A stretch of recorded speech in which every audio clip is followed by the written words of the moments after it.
Like towards the end of that, I remember like every step was just a like mental hurdle because I was hurting so bad. And like, dude, if we get in a firefight, I'm just going to look for the first bullet. We were the UCOM deployment, UCOM-AFRICOM deployment, all the way up through workup. Personally, I was jazzed, man. I was pumped to be not going to Europe and going to Afghanistan. And I looked over and there's this little puppy chained to a HESCO barrier.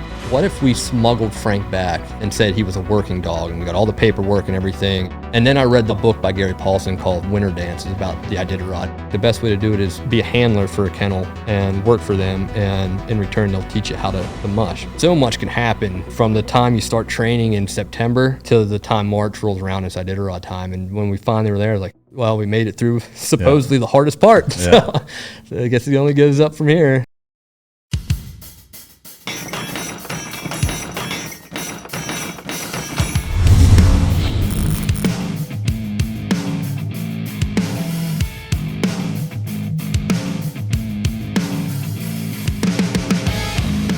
Ladies and gentlemen, as always, it's both an honor and a pleasure to welcome my next guest to the podcast. Been working on this one for several years now. I'm super excited to bring him on the platform. He's a former Navy SEAL. He spent 9 years on active duty with SEAL Team 4, 2 deployments to Afghanistan. 2017, he became the owner of Frozen Trident Kennels in Alaska. 2024, he completed the 1,000-mile Iditarod dog race, which we're going to dive head first into. Sled team is sponsored by Teamdog, which is pretty awesome. Red Lantern Award recipient and a Teamdog ambassador. Ladies and gentlemen, welcome to the stage, Jeff Reid of Frozen Trident Kennels. Good to be here, man. It's great to have you here. I know we've been working, or going back and forth trying to get you down here for a long time. And, before we started recording, you mentioned that the heavy lift that it is to come down here. If you could kind of reiterate that, I guess, for the guests to know how challenging of an environment it is that you're coming from to travel. Yeah, man.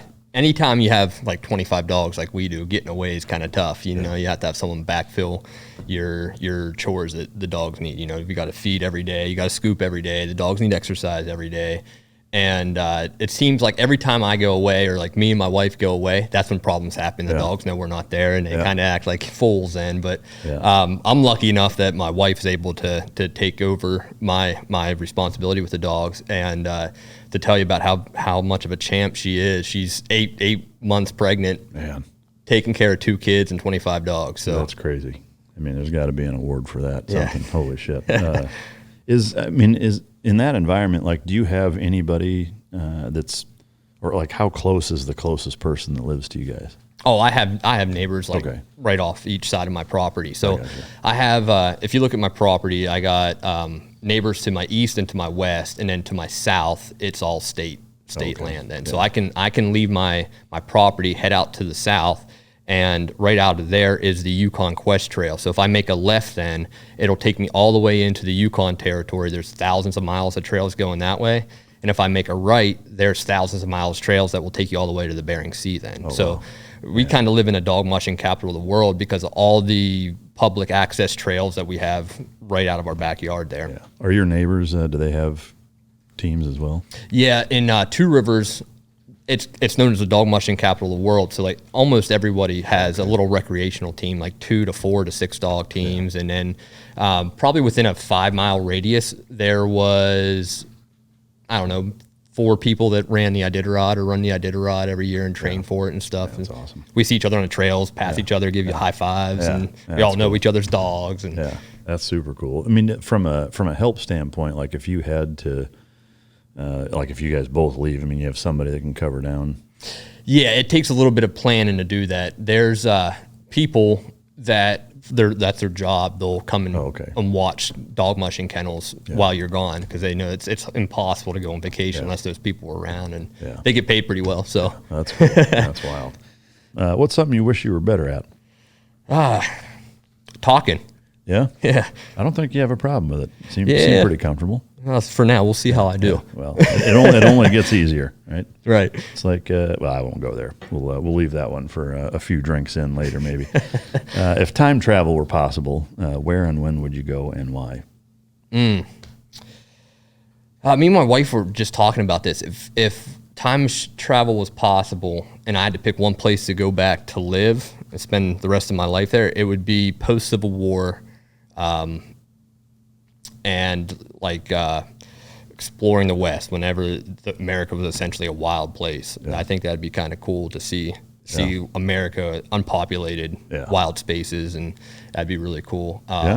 But then it's also like if it was just like a temporary thing, it'd be cool to go see who Jesus was. Was he really the dude that everyone says he is, or was he just like Buddha trying to help people find enlightenment? And or like the other thing I think about is Göbekli Tepe. Go back to like 13,000 years of these megalithic structures that are being built. How the heck are they making those things? That's stuff I think about, man.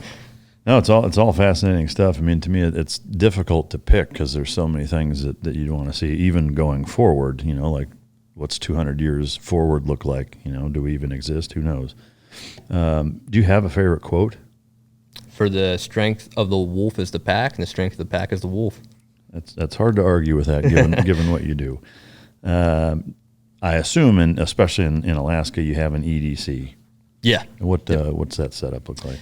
I guess it changes. What I carry mostly is a Glock 20 10 millimeter, and that's because my main threats there are bears and moose. And I carry a 220 grain round with a solid cast bullet that have extra punch to go through things. So no hollow points, or I want something that's going to punch through the skull of a grizzly bear if I need it. So that's kind of what I carry. And even like in town, I can conceal it with a hoodie and jeans and do pretty well with that. But if I'm in like shorts, I'll carry like a Glock 26 or something a little smaller.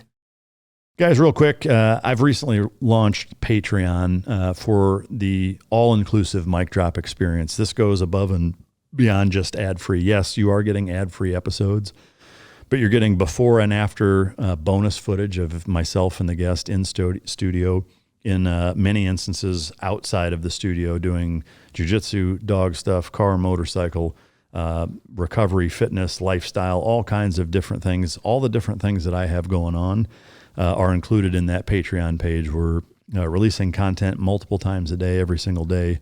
And I want to offer that to you guys. Just go to my Patreon page. The link is in every description or any platform that I'm on, and come enjoy that experience with me. That content is for you guys. It's what you want to see.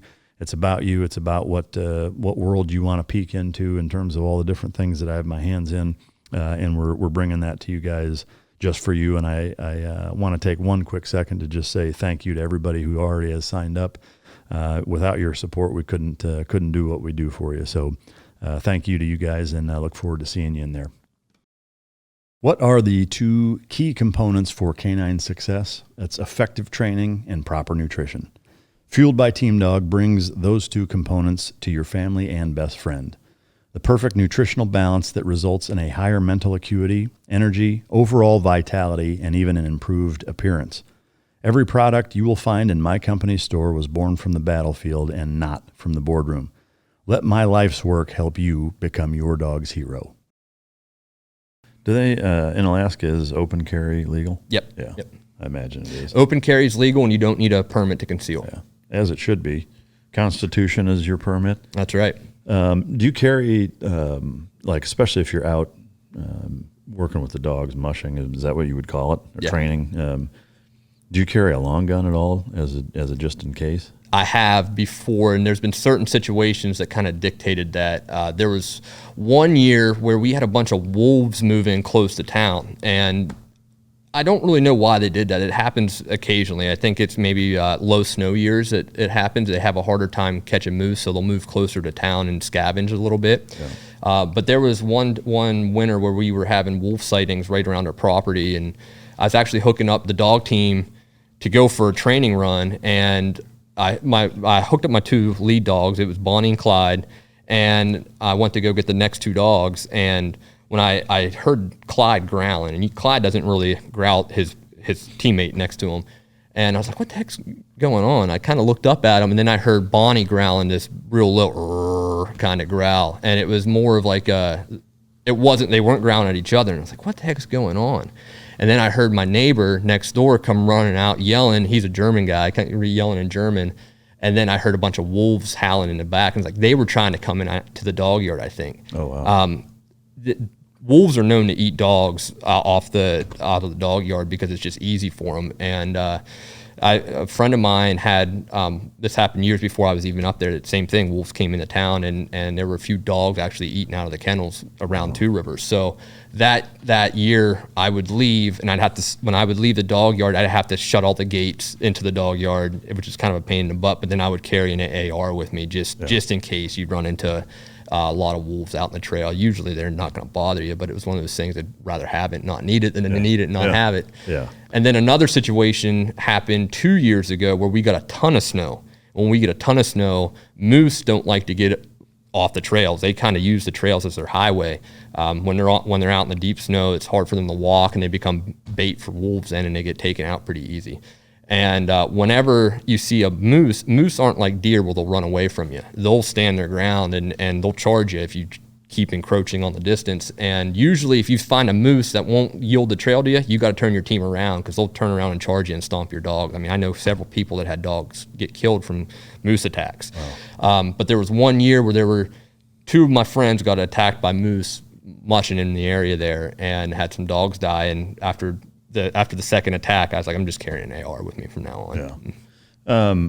I mean, is a 10 mil? I mean, I know it's a much nastier round than a 9, but that's enough with those rounds to drop a moose or a fucking bear?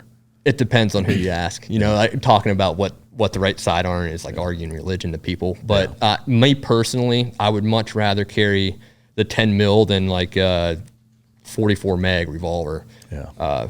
It's just, one, it's easier to shoot. I'm actually going to put rounds where I pull the trigger at with that versus the 44 mag. I get one shot off.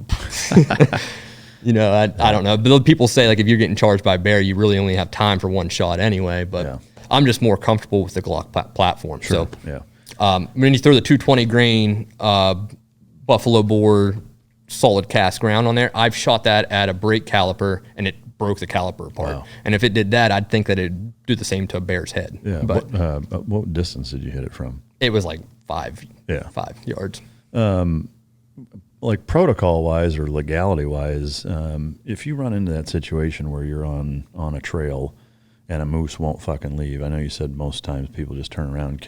I'm not advocating necessarily to shoot it. I mean, but like firing a warning shot or whatever, is there, like, what's the right thing to do? Yeah, in the past, every time I've seen a moose on the trail, I was able to get it to move. Like, I have my gun out and I keep like closing the distance on it, and if it would turn around and charge me, the way I do it is I have like a line in the sand or in the snow. You cross that line, I'm gonna have to shoot you. Yeah. But I kind of just keep going, and eventually it'll kind of just get back off the trail enough where I could go. I've never had a moose.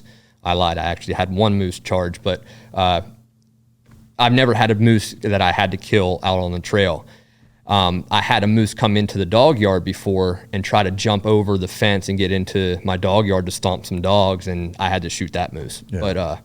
But if you have to shoot them, the right thing to do by the law is to report it to Fish and Game, and usually what will happen is you gut it, and then they'll have someone come out and they have like a lottery system where like roadkill or moose attacks, like if a moose gets killed, then someone gets their name drawn and they can come get the meat. Oh, wow. So yeah, that's the right way to do it. Yeah. Population wise, are moose overpopulated, underpopulated? Where do they stand? Like, are they a problem? Like, are they everywhere, or is it moose? I guess the way I describe it, or a way a friend, because I asked the same thing when I first moved up to Alaska, and a friend of mine told me, he's like, moose can be anywhere, but they're not everywhere. They can be in your backyard, they can be along the river, they can be out in the middle of the road. They're so big and they require so much food to sustain one moose that it's not like deer where you see a ton of them. Like, I could go 2 months without seeing a moose, and then I could go 2 months or like 2 weeks where I see a moose like 3 times in 2 weeks or something like that. So it's hard to say. The population, I guess you could go off this, in Two Rivers, in Fairbanks area, they used to have a cow moose tag that you could get, and they no longer have that. I don't know if it's because there's not as many moose around the area or what, but okay. Going back to the lightning round, we're off shooting a little bit just because the dog stuff is so fascinating, but Do you have a morning routine? I assume you do. What time do you get up, and what do the first 3 hours look like? That's another thing that changes seasonally. And right now we just changed seasons. We're in fall season right now. School started up in Alaska. It's getting down into the low or the 30s and low 40s at night, which is impossible for me to wrap my mind around with the fucking temperature in Texas right now. But when I left to come down here, the leaves are starting to turn yellow. They're starting to change already. We get our first snows in September, usually, and then. Since I've been in Alaska, we've had a white Halloween. Like we've had several inches of snow on the ground by Halloween. Shit's yellow here, but it's because it's dead. Man, because it's fucking so hot. All right, so what? I guess. So my morning routine, it changes seasonally. But like summertime, what I would do is I would get up with my kids whenever my kids wake up, and we would go outside, top off water dishes for the dogs. Make sure they're all good to go. And then I throw them in the truck. We head out to the play park, let them play till about 11. And while they're playing, I do my workout out in the play park. I do the same workout every single day. I do Cindy. Oh, no shit. Yeah. That's cool. And then not for time, because like sometimes the kids fight and I have to go put out fires. and I'm like, oh, thank God I need a break anyway. That's part of the workout. Yeah. And so that's what we do till about 11, come back and get lunch, and the kids take naps in. And I go out and do dog chores. What... I guess, is there an average time? I mean, in the summertime, it's light all the time, right? 24 hours of daylight, yeah. You walk out 2, 3 in the morning, and it looks like it would be 7:30 in the evening here. Yeah. Do you have blackout shades, or do you use a mask, or how do you? Yeah, you need blackout shades. Yeah. And then in the wintertime, are there parts where there's absolutely no light? There's parts in Alaska where there's absolutely no light. Where we live, we get about 3.5 hours of daylight, but the sun, like the sun never gets that high above the horizon. It kind of comes up, shows its face a little bit, and goes right back down. So that 3 hours and 45 minutes of daylight, we get it sunrise right in the sunset. Yeah. Being from bumfuck Pennsyltucky, does that fuck with you? I mean, has that been a hard adjustment? This year actually was the first time that the daylight actually got to me. Like, oh man, I'm running some darkness. But years past, I loved it, man. I'd be out till 12:30 at night, running chainsaws and getting things done. And it's like you can really make some work up whenever it's that. And you don't get fatigued. Like you're not tired. It'd be like, oh, you look at your watch, it's 11 o'clock at night. Like, dang, where'd the day go? That's kind of crazy. Wow. But in the wintertime, what happens is like seasonal depression is a real thing. And a lot of times you don't even realize you got it until spring comes and the sun comes back and that sun hits you, like, holy crap, I feel freaking great right now. So I mean the circadian rhythm and vitamin D and the benefits you get from sunlight, like to me that would be really fucking horrible. Like there's no way I could do it. Yeah, you got to be on vitamin D supplements. And the thing that I don't really feel like I got a problem with the darkness in the winter, because I'm outside all day, every day with the dogs. And that's my busy season. So I'm out doing 8-hour plus runs with the dogs. And then you got an hour of feeding on one end, an hour of feeding on the other end, plus an hour of gear prep and an hour of gear cleanup. So you're looking for some long days and you're outside. And I feel like if you live in that environment, you need to have a hobby that gets you outside, at least cross-country skiing, snow machining, snowmobiling, something. You need to get outside. Yeah, I don't doubt it. That would be tough. I think where people have problems up there with the seasonal depression is the folks that go to work and it's dark out, they stay inside, neon lights, and then they leave and it's dark out and they never see the sun. That's what people start getting squirrely. Yeah. I remember watching it was like a documentary on Antarctica and like the crews that work down there for some of the government like weather stations and whatever, and for the winter time, which there's absolutely no light, for like 5 months, 6 months, I think. Like how fucked up it makes people. Like they start getting delirious and all weird and squirrely, and it's just like, man. And then the first time the sun comes up, like they get emotional, Yeah. That would be like, to me, that wouldn't be worth it, in my opinion. Like it just, to me, that the sun's too imperative and too integral into the daily routine and the life cycle to live in a place where it was that fucked up. I mean, where you're at, I think would be pushing it, but especially going down there, like there's some people that do it for years and years, and it's like that's got to take time off of your life, Absolutely. And it's like, how do you keep track of the days when it's just dark all the time? Yeah, it would be tough. It's like being in a casino for 5 months. It's like no idea what time it is. Can't find the fucking exit door. Where'd all my money go? Yeah, when the fucking money's gone. Everybody starts to be more attractive. Deployment 10. All right, so where are you originally from? I mentioned Pennsyltucky. Yeah, I'm from Pennsylvania, small town called Martinsburg, right in central Pennsylvania. Grew up, it's a dairy farm community. My wife actually her family has a dairy farm, and I worked on the farm when I was a little kid. And so you guys grew up together? Or? Yeah, we grew up together. Oh, nice. Yep. We actually dated since we were in like 7th grade, oh, 8th really? grade. Yeah, we've been together for a long time. Oh, that's awesome. Is serving in the military a fairly typical path for people from that area? Like, is that a common gig? It's not really, I would say, common, but it's not like uncommon either. It's kind of, I guess, about like anywhere else. Yeah. My grandfather served in the Army, and that's kind of he was in the Korean War. And during the Korean War, he got blown up by a mortar, and I guess it was like an enemy ambush, and enemy closed the distance on him, and he crawled his way back into a trench, and then they threw a grenade in on him and blew him back out of the trench. And I remember him telling me, like, he remember sticking his leg up because it was bleeding so bad, and he was just shooting people as they were coming in, and then all of a sudden he woke up when they went to collect the dead bodies, and they woke up in the hospital then, and he ended up getting the Bronze Star, Purple Heart, and just hearing him tell the story, like, that's what I want to be like that guy. Yeah. Wow. At what age was that about? Oh man, I feel like that was, to be honest with you, I think I was like 10 or 12 whenever I was like, every time I'd see him, I'd like, tell me the war stories. Yeah. Yeah, that's cool. How long was he alive to see your journey? He passed away when I was in SEER school. Oh wow. Yeah, and I didn't even know he passed away till I finished. Like I missed the funeral and everything, but it was what he wanted. He wouldn't have wanted me to get pulled out of training and go to that. So it's the one thing I wish that it would be cool to do is post-deployment being able to talk to him about like, what was your deployment like? What was your transition out like? Like that's the stuff I would love to talk to him now that I have an understanding of what he went through a little bit. So yeah, it's tough.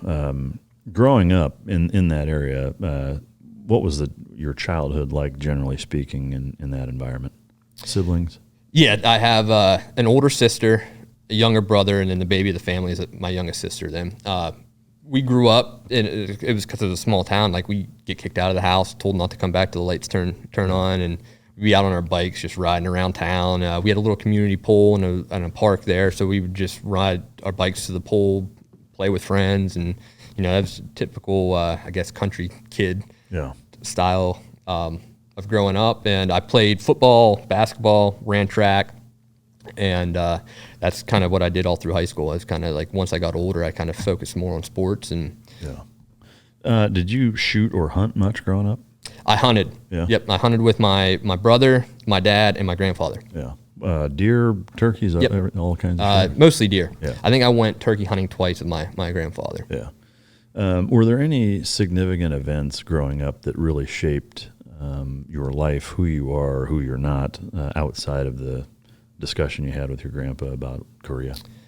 Not really. There was nothing, like, no big thing that steered me. But I can think of, like, when I was in high school, my senior year, it was right around Christmas time. We were like halfway done with the year, and all my friends had plans. I'm going to go to this college. I'm going to go to this school. I'm going to go do this job. And I had no idea what the heck I wanted to do. I just knew that I didn't want to do like the typical 9 to 5. And like, as I thought more about it, it's like, I got to pick a career. Like, I want to go do what my grandfather did. So that's kind of how the whole idea of joining the military started about. It's like me thinking, okay, I got to grow up, got to find a job. Yeah. I don't want to get a job. What do I do? Yeah. Well, so from the 10 or 12 when you had that conversation until you kind of really decided to do it, was it more of an afterthought in that 6 or 8 year period, or was it something that you kind of always kept in the back of your head, or how big of a, I guess, goal was it? Well, 9/11 happened when I was in 7th grade when that happened. So that happened, and it was like, well, there's a war going on. Like, I could actually go and do this now, and that's kind of how it all started. But I don't think I actually thought it would be like I could act like a reality until I was in a senior. Like I actually thought about my future. I never really thought past high school until that point in halfway through my senior year. Yeah. And what was it about the SEAL teams that drew you in? You couldn't go Army SF until you were 21. Oh, okay. That's what drew me into the SEAL team, because I was going to go Army route. That's what my grandfather was, and I was going to try to be like him. And so I originally tried to go to the Army, and they told me to go Army SF, you got to be 21. You could go. They tried to talk me into go and be an infantry or mechanic or something like that. Until then, I was like, you could be a ranger at 18, right? Well, they didn't even. I didn't know that they didn't really bring that up either, which was surprising. So I kind of was like, okay, well, that's. And then I went back and talked to my grandfather about it, and he brought up, the Navy. They have the UDTs, is what he said. And then I started Googling. I was actually working at the airport. I have a really small airport in my hometown, like a tiny little airport, and I was the line service there. So I was the guy with the yellow or the glow in the dark sticks, parking planes. That's cool. And I'd get them parked, and then you'd go and I drove the fuel tank up to them and top off their gas and the jet fuel and everything. And did you ever fuck up? No. Did you ever fuck with them and send them somewhere they weren't supposed sorry, I put avgas in your jet, man. Was that diesel fuel? What is that? That's awesome. But when I was there, I remember there was we had a weather day. Yeah. Someone still has to be there just in case an emergency happens, someone lands or whatever. So I'm sitting there just getting paid to do nothing. And there was a computer there that was hooked to the internet, and I would watch movies and stuff there. And I remember watching what was the Ashton Kutcher Coast Guard movie? You know what I'm talking about? I don't actually. It's a rescue swimmer, about the rescue swimmers. And I was like, oh, that'd be kind of cool to go do something like that. And that kind of put me into searches of different special forces. And then what my grandfather said about the Navy was in my head. And I looked up Navy Special Forces and went down the whole SEAL rabbit hole then and watched the Buds 234 documentary and was pumped it to, like, that's what I want to do then. I was like, that's it. That's exactly it. That's and awesome. When I brought it up to my family, they weren't necessarily like thrilled about it, because this is like, I guess, right whenever Marcus Luttrell thing went down, and they actually got me that book, I think, hoping that it would like scare me away from it. And I was like, no, that's actually that like fires me up, man. Sign me up. Man, that's wild. You were dating your girlfriend this whole time? Yeah. What did she think of it? That's a good question, man. I think she knew me well enough to know, like, once I get an idea in my head, that there's no talking me out of it, I guess. So, she was supportive from day one. Yeah, she didn't want me to go away to boot camp and go on to San Diego and through Buds and stuff and be away from her, but she knew there was no talking me out of it. When did you guys get married? We didn't get married till after my first deployment. Oh, wow. A month before my second deployment. Really? I had, there was some older guys in my platoon, all divorced, and they're like, get through that first deployment first. I don't care how close you think you are. You got to get through that first deployment first. And if you guys are still together after that, then you, if you want to, I don't recommend doing it, but if you want to, go ahead. So that's the cynical divorce team guy. Yep. Yeah, well, there's so many of them. I mean, it's such a tough job to stay married in. As you guys know, sleep is a huge component to recovery and really all aspects in life, and it's something that a lot of us have struggled with, for a lot of our lives, frankly.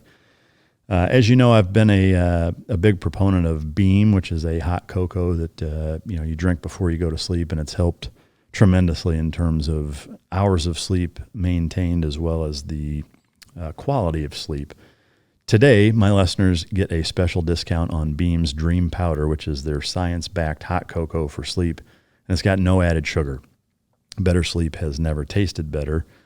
As you know, other sleep aids can cause next-day grogginess and just make you feel crappy, but Dream contains a powerful, all-natural blend of reishi, magnesium, L-theanine, and apigenin, also melatonin, to help you fall asleep, stay asleep, and wake up feeling refreshed.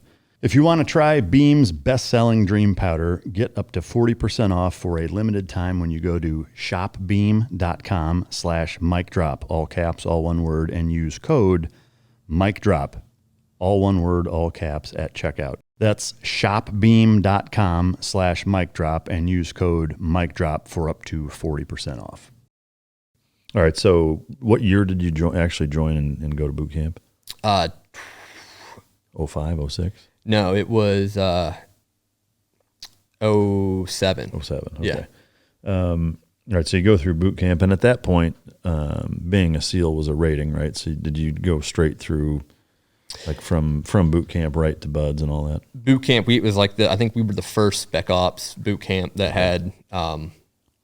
So your whole division were all candidates? The whole division. I think the majority of them were all trying to go to buds, and then there were a handful of guys going to SWIC, handful of guys trying to go to EOD, and a handful of guys going to rescue swimmer. Do you remember how many students were in that division?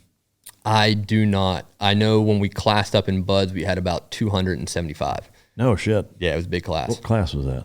271. Okay, so I was gone by then, but I had just gotten out prior to that. That was NDOC, so that was like started day one of NDOC. Yeah, I mean, we classed up with 206, not class 206, and yeah, I mean, it was like that was a big class, 275. That's enormous. Did you go through like a Great Lakes Buds prep thing in between? How long was that? Yeah, that was so. I think it was 2 months after boot camp, another 2 months. So I'm curious. I mean, I know why they did it. I remember as I was getting out as an instructor, they were about to implement it, and the thought process was trying to just better prepare candidates that had what it took to just to better prepare them for it. I kind of have mixed feelings on it. I am curious, like you looking back on it now, what do you think of that as a protocol to help bump the numbers up without lowering standards? I mean, I think it was. I don't really know, man. The like looking at myself, I don't think it would have changed whether I would have made it or not. Yeah. I came out of that a little bit stronger, a little bit faster, and definitely a better swimmer. Yeah. But I think I would have figured out buds anyway, regardless of going there. I don't know if other people are different, but yeah. I mean, I tend to agree, and I would even take it a step further in that I think to be a SEAL, like part of it is being thrown into the fucking lion's den and surviving, of having no idea, what's about to happen and figuring out as you go. I think there is a component of that that's crucial, to being successful. And I agree. I doubt that it makes a huge difference. I mean, if you look at the statistics, there's not way more students making it. I think genetically there's just only so many people that have all of the things that are required to do that for a living and make it through. And there isn't really anything you can do to bump those numbers up. I mean, that's my take. But the cool thing I'll say about that, do you know who Master Chief Tharp is? I know the name. I've not met him. The dude is like, I remember he left a big impression on me when I was there, like, because he was just like freaking big jack Master Chief that's, I think, been in like 2 helicopter crashes, been in a ton of gunfights, and like he had the career, and it's like he was definitely like the team guy that you would want to be. You know, like he had the team guy career, and I remember like seeing him be like, I want to make it just so I can be like that guy. Yeah. It's amazing the guys that shape you that way. There's, I think each team guy has one or even a few kind of consummate textbook examples of instructors that influence us that way. But that's awesome. And he was an older dude, and he was a PT stud. Up. Yeah. With that prep period, was it a lot like Buds, just not as tough, or was it as tough as NDOC? Buds prep? Yeah. It was more like, I would say it'd be more like football conditioning. Okay. Is the way I would kind of describe it, because it would be kind of organized. Where like mornings you would have these weights that you would lift, and then you would do a swim and then a run, and it was to get you stronger and not beat you down. So there was no real beat downs there. It was all about building you up. Okay, so they weren't fucking with you the way instructors do. Not really, no.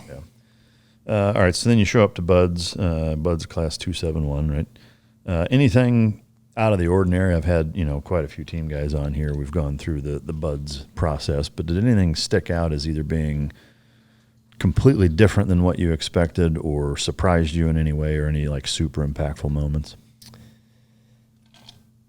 Well, I showed up to Buds. I was the youngest guy in the class, so I was the dude polishing the bell, and that was kind of cool. Like every morning I'd go out and get the bell to polish it or hang it up, and I'd just see the line of helmets keep getting bigger, and the next day it'd be even bigger, and next day and that would fire me up. I don't think they do that anymore. They don't? I think it's been discontinued of having the helmets lined up because of the embarrassment factor or whatever. I don't think they ring the bell anymore. I could be wrong, but that's a bummer. Yeah, I don't think they do it, which I think is fucking terrible. Yeah, I think that's terrible too. So the youngest guy in the class, did you make it straight through with 271? I made it straight through buds at 271, and then got rolled in SQT. Really? Yep. Injury or? Nope, I screwed up. It was the last day of CQC on the last run of the last day. Oh shit! So I was done with my run. I thought I was golden. I had two strikes on me already, and 3 you're out.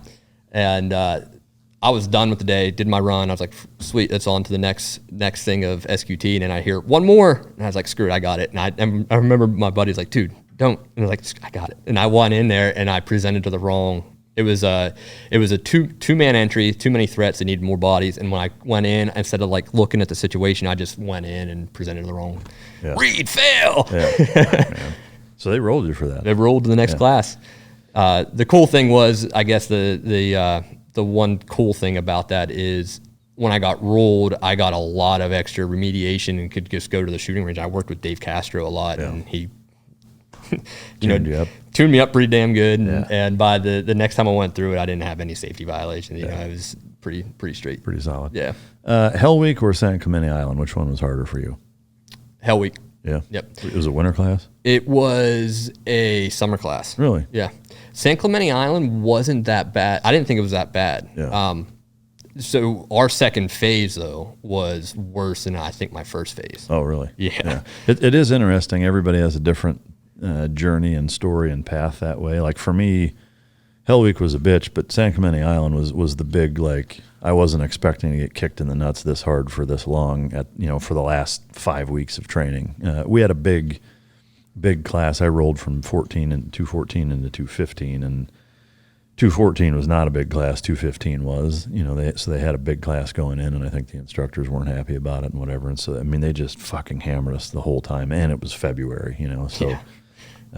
But anyway, what was so bad about second phase? Man, So the instructors always told us that we weren't the smartest class, but we were hard. So like we kept making stupid mistakes, or like for instance, when we would go, we loaded the big buoys up to do our swims and dives and stuff. Like we were going to dive out to the buoy or do a swim out to a buoy, and we threw it in the back of the pickup, and the instructors went to go drive it down the Strand. We didn't secure it or anything. We just threw it in there, and they were driving down the Strand. And blew out of the back of the truck, almost caused a big crash. And that day we got, after we were done with the dive, they took us out to the elephant cages and dropped us off. We had to run from the elephant cages all the way back to. Oh wow, that's a long ass run to the Buds compound with the dragger hanging around your neck and a wetsuit. And how far is that? Do you remember? I just know it's like 5 miles. It was long. 7. My neck was hurting at the end of that thing, and we got jocked up twice in second phase, and it was brutal. I think part of it was the instructors and us. I don't think they liked us that much, and we didn't really like them that much. Yeah. And it kind of, we were getting beat. It got to the point that they're just beating us now to the sake of beating us. So we knew that at the end of the day, they were going to go home to their wives or girlfriends and forget about this. So it's like, we got to the attitude where like, we're getting beat longer than you guys can care. Yeah. So we just kept like, fucking up almost. Yeah. Just to like fuck with them a little bit. Yeah. And then we would make their coffee out of water from the dip tank and just to fuck with them. Oh man, that's one thing. Like as an instructor, I never let the students bring me anything that I'm eating or drinking ever. Did you guys? I was going to say it's interesting that each class kind of has their own personality that way. That I do legitimately think. I mean, having been an instructor, that there's some classes you like more than others, and some that just mesh well and do a better job or what have you. But I'm curious for you in second phase. When you guys were doing the last portion of the combat attack dives, did you guys build fake bombs and put booze and porn mags and shit in them? Yep. Yeah. So nothing's changed there. Yep. Yeah. Same with room inspections. Yeah. Have porn on when they walk in and fucking snacks and shit for them like it's an open house. Yep. Yeah, that's awesome. All right, so you get rolled in SQT. Ultimately, you end up at SEAL Team 4. What was it like checking in there? When I showed up to Team 4, there was already a bunch of ARIs, and there was problems with hazing, so it was actually pretty easy. They were cracking down on that. What happened is a guy it's at sniper school. Someone threw a crash into the shower when a bunch of guys were in there, and someone got hurt, and I showed up, and I think within like the first week of showing up, there was a big captain's mass, and this was maybe like the third thing that happened during pro dev after the guys got back, and the CO kicked the guy out of the teams for that. Wow. And oh shit. Yeah. Wow. Yep. So like there was like everyone was kind of walking on eggshells. Like guys have been getting in too much trouble, and so it was actually kind of cool. And when I showed up, everybody's at schools anyway. You know, I was the only guy around the troop hut. And I showed up to the team because I got rolled into the next class in SQT. I showed up to the team at the end of pro dev, right at the end there. So we were getting ready to start ULT. So how long from the time you checked in until you're actually in a platoon training up to deploy? Probably from the time I checked in, I think the first week I got into a school. Oh, okay. Checked in, got into a school. They sent me to Human Performance Institute to learn how to program workouts and stuff. And then I got done with that, and a week later I was going up to Lime, Connecticut to do some off-road rock crawling, vehicle driving. So, I mean, if you think about a brand new guy getting like high performance fucking workout stuff and then rock crawling, like that's not a bad start to awesome. To a fucking team guy career. It was awesome. But the period from checking in until you're actually in a platoon doing platoon training, how long was that? About a month. Okay. Yeah, about a month. So just those two schools quick, and then okay. Yeah. How long was your first workup? 8. I think it was first workup. How long was it? I think it was 8. So it was like your typical. It was 6 months of ULT, 6 months of sit, and then a 6-month deployment. But I've never done anything less than 7. It's usually you get extended over there. And did you know where you were going and kind of what the big mish was prior to going to Afghanistan? Like, did they sit you down and say, here's our objective, here's what we're trying to accomplish, this is what a win looks like over there? Yes, it was a weird, my first deployment it was just weird. The whole thing was weird because like we were the UCOM deployment, UCOM AFRICOM deployment, all the way up through workup. So that's what we were training for. Our SIDEX was a big UCOM AFRICOM SIDEX. Like we actually left Virginia Beach. We had I think it was a rib in a C-130, flew out to the Gulf of Mexico, and this was right when the oil spill was out there, and we were just looking for a spot that wasn't oily to drop in, and I remember them saying, like, I don't think we should do this, and the CO was like, no, we spent too much money on this, they're freaking jumping. So we pushed the rib out, jumped out after the rib, and did a VBSS hit, which was freaking cool to go from Little Creek to Gulf of Mexico and do that. And then we did a week of jumping in Hurlburt Field, Florida then after that. So we were planning on UCOM deployment. We were gonna leading up to deployment, all the ISUs and connexes were all loaded out with Frogman stuff like VBSS, MAROPS. And then I think it was like a week before we were leaving, we got told like, hey, we just got told that there's a new offensive gonna happen in Afghanistan, and now we're gonna be doing VSO. We'll be the first SEAL platoons to do any VSO work. It's village stability operations, for those unaware. Village stability operations is where you actually go into a village, embed into that village, and work with the villagers to push out any bad guys or IEDs or whatever is going on in that village. You kind of are like the security for that village then. How was that received, thinking that you're going to be going to Europe and doing very different, most likely just training exercises with European special operations to... No, actually, we're going to Afghanistan, and we're going to be the first guys that are going to be weaving ourselves into villages. What was going through your mind, and what was kind of the general consensus of the platoon hearing that? Well, the platoon, so the guys that were with me before got back from Iraq. They just got back from Iraq when we did Europe. So they were used to combat deployments, and the whole time going into Europe, I mean, every team guy's going to be bummed whenever they're not going to the show. So everybody was trying to get on like the Polish Grom, JSET, or the Israeli Sioux, or trying to augment with different troops or platoons that are going to be over in Afghanistan. That was like everyone was trying to figure out how to get in from the UCOM side of things. And when it switched over, I remember the older 1 platooners, 2 platooners saying, "Don't get your hopes up, because this isn't going to be like Iraq. It's going to be more like." Whining and dining the locals, and it's not going to be. But I was like, heck, I'm just happy to be going to Afghanistan now, you know. So, but once we switched over, it put a we had like an extra like 2 weeks before we deployed then, because we had to reload out everything. We had to unpack all our Connexes and repack them with the Afghan loadout then. Yeah. But I was jazzed, man. I was pumped to be not going to Europe and going to Afghanistan. Yeah, yeah. All right, so you find yourself in Afghanistan getting ready to do these VSO ops, and what was the initial boots on the ground experience like for you? Yeah, so when we landed in Afghanistan, we landed in Kandahar airfield, and we were there longer than I wanted to be. Every team guy wants to hit the ground running, kind of, but when you show up, it's right when they started getting the MATVs were the new thing, and no one knew how to drive them, so we had to spend some time messing with them. I was the engineering rep, so I had to learn the ins and outs of them, how they work, common breakdowns, how to change a tire on those freaking giant things and all that stuff. So it took me a while to learn how those things run and how to drive them and operate them. And then while that was going on, it was just like loadouts too. I think the RWS and the Crow system was also brand new to us, so we had to learn how to operate those. And and then when we left, it was I think it was like a 2 or 3 day convoy out to our VSO site. So we had to drive from Kandahar essentially out to a place called Cochrez, and we were out there co-located with a Army ODA, a Green Beret platoon, and there's actually 2 of them there, and they were kind of doing their own thing. They were doing more of like level 3 ASO, working sources kind of stuff, finding intel, figuring out where bad guys, IED makers lived and were at.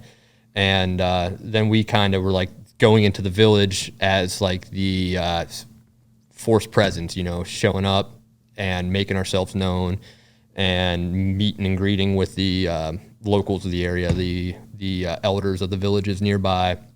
And then what we would do is we would just randomly bebop around to different villages. We'd pick a spot on the map, be like, hey, there's a village over here, let's go check out. Let's go over here and check out. But actually the one thing about that deployment, when we first showed up to Cochrez, the very first moment that we showed up there, we all lined up our RGs and we were waiting to figure out where we're going, like where we staying, where we living now. And I looked over and there's this little puppy chained to a HESCO barrier. And I just got out of the truck because I was tired of sitting there, and went over and started petting it and playing with it, and I just unclipped it. And then they were like, oh, we're going over here. So we ended up walking over, and there's this like big tent that we were all going to be living in, I guess. And the dog just followed me around everywhere I went then, and it kind of became our dog. And what happened was the Army ODA platoon that was there like a few weeks before we showed up went in, hit a building and found the dog getting like beaten on the floor. They, like, in Afghan, they cut the ears off and burn the nose, and I think they do that for fighting purposes. And they were getting ready to do that to that dog whenever the ODA team showed up, and they snatched the dog and brought it back to the base. But yeah, then that dog just followed me around, and it kind of became my dog then, and I kind of fed it and took care of it and didn't let it be chained up all the time. And yeah. And when we went out on our very first op, actually, it was a kind of just a patrol up to the closest high ground that was nearby to gain atmospheric lay of the land, see where different villages were at, and kind of. So I was the ADUP gunner. Walked out of the base, and we were walking up the mountain, and we were slowly starting to gain elevation and get higher up. And I'd look behind me. Here's that freaking dog following us up the mountain. Oh shit! And he's gonna turn around. It's like it was gonna be like a put out patrol. It was more like a PT type of a thing, like a platoon PT. And we were hiking up, and as we were getting higher up in the mountains, the boulders were getting bigger, and it was getting more of a put out. And the dog, I remember looking back, the dog was like trying to get over this boulder and couldn't. And I was like, we're too far along now. I don't know if he'll get back. So I remember picking him up, putting him on the back of my backpack, and I hiked him all the rest of the way up to the top of that mountain. And we actually got a platoon picture of all the whole platoon holding the dog. The dog's name was Frank. Yeah. And so that ever since then, it kind of became like the platoon pet. Then it became like our mascot or our buddy. And we started building a pretty solid bond with that dog when we weren't out opping. And then what happened was they were starting a I don't want, like, for lack of better words, a gas station for convoys out in the middle of nowhere. They wanted to build this new base. So we got pulled out of Cochrez, and we're told that we're going to convoy out to this place called Bagok and set up a brand new base. And we were going to have nothing. We were essentially going to be the ones building it. We didn't know anything about how to build a base, but we figured it out, and we drove out there. And the first day when we left, 10, 15 minutes into it, we hit an IED. And the way we were convoying out there, we had the Afghan, the jingle truck, big Afghan trucks stacked with ISUs and stuff. We had them out front because we didn't want to get blown up. So we put them out front, and one of them hit an IED. Took us a while to clear the wreckage. 5 minutes later, another one hit an IED. Took us a while to clear the wreckage, and then another one hit an IED. And then we got a call from SOTA saying, turn around. Word got out that you guys were moving to Bagok. That whole route is laden with IEDs. You won't be able to make it. So we had to come up with an alternative route that took us up these crazy mountain passes and this roundabout way. And they wanted to send a group of guys out to do an overwatch to make sure that route doesn't get IED'd essentially. So it was me, my OIC, and a handful of other guys. There's maybe 6 or 7 of us that went out early, set up an overwatch, and we were out there for 3 or 4 days because we kept having rollovers and vehicle problems but we finally made it to Bagok, and then we all kind of linked up and started building the base. But through that whole thing, Frank made it to the new base with us, and so he tagged along with you the whole way. Yep. Was there any resistance in the platoon or base wise of hey, you can't have that fucking dog? Did anybody try to stop you from doing it? No, everyone loved the dog. Yeah, everyone was on board, and everyone actually wanted to work to go out of their way to make sure that dog got to Bagok. That's wild. About how old was he, do you think, when you first unchained him? I'd say 12 weeks maybe. Oh, wow. He was a puppy. Yeah, wow. He was a puppy. Real quick on the 3 vehicles that got IED'd, did those guys die, I assume? Yeah. Seems kind of like a fucking ruthless fucking yeah protocol, I guess. After one hits and then a second one hits, I don't know. Yeah, I don't really so ethically, I don't really know what the right answer for that is. The way I kind of justified it in my head at the time was, this is their country. If they don't want to do it, don't do it. Right. Yeah. And we're not making them do it. They volunteered to go do it. And we just told them the direction to go, and they started going, and they started hitting IEDs. And man, it's fucking brutal. Obviously it wasn't what we wanted to happen, but and it's the same thing. When we would do patrols, we would put the Afghan army guys we had with us up front. Yeah, man, war's brutal, no doubt about it. All right, so you guys move, you finally get there by way of the Bat Cave shortcut route, not so shortcut, and you got the dog with you. I guess prior to that, did you guys do any operations that were significant from a combat experience standpoint, or were they all pretty benign? That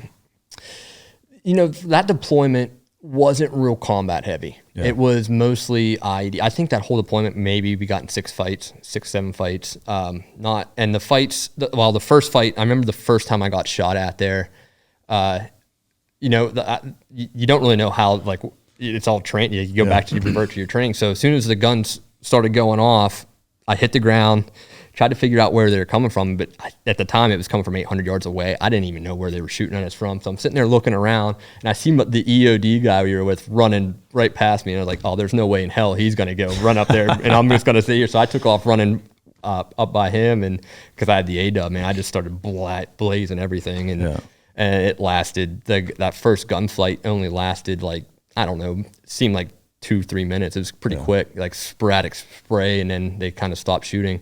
But it was effective fire because rounds were hitting all around us, and actually one of the guys took a round through his scarf, real close. Didn't know it happened until after we got back and took it off, and there was a AK round through it. But that was the very first time I got shot at, and that's it happened, I think, 4 more times after that. Similar interactions, just quick. Yeah, just quick sprays and then that was it. It kind of stopped. But we found tons of IEDs out there, and there were times where I would be driving a vehicle, and when you drive a vehicle through a choke point, and there'd be a bunch of rocks stacked up, and you're like, everyone out, everyone out, just the driver going through, because it's better to have one person get blown up than the entire freaking truck. So there's a couple of times where everyone got out. My LPO would look at me and goes like, hey, I hope your life insurance is paid up, buddy. Yeah, no shit. Jeez. So was it that same type of op tempo and interaction in terms of finding IEDs once you got to the gas station base build, or was it pretty singularly focused on just getting that up and running and not pushing out? Well, as we were driving into the where we were setting up our forward air or forward refueling point or something, and I forget what it was even called, but as we were going there, one of our guys was driving I don't know if it was a front end loader or skid steer or something, and ended up getting hit in an IED with it, and he ended up getting medically retired because it messed his whole head up, and he had some severe TBI issues from that. But like that was right where we decided to put our base, and it was just this IED right there. It's kind of crazy. But the first thing we did when we got there, the very first thing we did was set up a perimeter with our vehicles. That was kind of our security. And then we would set up our Alaskan tents that we had there. And after that, we started getting the front end loader running and filling up HESCO barriers, and we had a secure perimeter around there. And then we got dirt bikes out there, and because we had the front end loader, we made a little like motocross track for fun morale boosting times. And that's awesome. And then so that's kind of what we would do. We would work on the base, and then on top of that, we would also go out and do patrols. And some of the patrols were freaking brutal, man. I remember the one we did a 16-kilometer insert and a 16-kilometer exfil, and with the A-dub, man. I was towards the end of that, I remember like every step was just a like mental hurdle, because I was hurting so bad. And like, dude, if we get in a firefight, I'm just going to look for the first bullet. Yeah, it's brutal. So with I guess with that, similarly, like there weren't any big gunfights during that. Not the first platoon. Yeah, no. Okay. So you had Frank. I assume that there were no military working dogs. You guys didn't have any dogs attached to you? We did have a dog. Did you? And the dog handler was awesome. Yeah. And the dog was awesome. Can you say who it was, or are they still in? They're out. Brent Cook. Oh, no shit. Yeah, you know him? I know him real well. Yeah. So Turbo was with you there. Turbo, yeah. Fucking A. Yeah. Was he there on the second one or just the first one? Just the first one. Okay. Oh, no, he was with the whole first deployment. Right. The entire first deployment. But not the second deployment. Not the second deployment. Yeah. Yeah. No, Brent is fucking great people, man. Turbo's a great dog. Yeah, Turbo was awesome. And Turbo got along great with Frank. Like they would play together. That's awesome. And the cool thing was he was showing me like how to train the dog then. So I learned all like dog training techniques from Brent, showing me how to get the dog to act and behave properly. Yeah, that's awesome. That's and really, without Brent, I wouldn't have been able to get Frank back. Yeah. Well, so walk us through that. I know there's some hurdles to getting that. I mean, and was there anybody else in the platoon that was like, hey, fucker, that's my dog, or I want to bring him back? Like, because you all liked him, right? Yeah, we all liked him, but I think it was I put in all the work with him, Yeah. so I think it was pretty obvious. Like it was kind of my dog. Yeah. And I would say we got to about month 4 of deployment, and as Frank got older, he started developing a very bad hatred towards Afghanis. Really? An Afghan, he'd come onto the base that we were trying to work as a source, he would take off and like straight up death. Chomp it and chomp them. And so it was kind of like getting to be a little bit of a problem with that. And I knew like if I left him here, no one's going to have the patience to deal with him other than me. The next platoon would probably have kicked him out or got rid of him somehow. And so I kind of got the idea like, oh, okay, I'm going to try to get him home. I just got to figure out how. And when I started researching it and calling different, there was like just started to have organizations that would help you bring pets back and stuff. But when I told them what I was trying to do and where I was at and how remote we were, they're like, yeah, you're probably not going to be able to get them back. And I was like, okay, that's not what you tell a team guy. Like, oh, there's always a way. Yeah. And then I was like, I went over to Brent, like, hey, what all do you need to get your dog back? Like, what's the process? Like, how do you get your dog back? Is it like kind of a lot of like bureaucracies or paperwork or whatever? And like, would I be able to Photoshop something to make it look like he is a working dog? And Brent looked at me and was like, yeah, you could probably do that. And that's great. So like the wheels started spinning a little bit, and I went in, we had a platoon meeting, and I went in and go, hey guys, this is kind of what I'm thinking about. I don't know how it's going to be received, but what if everybody wanted to get Frank out of there because everybody knew his fate was probably not going to end well if he stayed. And I remember pitching the idea and being like, hey, I'm thinking about what if we smuggled Frank back and said he was a working dog, and we got all the paperwork and everything, and my OIC is like, get the paperwork and we'll move on from there if it seems to fit. He didn't say no. That's surprising, man. Yeah, my OIC was freaking awesome. He was awesome. I don't think you could do that now. No, I doubt it. I don't think so. I doubt it. I don't think there's an OIC out there right now that would be like, yeah, fuck it, let's do it. Yeah. Like, no, we can't do that. I think maybe it was partly because he was curious to see what I would come up with. And that's awesome. Because he didn't say yes, he didn't say no. He's like, just see what you got. And so the problem was I didn't know anything about Photoshop, but our IT guy did. So I got the IT guy to get Turbo's paperwork and kind of went and made a whole fake medical folder for Frank. And it was like fake injuries that he had, like he broke his leg in one training op. And we got the real deal folder. And then I was like, so Brent, what's the next thing we need? And he's like, well, when I leave, I have to get him checked by the vet, get the vet to stamp his signature, whatever. And then that's like the last thing. And I go, okay. So in theory, if you did that and scanned it and sent it to me and we Photoshopped Turbo's name off and put Frank's or whatever, however it worked, would we be able to pass a customs inspection? He's like, yeah, that's kind of what you do. Just hand them the folder, they look at it and say, good, get out of here. So you didn't have to have Frank examined by the vet. We stole the vet's signature. Yeah. That's amazing. Essentially is what we did. God, that's great. Yeah. And so I pitched that idea back to my OIC. Like, in order for this to work, we're going to have to send Brent out of here a few weeks early to get the signature. And Brent was like, hell yeah. So we ended up, my OIC was like, let's just see what happens. We'll go from there. And dude, your OIC is a fucking unicorn. Like, none of them would do something like that. Oh, he's over at Dam Neck now. Oh, no shit. Yeah. Well, that's cool. Yeah. Fucking A, man. Yeah, he's definitely a freaking awesome guy. That's great. So that's what happened 2 weeks, I think, before we were slated to get out of there. We sent Brent out and Turbo out. He got the stamp, emailed it back to me, handed it off to my IT guy. He kind of went through it and made it into a Frank vet signature or whatever. And then I had the whole, like, we sent someone back to Kandahar or TK or whatever, and they got like an actual real medical folder. They stole a medical folder out of one of the med shops, and we put together an actual real medical folder that you wouldn't be able to tell the difference between a real one and a fake one. Yeah. The only thing was Frank looked like an Afghan puppy. Yeah. So it was pretty obvious that he wasn't a military working dog. But Brent had an extra vest and everything, gave me a vest, and he had an extra kennel and gave me a kennel and stickers from the West Coast dog team. And so it looked pretty official. And it came time for us to leave, and because I was taking Frank, I was the last lift out of there. And my OIC, the last thing he had to do, I think, was take me off of the SEAL Team 4 manifest and put me on the West Coast MPC, dog. Yeah. So that was something that he had to do, and he went and did it. And that's so awesome. And he's like, and I was very clear, like, if this goes south, I'm taking the fall, and no one's going to know any different. I'm going to say I did this all behind everyone's back, and we were going to roll the dice with it. Everybody wanted to get Frank back, and so it came time to leave, and Frank took his first Chinook ride out of Bagok and into Kandahar Airfield. We were at Camp Brown for only supposed to be there for a day or two, and then the plane broke down, and they said it was going to be like a week until they could get us out of there.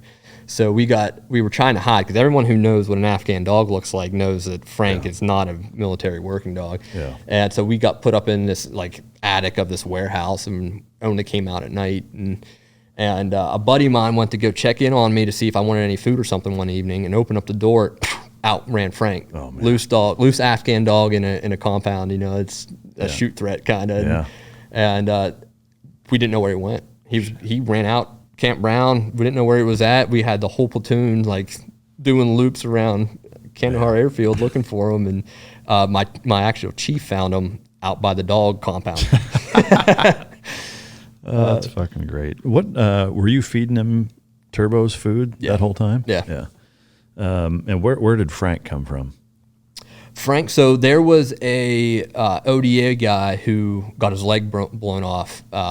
His name was, I think, Frank, and they named the dog Frank, and I didn't know that's what I thought he said, Frank. And by the time I got him his name changed to Frank, it was like, oh, it was Frank. It was Frank. No shit. Yeah, I didn't know that. Yeah. Well, yeah, that's such a great story. So, all right, so he's hanging out with his fellow four-legged friends. Yep, got him back. Everything was smoothed over. All took a sigh of relief, and then it came time to get out of there.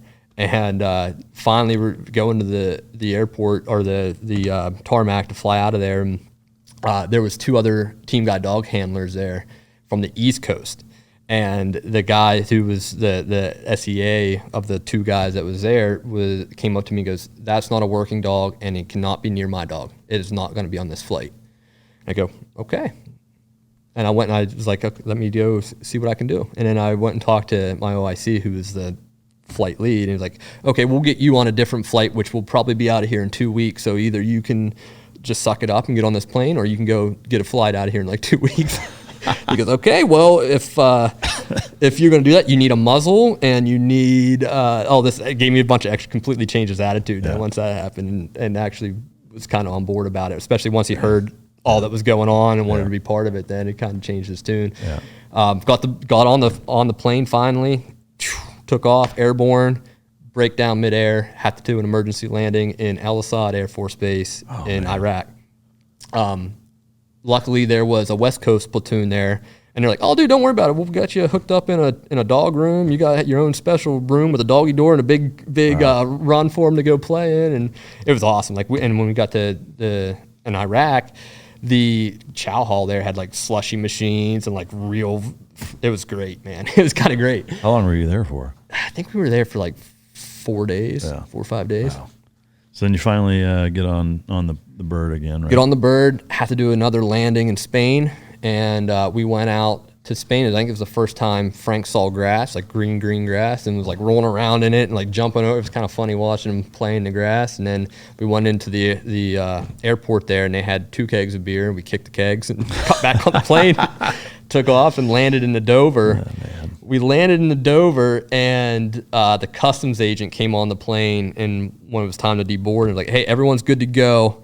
I just need to see the dog handlers down the belly of the plane." And we went down there, and he asked for the paperwork and looked for it, and he let the other dogs went, and it was just me there then. And he's like, "So I got to ask, man," as he's looking through this, like, "what kind of dog is this?" And I was kind of already prepared what I was going to tell him. Like, well, it's Frank kind of looked like an Anatolian Shepherd when you start looking at him. Like, so this is an Anatolian Shepherd mix.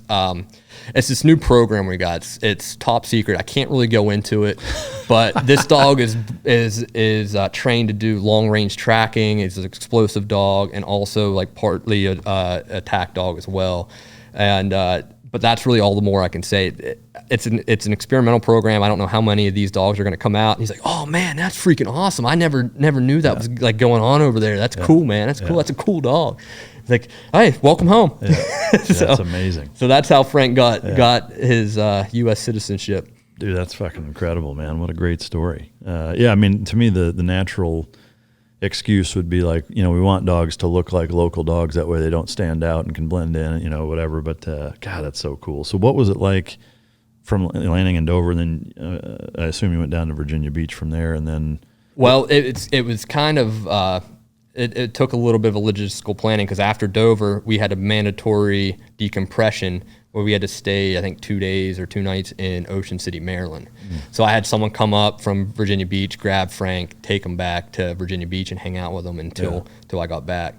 But after that, I didn't have a place to stay, because when I deployed, I got rid of my apartment, I had no bills, so I was just pocketing all this money, but I had no place to stay when I got home, so I ended up living in the platoon hut for a few months after I got back. So me and Frank were living in the platoon hut for a few months when we got back. Man. I tell you, it restores my faith in the SEAL teams here and that. I mean, this was what, 2009, 10? Yeah. Yep. Yeah.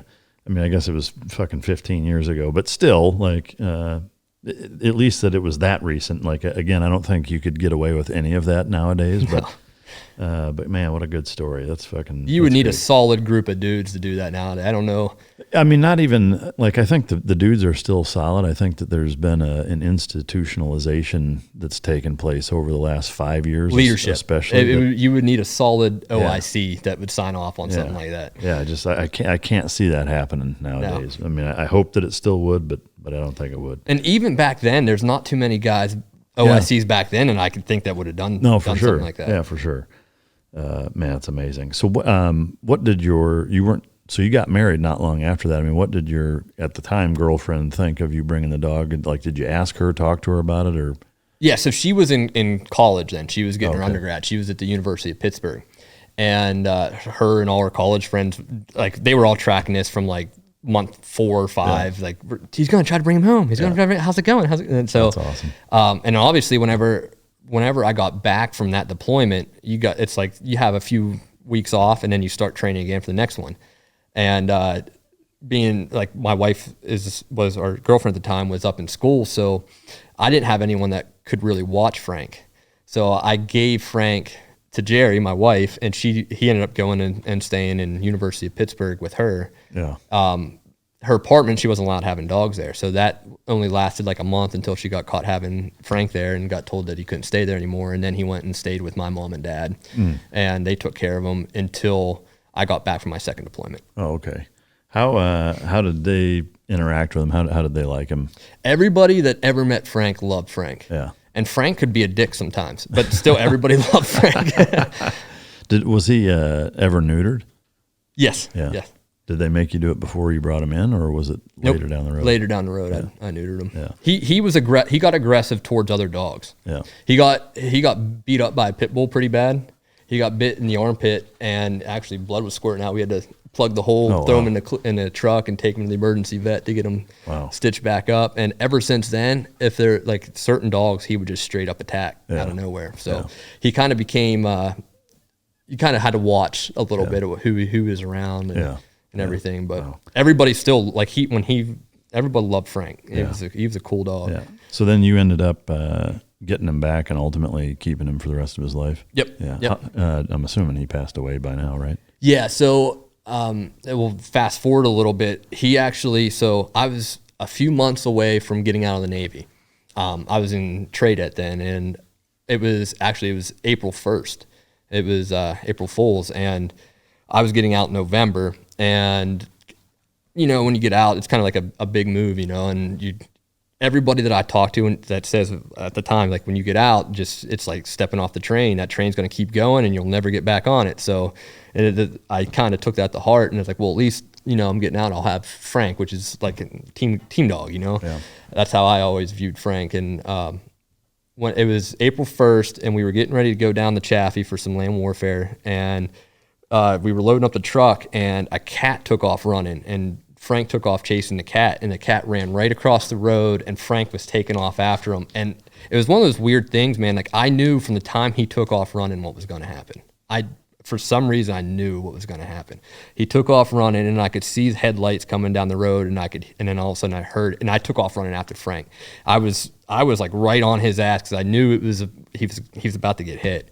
And ran across the road. Sure as shit, the car hit him, and the guy stopped, saw me right there, and took off running and left. And which was fine. I didn't really care. I didn't want to talk to the guy anyway. It wasn't his fault, And he, like, I could still like hear the sound and like he smelled the smells of what happened, and he got crushed, man. He got crushed, and I was kind of, when that happened, I'm grateful that my buddy that I was living with at the time was there, and he kind of came, and he had a tractor with a front end loader on it, and he came out that, and we put Frank in there and took him out into the back of his, he had a big 5-acre property in Chesapeake, and I was kind of in denial what happened. Like, dude, we just got to get him to the vet. We got to get him to the vet. He's like, buddy, he's gone, man. Man, that sucks. And so we went out to the back of his property and dug him a deep grave and buried him that night. And then later on, a few weeks later, we planted a big tree there. So that's how Frank crossed over the Rainbow Bridge. Man, that's fucking brutal. How old was he? I think he was about 5. 5, man. To go through all that and then to lose him like that, Oh, is yeah. just such a kick in the nuts. And I was a trade land warfare instructor, and I would bring him down on the trips with me. So everybody knew Frank, you know, like all the East Coast teams knew Frank. And like you show up to a trip and everyone was like, hey, where's Frank? Where's Frank? I'm like, sorry guys, I screwed up, man. Let him chase a cat and he got hit. And then like, it was that trip when we got down there and everyone was asking where Frank was. It was a somber day, man. Everybody was bummed that Frank wasn't going to be around anymore. Yeah. I'm surprised you can tell the story without getting fucking overworked by it. Yeah, I would have a hard time telling that story, honestly. But man, that's fucking what a gut punch. It took the wind out of my sails for a long time, man. I after that happened, I never wanted to own another dog. Like there'll never be another Frank. Yeah. They'll never. The only way you can get another Frank is if you go through war, you know, and so like I was put off by dogs after that and didn't want one because there was like no way to have that bond. Yeah. And then my wife surprised me with a husky mix dog. Yeah. So and like, well, I guess this will do. Yeah. Her name's Eleanor. She's a freaking awesome dog though. That's hard to say no to that. Yeah. All right. So I guess going back, I appreciate you telling the story, Frank. It's an amazing story and a heartbreaking end, but it's all part of the gig. I know. I mean, shit happens. I've certainly lost dogs for all sorts of reasons. But all right. So in between your first and second deployment, you get married. How long were you home in between the two deployments? About a year and a half. Year and a half. As you got ready to ramp up for the second one, you went through JTAC right in between? Yes. Yeah. I assume that comes into play on the second deployment. Did you have I mean, it sounds like the second deployment was quite a bit more intense than the first one. Yes. Did you have any inclination or idea that it was going to be? Like, was there a kind of heads up like, hey, we're going into the lion's den, it's going to be for real? And was there that feeling? Yeah, we knew ahead of time that we were going to the hot spot in Afghanistan. Yeah. I think it was Team 2 was there, and they were setting up. So where we were deploying to was along the Arghandab River in Zabul province. And the base was called Saigez. There's a little village called Saigez right on the river. And those guys were getting in fights every freaking day. I know they got in a big gunfight. I think it was on July 4th. I remember it showing up and them telling us about the July 4th fight that they got in. And it was like, that place was one of those places, one of those deployments that anytime you wanted to get in a gunfight, you could do it. You just walk out of the base, you make a right. It's just a matter of time. Yeah. And it was just a very hostile area, really. So the goal wasn't village stability this time. It was what? Technically, it was village stability, but it was essentially expanding the green zone, expanding the friendly zone, and trying to push the Taliban out of that area. Okay. Were you with other special operations units? Just nope. You guys? It was just we were in it was kind of sketchy, man. We were one platoon out in this like remote area surrounded by mountains. I mean, was there anybody else? Or was it just you guys? Just us. Fucking 16 dudes. Yeah, we were beefed up with some National Guard, Army infantry guys. But they were there for mostly like base security because you go do ops, man, your base is empty, hanging out to dry, you know. So, and there was an op that we went on that they waited till we left and then attacked the base. Oh, so really? we were like running back to the base to try to beef up the numbers and stuff. But how many National Guard guys were there? That's a good question. I don't really remember. I'd just be throwing out a number, but if I had to guess, 10, 15. Wow. Did you guys have a dog with you on that deployment? Yes. Yeah. Can you say who that was or no? That was whenever it kind of became platoon internal then. Oh, I got it. I forget the name of the dog. I think it was Blitz. I think the dog's name was Blitz. An East Coast dog? East Coast dog, yeah. And Turbo was a Dutch Shepherd. Blitz was a Belgium. Yeah. All right, so if you could just kind of walk us through that deployment, any of the highlight stories that are worth sharing, I'd love for you to share as far as the kind of step-by-step combat operations that you did of some of the more memorable shitstorms that you got into.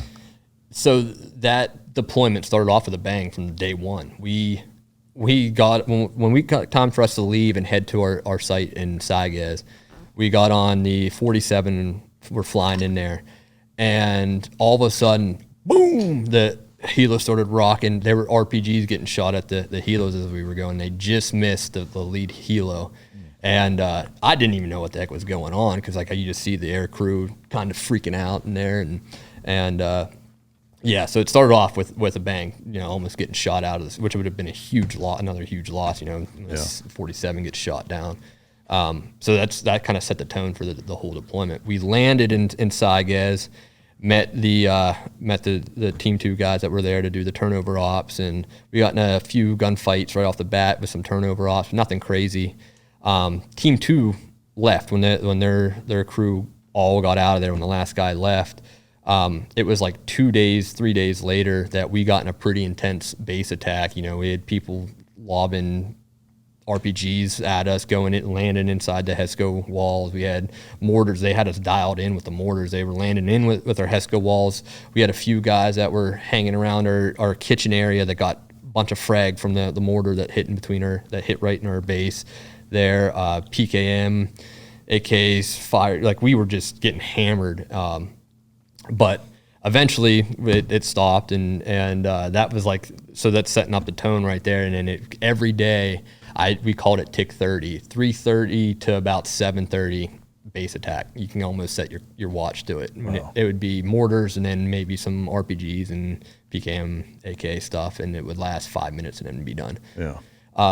And as that started happening more and more frequently, we had to, like, it was getting, like, had us dialed in way too much. Like, it was getting real sketchy. Like, all of our tents had bullet holes in it, so when it would rain, water would come in, and so we ended up doing is we got, I think it was called an MTAS, the 120 millimeter mortar system that was all computer GPS guided, and so you could just punch in the coordinates and drop a mortar, and it would go to wherever it was at. So as soon as base attack, we would have all the TRPs lined up, and we would just start dropping mortars, and then it would lasted. Our base attacks lasted maybe a week after that, and then we got a minigun set up on the outside of our base. So like anytime a base attack happened, it was like we were set up to defend ourselves, and it eventually got to the point that they quit trying to attack our bases. Yeah, and they waited to more ambush us out on patrols. Yeah, wow. Were there instances when you were out on the patrols where you guys basically just got your ass handed to you and had to go back to base? Like, were there any that went horribly wrong? There was one that went horribly, there's several that went wrong, I would say, but like one in particular that went horribly wrong, I would say. So every time we would go out of the base, we had to do a river crossing.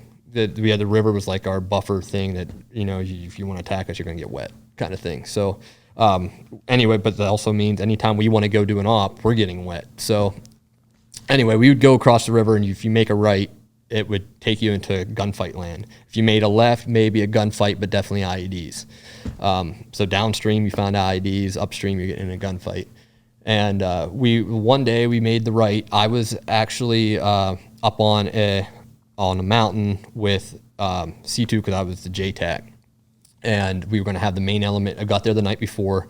The main element was going to come through and do their patrol. And essentially what we were doing is just patrolling the contact. You know, like we were going to look for a fight and find Taliban, and that was the way to do it, just because of like the ROEs at the time. And so we would go right, and there was like a little bit of a gunfight, a little skirmish, some sporadic spray, nothing like crazy. And then we've got ICOM chatter saying that they're setting up for an ambush further down, and trying to think if I can say this. They triangulated it and figured out where the ICOM chatter was coming from. So Recce started heading that way, and they walked right into an ambush. And by an ambush, I mean outnumbered and in the green zone, in the thick. So the green zone in Afghanistan, where we were at, we called the green zone, was very thick and vegetated. It wasn't like the Iraq-friendly green zone.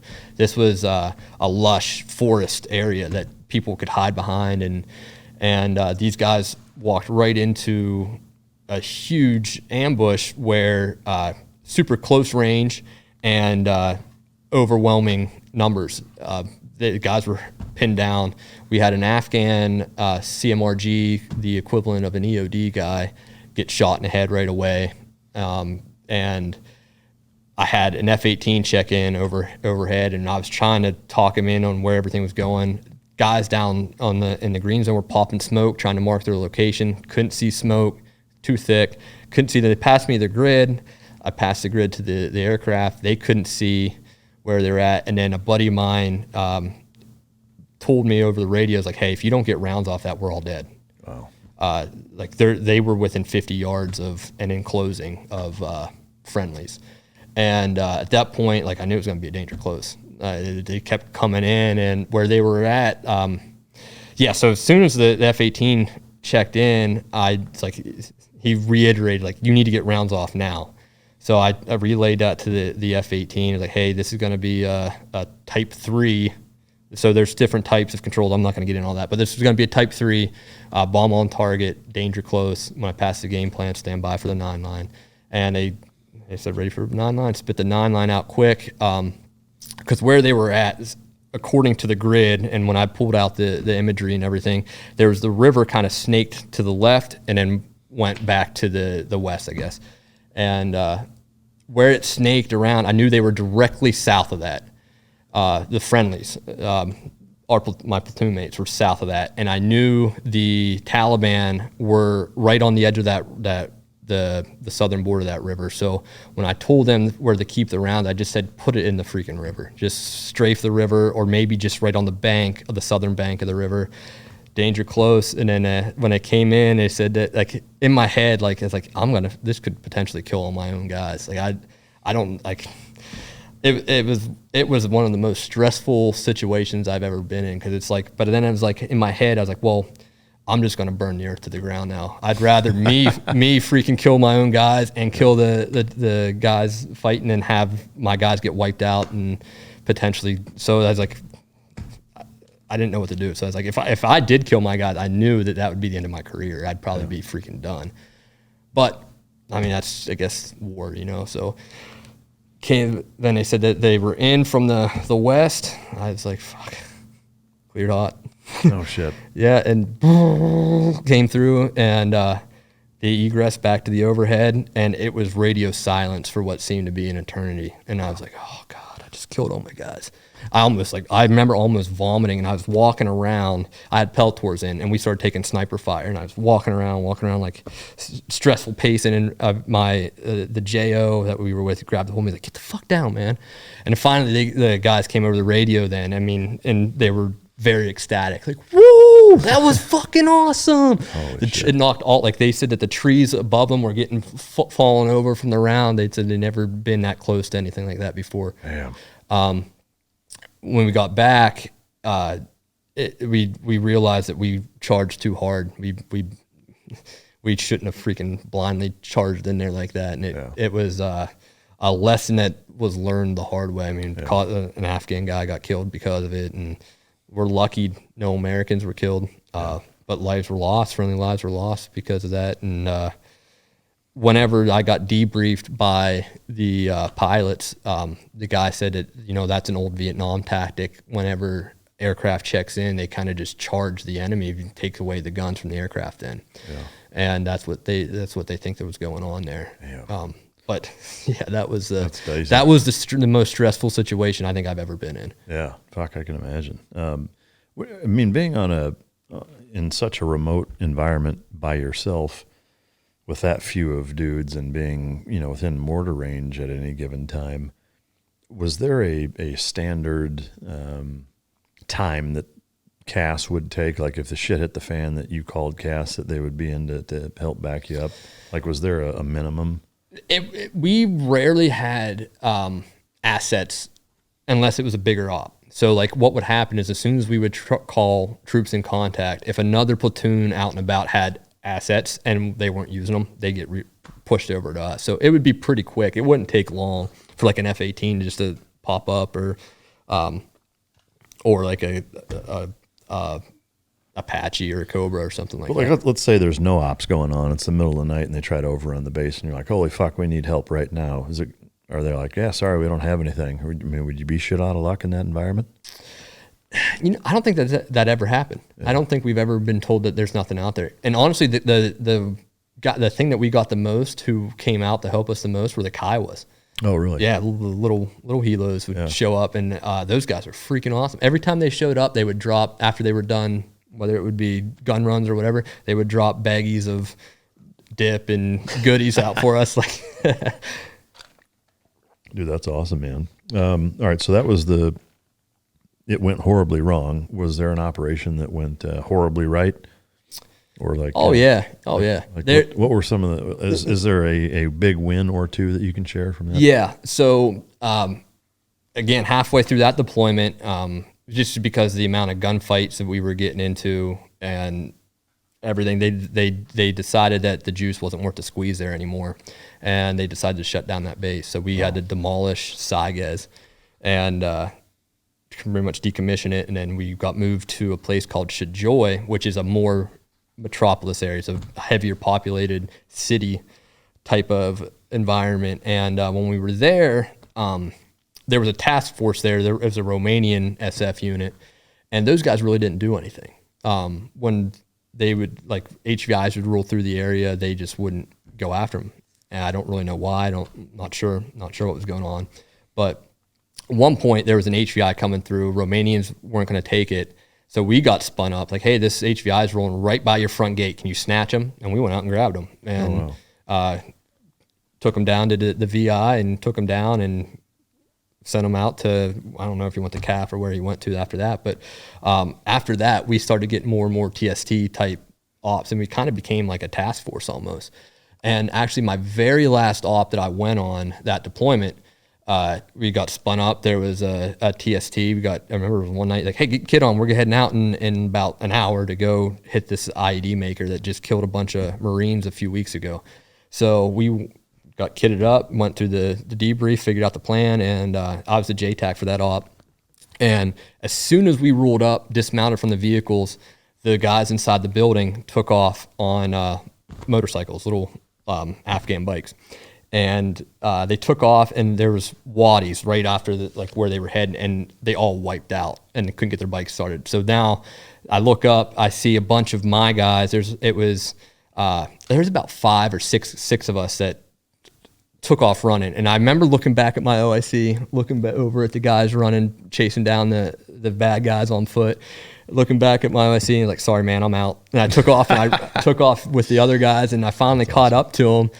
And we started gaining ground on these guys, and occasionally they would turn around and spray us with AKs. And I remember at one time, Blake Marston, who died in a helo crash, I remember one time looking over at Blake, and he's like engulfed in dust from rounds just hitting all around him. Wow.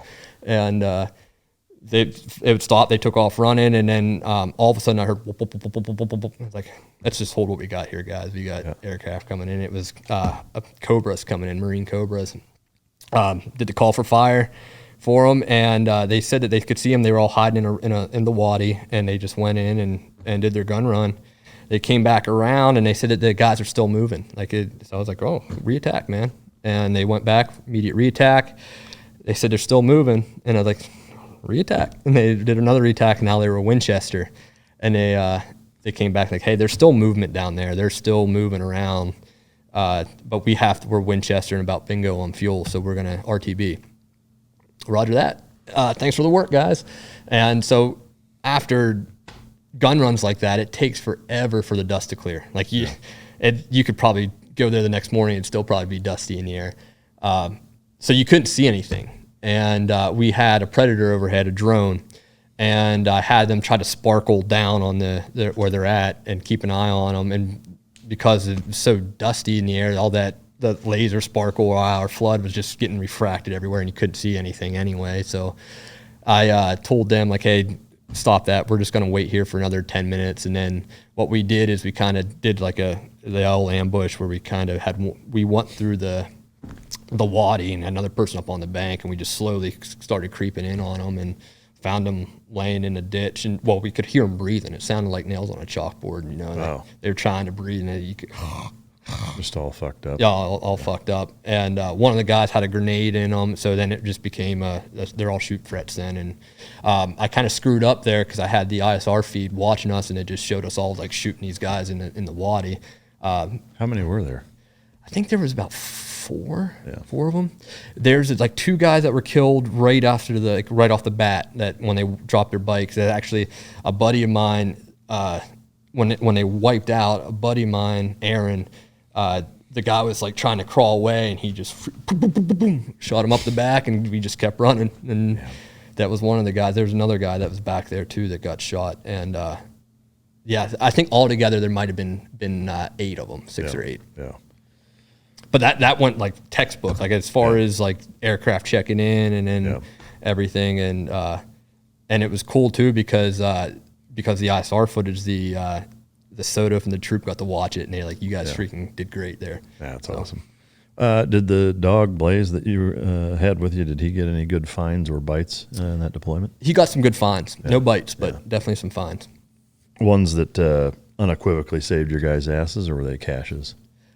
There might have been 1 or 2 that would have probably saved our asses. And there was a couple like lucky where a guy didn't step on a toe popper type IED that Blitz found, and definitely Turbo, a lot of IEDs that would have saved our ass. Yeah, that's awesome. First deployment. Yeah, great shit. All right, so that was a 7-month or so deployment. Yeah, I feel like that one kind of extended because of when we shifted over to Shijoy, it was more like an 8-month deployment. That was a longer one. Yeah. Towards the end of that, did you know that you were funneling yourself personally out of the Navy? Like, were you ready to move on, or where was your head at the end of the second? I was a little bit salty about getting Saiges shut down because I didn't want to leave there. Yeah. Weirdly enough, I think team guys can relate to that, but that was like the team guy deployment, because like you're out of the microscope, you can do whatever you want out there. No one's coming to check in on you, and like as far as head shed goes, like it's your platoon and your platoon head shed, and like rarely are HVIs coming in or head shed, like SOTF commander or anything like that. Rarely do they ever show up there. Yeah. Because one, it's an ordeal just to get out there, and there's nothing out there. Like, we were cooking all of our food over an open fire. We had no showers. Like, I went 2 months without a shower out there, and like we had no internet. Like, we had nipper and zipper, so we had no way to my wife would be like, "It's not fair that your friend's platoon gets to FaceTime every day, and you have to call with a sat phone that cuts out every 5 minutes." Like, well, he's also lame and not doing anything cool, so fuck you. Yeah, it sucks to suck. Yeah. Man, that's wild. So I guess, at that point, like, were you 100% from a decision-making standpoint ready to get out of the Navy? Or no, not 100% then. In my head, though, whenever they said that the juice wasn't worth the squeeze in Saiges, I was like, that's the end of this war, essentially, as being that. It's going to be more, I guess you're going to be more held back on a leash, and it's going to be like the kinetic days are probably near ending. Yeah, is what was going through my head, and the thought of doing workup after workup to just deploy to EUCOM, AFRICOM, I came into the teams because there was an active war to fight. Yeah, and when I saw the light at the end of the tunnel, that's what got my wheels spinning to something different. Yeah, and that's whenever it started happening. And then we went to Trident, and being at Trident, I just didn't want to do another workup and not go to the show, Yeah.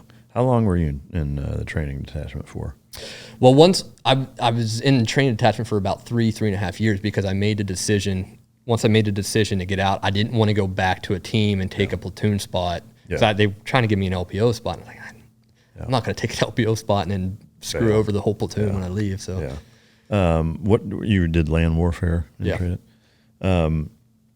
During that time, like, what was the thought process for actually getting out, and what the next step was? Like, can you walk us through kind of your mentality and your thought process as you wanted to get out and what you were going to do?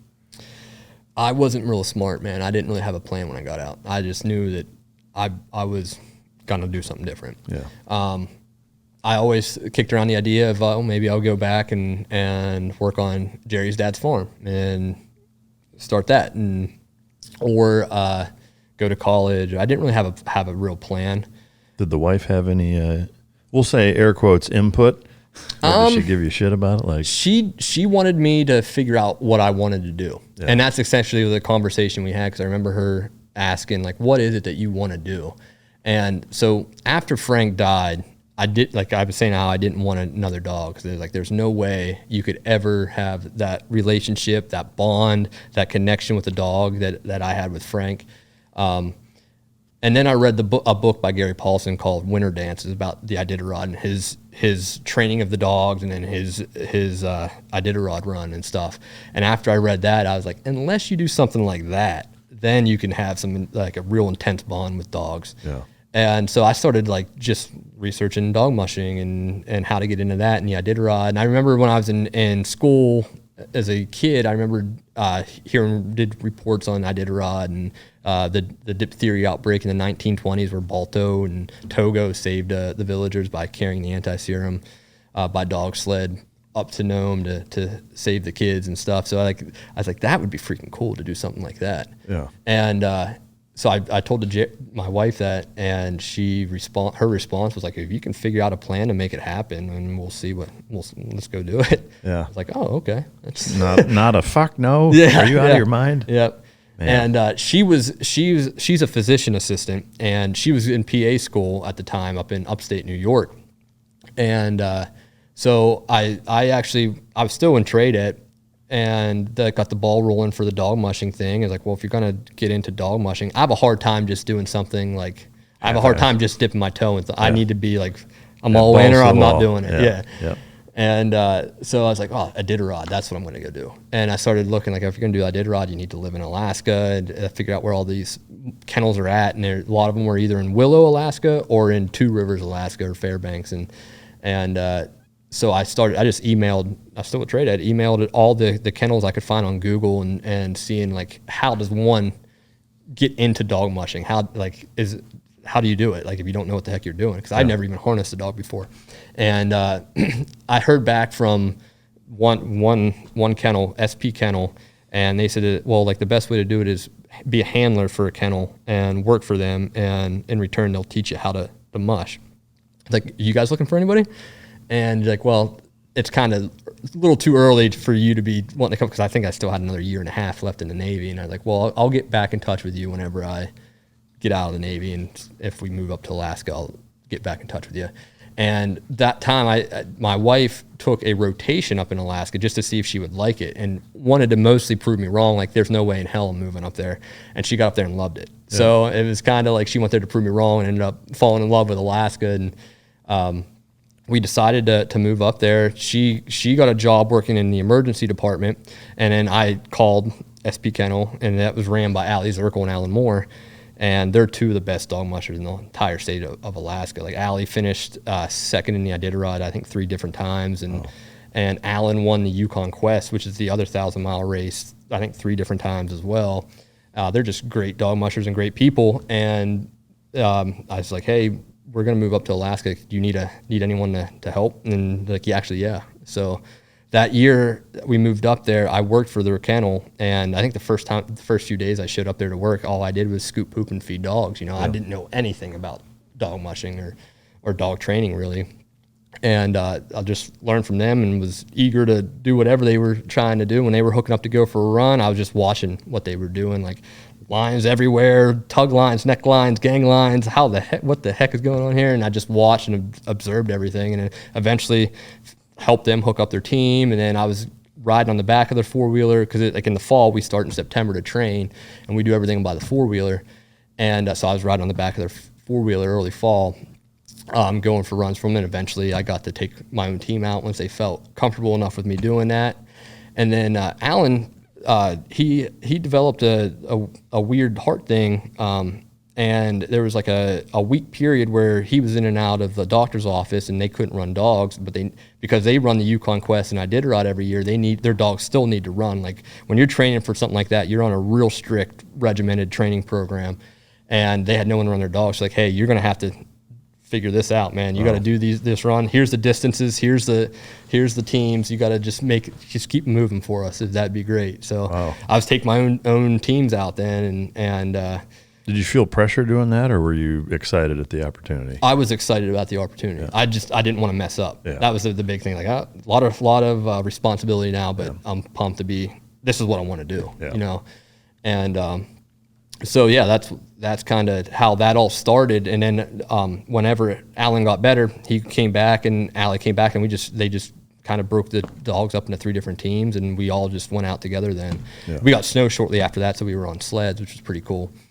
And Alan actually went on that year to win the Yukon Quest. Oh wow!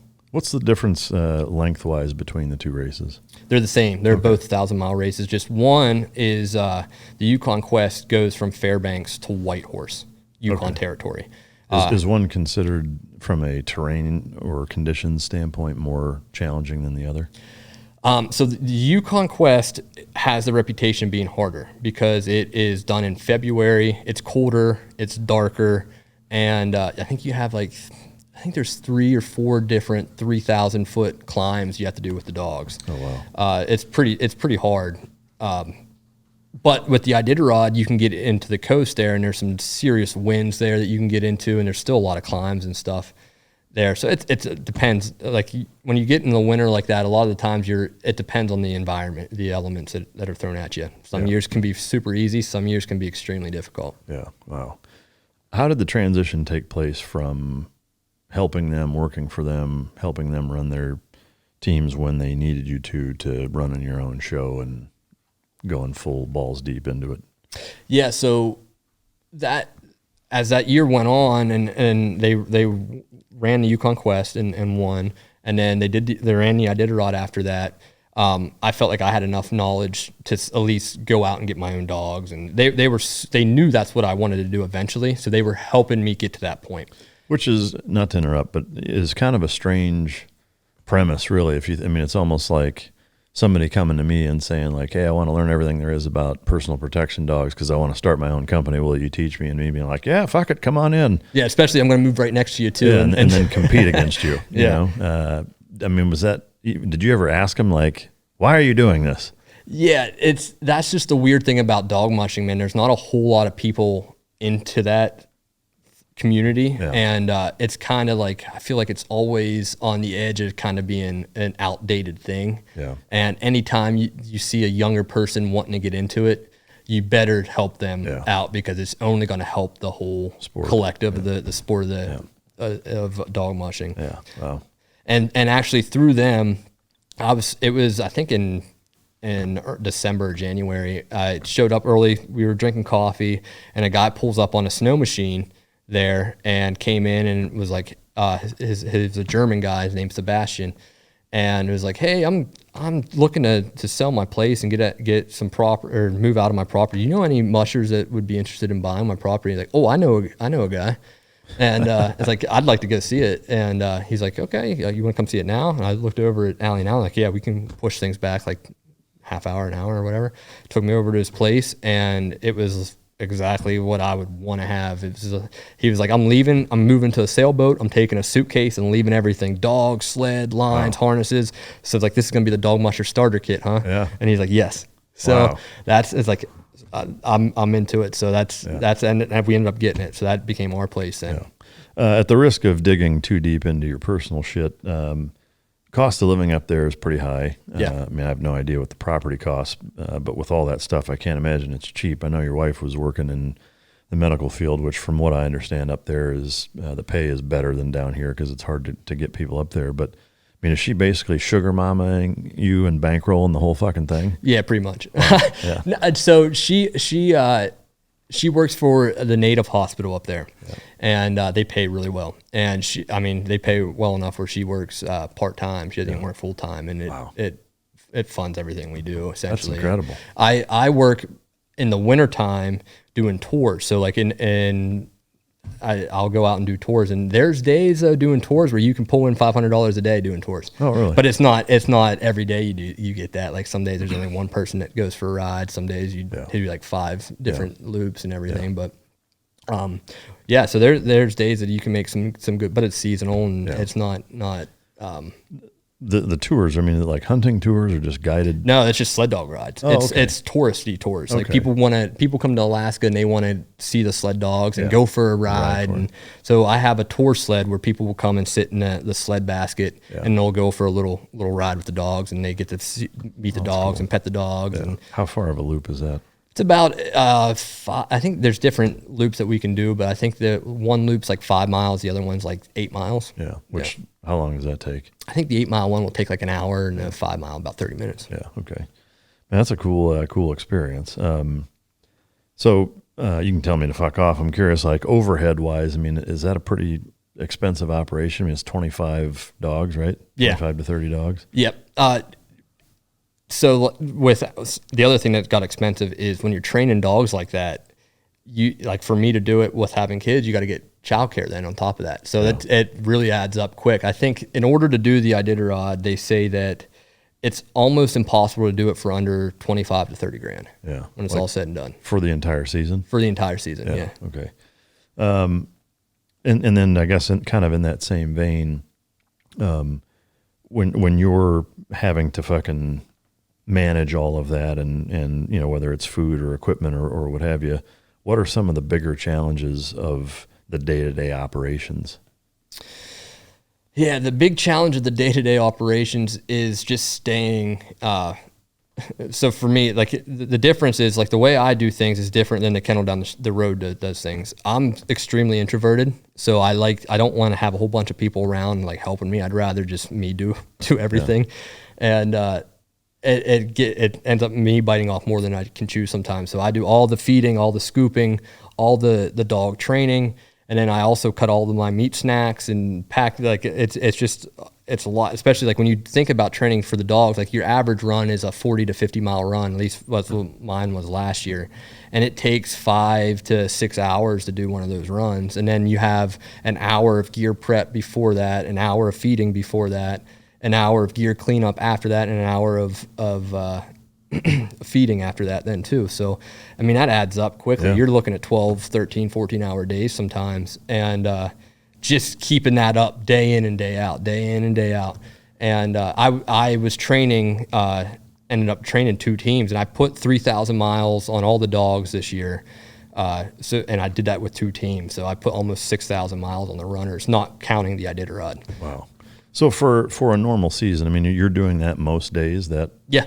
We start in September. Usually, once we start, like I'll just run dogs every single day. Early on, I'll do 1 team a day up until the first of the year, and then I'll switch and make. I'll either do 2 teams a day or just do 1 giant string of dogs and do one big team. So typically, for the first bulk part of the season, the dogs as a team are going out every other day. Yes. Okay. And they're usually 40 to 50 miles. It's like training for a marathon, man. The first runs we do, September 1st, we'll do like a 3-mile loop. That's it. And then we'll do that like 3 or 4 times. It's like just getting them used to really the first few runs for me is basically training obedience on the line. And I call it my 3 no chews. They're not allowed to chew on the lines, they're not allowed to chew on the harnesses, and they're not allowed to chew on each other. Yeah. And then other than that, it's short runs and emphasis on fun. And when we get back, lots of praise, lots of happy, lots of treats. And then I take them off their harnesses and off the line. I let them run around and play with each other for a little bit and put them back in their kennels. Yeah. And what is an average day mileage-wise on the Iditarod? You're looking at 100 to 150 miles in 24 hours about. Man, that's impressive. Yeah. I mean, it's super impressive. Like, that's hard to even wrap your mind around. Yep. And it's done all, like, that's the thing is, like, that's what's so special about those dogs. It's all done on their own will and their own desire to go. Like, I'm not making them go. Like, it's done on their own. Yeah, you can't make a dog run 150 fucking miles a day. Yeah. You know, like, they'll fucking lay down or bite you or, you know, whatever. Yep. I'm curious, like, what makes when you're selecting a dog, if you're trying to add a dog to your team, what are you looking for? How would you go about selecting it? Because I know, like for me, looking whether it's a police dog, a military working dog, a personal protection dog, my own personal dog, whatever, I have a really, really specific kind of system in terms of evaluation and selection criteria. I'm curious, like, how specific do you get and what do you look for? What makes a good dog a good dog? How do you go through that process?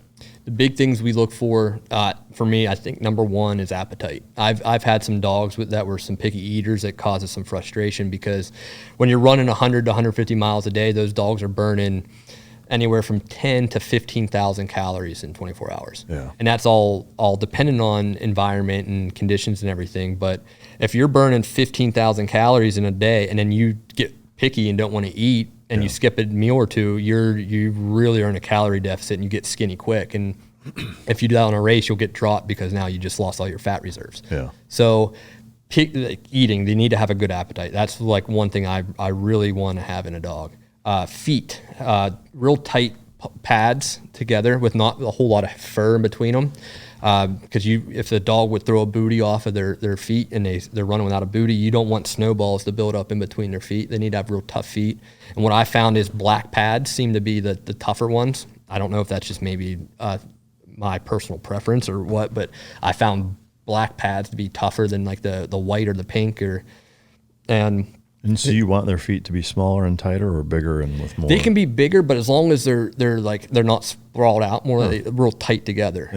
Is kind of what you're looking for. It's interesting. I would have thought the opposite as far as like staying tough and, because typically really small pads and feet on dogs are more fragile. But yeah, the problem that can happen is if you have booties on, it's not a big deal. But if a booty would fly off, if dogs have a paw that splays open more when they run, they can get snowballs built up in them, and then you'll see them running with their leg up in the air. Is losing a booty a pretty common thing? Yeah. Wow. Losing a booty, booty's getting a hole in it and filled with snow, like that happens quite a bit. Yeah. And the thing is, like, because I spend so much time out there with the dogs, I know their gaits. Yeah. Exactly. And I can tell when one changes almost immediately. And it could just be a small little it's not a limp, it's just a weird change in it. And usually 9 out of 10 times it's because there's snow in the booty or snow in a pad of a dog's feet. It reminds me of patrolling. Like after you've been doing it with your guys long enough, like you can tell who's who by the silhouette. Yep. Like by the way they walk and stand and hunch or not, or their posture, whatever. That's really fascinating. Yeah, and that's like I could be inside and I can hear a dog bark and be like, oh, that's freaking Danny barking. Yeah. All right. So what else? Like if you're evaluating a dog, coat, the dog's fur, because you're in the environment. On the Iditarod, it got down to 45 below zero, and we had a 25 mile an hour wind. And I think the real feel was close to 70 below on that. So you need dogs that have a real good coat that can withstand those temperatures. Right now, there's a lot of breeds in the Alaskan Husky where they're starting to put more hound in it to make them go faster. When you do that, you lose a lot of that fluff in their coat. Or you can have within a litter some dogs that have like a shorter coat. And I personally like longer coated dogs. Yeah. But then you have the opposite side of things. So if it gets really hot during the Iditarod, you might be better off with some of the shorter coated dogs. So it's a bit of a dice roll.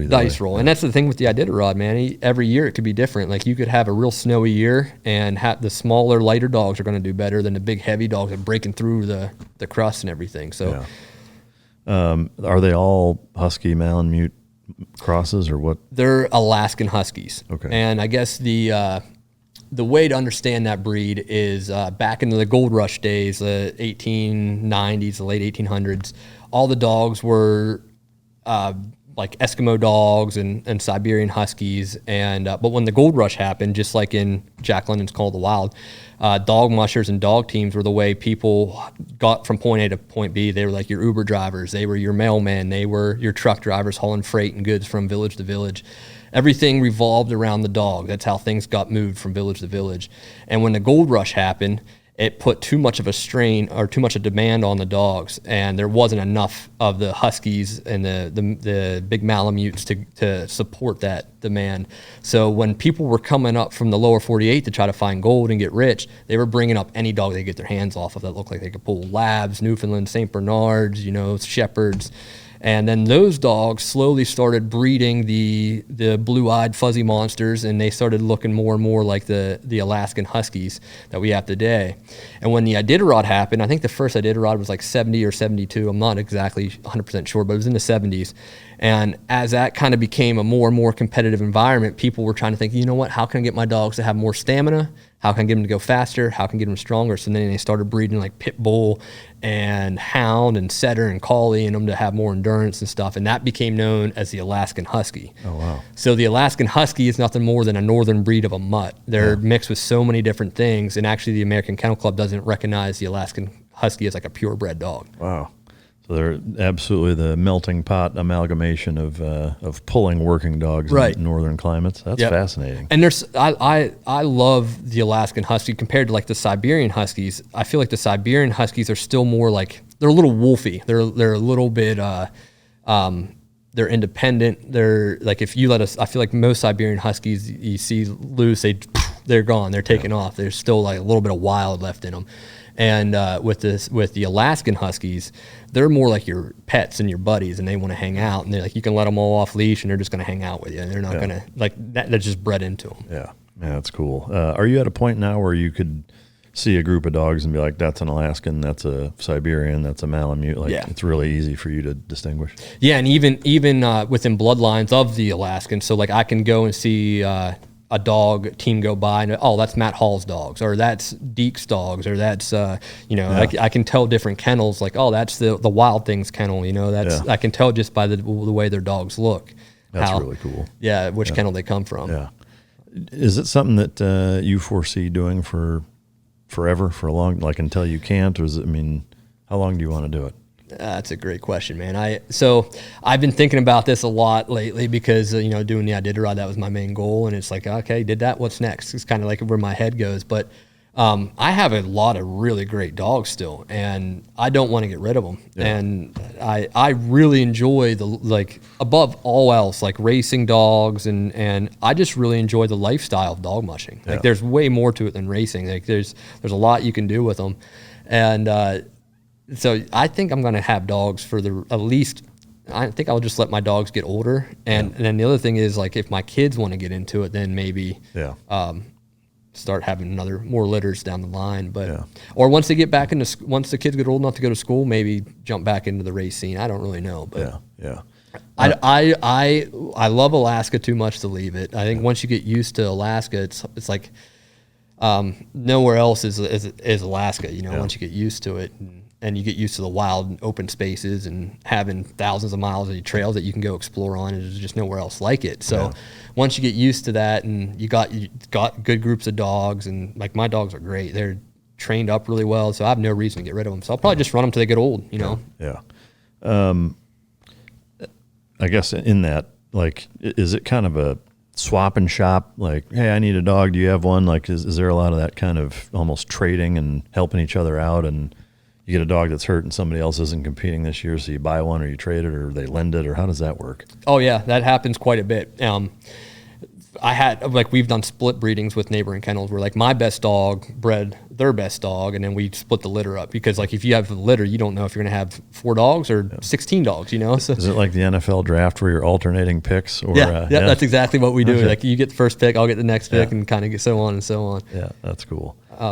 I've done a few breedings like that with some of my neighbors. When I got started, if a neighbor would have a litter of puppies and they only wanted to keep a few, they'd give me one. Or I've done a deal where I pulled an engine out of a friend's vehicle in exchange for a sled dog, and so there's different things that you can barter system to get dogs. The best piece of advice I ever got was from Allie and Alan, and they told me in Alaska, especially in Two Rivers, sled dogs grow on trees. Yeah. So if someone's trying to give you a 3-year-old male dog, there's usually a reason they're trying to give you that. So no one's going to give you their best dog for obvious reasons. So. I feel like that's kind of a norm in working dog circles across the board. If the dog's so good, why are you getting rid of it? Exactly. He's in his prime. Why are you getting rid of it? Yeah. Man, that's cool. Is it pretty kept in-house where the standards of, it sounds like a pretty niche and small world. Like, could somebody like me, if, or somebody they have no idea who it is, come and say, hey, I want to buy a puppy, would they sell them to them, or is it like, no, you're not getting one of these? Yeah, that happens. I mean, people, especially people that live in Alaska, they have pet Alaskan Huskies. Yeah. They make great pets. Yeah. They actually make really great pets. The cool thing about them is they will go run the Iditarod. They can run 1,000 miles, but they are content just chilling on the couch with you too. Have you seen what are they called? The sprint dogs that are on the track? Yeah, like lure coursing. Yeah, and greyhounds. Yeah. They're kind of that way too. They'll run and sprint around the track, and then other than that, they're just kind of laying around. Malinois are generally not like that. No, but there are some that are. Yep. And those are the personal protection dogs. It's like the perfect mix of a dog that you can go do whatever you want with, and is a bad motherfucker when they need to be, but will sleep by the fire and just hang out. There's not a lot of them, but there are some. a friend of mine crossed some Belgians with his Alaskans, and It'd be an interesting combo. They said they were freaking great, but they're almost too smart. Yeah. Like they'll like when you run in a dog, like you look back, the dog's harnesses have a line clipped into a gang line. That's what they pull from. So when you're running a dog, you want a real tight line. That's what you look for a sled dog. And they said that after a while, the Belgians kind of know, like, oh, they can just take a little bit of a break. They don't have to pull. They'll run the whole time, but they won't necessarily pull the whole time. So it's the fingertips on the boat in buds, not bearing the weight. They're ducking boat, yeah. Fucking bastards. Has there been any dogs that you've had along your mushing journey that you've developed a bond like Frank with? Oh, I think I got several dogs like that. Do you have a favorite? When I think of, so what I'll say is you might even be able to chime in on this one, is I feel like everyone who's been around dogs, especially working dog, can pinpoint like one special dog that they've had, and like there'll never be another dog like that. Yeah. I have a dog like that, but it was one of the first dogs I got. So whenever I moved into the Sebastian's house, we moved in there. It came with 6 dogs, and one of those dogs his name was Brock. And he's one of these dogs. He's a big black dog. He looks like a wolf. He's a big black dog with yellow eyes, and when he looks at you, it's like he's looking through your soul. Yeah. And he naturally knows what you want him to do without you having to tell him to do it. Yeah. He'll sit without you telling him to sit, and if you want him to stay, he'll just stay. Like it's weird almost how intelligent that dog is. He was my lead dog from the time I started Frozen Trident Kennel up until, I don't know, I think he ran maybe 3 years after the first 3 years of that and got us qualified for the Iditarod. He was my best lead dog. There were several instances where he kind of like, we were going through a trail and there was open water and he kind of porpoised through deep snow and took the team around everything. And I was like, Brock, get back on the trail. G. So G means right. I was like, G. And he was like, nope. And he kept going through the deep snow and took us around an open water crossing. And I was like, oh, I'm just going to shut up now. Wow. Man, how old is he? He now, I think, is 11 or 12. Oh, so he's retired, I imagine? Yes, he's retired. He's a pet dog. Just lives in the house? Yep. Yeah. Is that, would you say, the dog that you have the most special bond with? Yeah, he's him, and then Clyde is my other dog, and he was the very first sled dog. Bonnie and Clyde were my first 2 dogs that we got in Alaska, sled dogs. And Clyde and Bonnie are 2 of my best lead dogs currently. And Clyde's like, Bonnie and Clyde are probably the next 2 in line down from Brock. Yeah. And so Brock was one of he came with the property, basically? Came with the property, yeah. That's surprising that a guy, I mean, I imagine that the guy had a pretty good bond with him, that he could just give him away like that. Yeah, he had like that was that guy's like special dog too. And I think because he was moving to a sailboat, he didn't think that it'd be like the right life for Brock. And Brock was still, at the time, he was still I think when I got him, he was 5 years old. And like he was still like prime, he's in his prime then. So he didn't want to pull him out when he still had, like, the dogs still love to run. And I think he's like, the dog's going to be staying at his own house. And like, I bring all my dogs inside and every now and then, and he's like, he's going to be treated well. So I think he's like, oh, I'm okay with it. Yeah. If I just speculate on that. Yeah. Does he keep in touch and ask about him? Oh yeah. He actually was he worked for the Iditarod nice. Last year, and it was awesome because I could see him in there at a few of the checkpoints, and he'd offer advice and stuff. Cool. So yeah. I had that special dog, and I have one of his teeth. That's awesome. Which I would recommend. Yes. To me, there's no better way, especially with a dog that bites people for a living. But even with, a dog that doesn't, like, ashes are cool, but what do you do with them? To me, this is something it's tangible. You can touch it. You can feel it. It's the same as it was, when they were in their present being, and you can have it forever, and they have 4 of them. I probably wouldn't do it with any of the incisors or molars or anything, but the big canine teeth are pretty neat to memorialize the dog. And I made multiple necklaces because this dog I had for about 12 years when my daughters were toddlers, basically, is when I got him. And he just passed last January 1st. So, it was kind of the bulk of their childhoods, and he was a once in a lifetime dog for sure. But Do most of the kennels start with a few foundation dogs and build their lines around that, or do most people, when they start, try to get entire teams and get up and running as fast as possible? I think it can be either way. Anything, yeah. The way I did it was more the second. I wanted to get enough dogs to be able to start getting my Iditarod qualifiers knocked out that next winter. Yeah. So when I moved into Sebastian's house, the location where Frozen Trident Kennel is right now, I was actively searching for dogs. So I got Bonnie and Clyde, the first 2 dogs, and when we moved into our property now, it came with 6 dogs, so I was up to 8. Oh wow! And then Ken Anderson is the musher that I got Bonnie and Clyde from, and he called me up and was like, "Hey, I got another dog that I'm trying to rehome. I'm getting out of dogs." And I was like, "Okay, let me come over and see." And it's this tiny little 35-pound dog. Like, that's not a sled dog. He's like, "Well, I've ran dogs." Ken Anderson's finished in the top 5. I did ride several different times. Same with Yukon Quest. And he's like, don't let that size fool you. And I know Allie and Alan, they had some small dogs. So I was like, okay, I'll try her. I just need dogs. So I got, her name was Buttercup, and she turned out to be one of my best dogs as well. Wow. She's a little freaking spitfire of a leader too. She's awesome.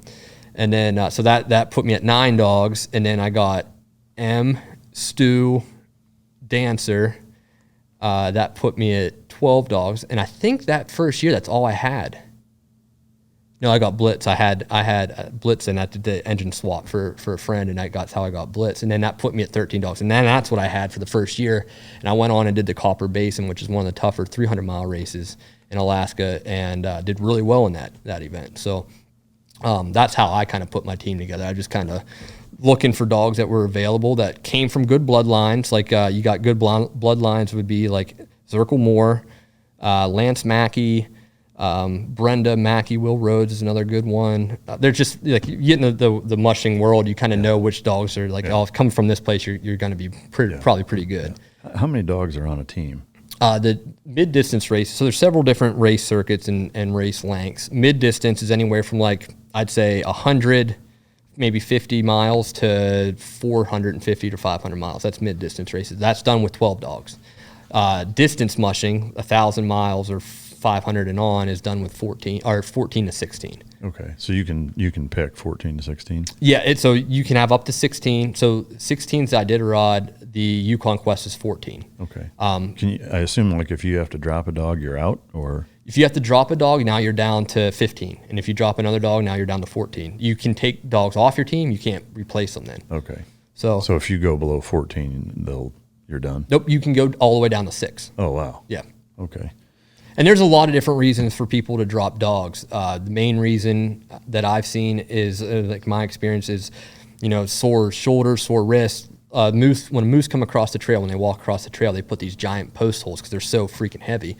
And at nighttime, dog might not see a post hole and step in, like roll a shoulder, roll a wrist or something, and you'll see them kind of like limping in, and you're like, I'll just leave you at the next checkpoint. And at the checkpoint, there's a team of vets always at every checkpoint that kind of are there to check on your dogs. Yeah. Are there any other kennel operators or people that will like breed, raise, train, or get a dog to where it's like in its prime and it's a really good dog and sell it at that point? Like they do that for a living? Yes. And what would a dog like that cost? It really depends on the dog. Lead dog, a good lead dog, like you could 3,000 and upward. The average dog, I'd say you maybe 500 to 1,000. Like really? And that's like a puppy, like a $500. Yeah. So you could get a prospect for 1,000, 1,500. Yeah. And like top shelf, you're going to pay is 3, maybe 4. Yeah. You start getting into like some of the championship kennels, it might be more than that. You might be 5, 10. Yeah. That's still an astoundingly low price given what those dogs do. I mean, especially like you go to any metropolitan area and you see like blue Frenchies for $15,000, and it's like, holy shit. Yeah. Like what a lopsided marketplace, What do your dogs like sell for? Like what do tack dogs or so that EDD? It can vary wildly. I mean, anywhere from on the low end of maybe 10,000 and the high end into the 6 figures, Yeah. So I mean, just and everything in between, like so much of it's going to depend on, for me at least, like the caliber of the dog and what it's going to be doing, which is what's going to translate to how much I have to pay to get them and how much time I'm gonna have to put into him to get him to that point. So if it's the unicorn dog of, top shelf level working caliber, like as good of a working dog as any dog I've ever worked with, but has the sociability, amicability, and ability to integrate into a normal house environment without being a total nightmare, those are so few and far between. It's going to take a lot to get somebody to sell that. It's usually me finding dogs overseas that are in families of people that didn't plan on selling them, and me offering them enough to sell them. So that's step one. And then step two is if the environment is, the person has 5 homes and a private jet, and they're going back and forth, and the dog's going to be around all different types of, maids and nannies and pool cleaners and security folks. And so the more dynamic and fluid that environment is, and then you can add in and the mother-in-law who's in a wheelchair also lives with them and needs to be able to interact with the dog, and the dog has to deal with that. And, so the more kind of variables that you add to what that dynamic is just translates to, okay, well, now I have to do that with the dog and this with the dog and that, and it's just going to take longer. So those are the 2 biggest factors. If it's just like a general purpose, very raw green dog that just has the right genetics for a high level working capacity in a police department or a fellow trainer or whatever is going to do all of the training, then that's going to be the lowest cost.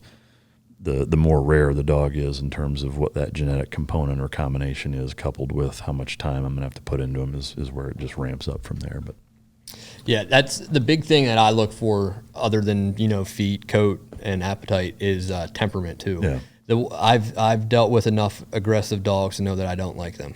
Yeah, I mean, to me that would be an impossible ask to have a dog that's a prick, in a group of 15 other dogs that's starting shit and whatever. I mean, to me, it's an impressive feat in and of itself, having that many dogs getting along together. And for the listener, we're going to head out to the kennels after this, and you'll see it's about a polar opposite environment. Like there's never a time where you're even letting 2 dogs run around together, let alone fucking 30 of them.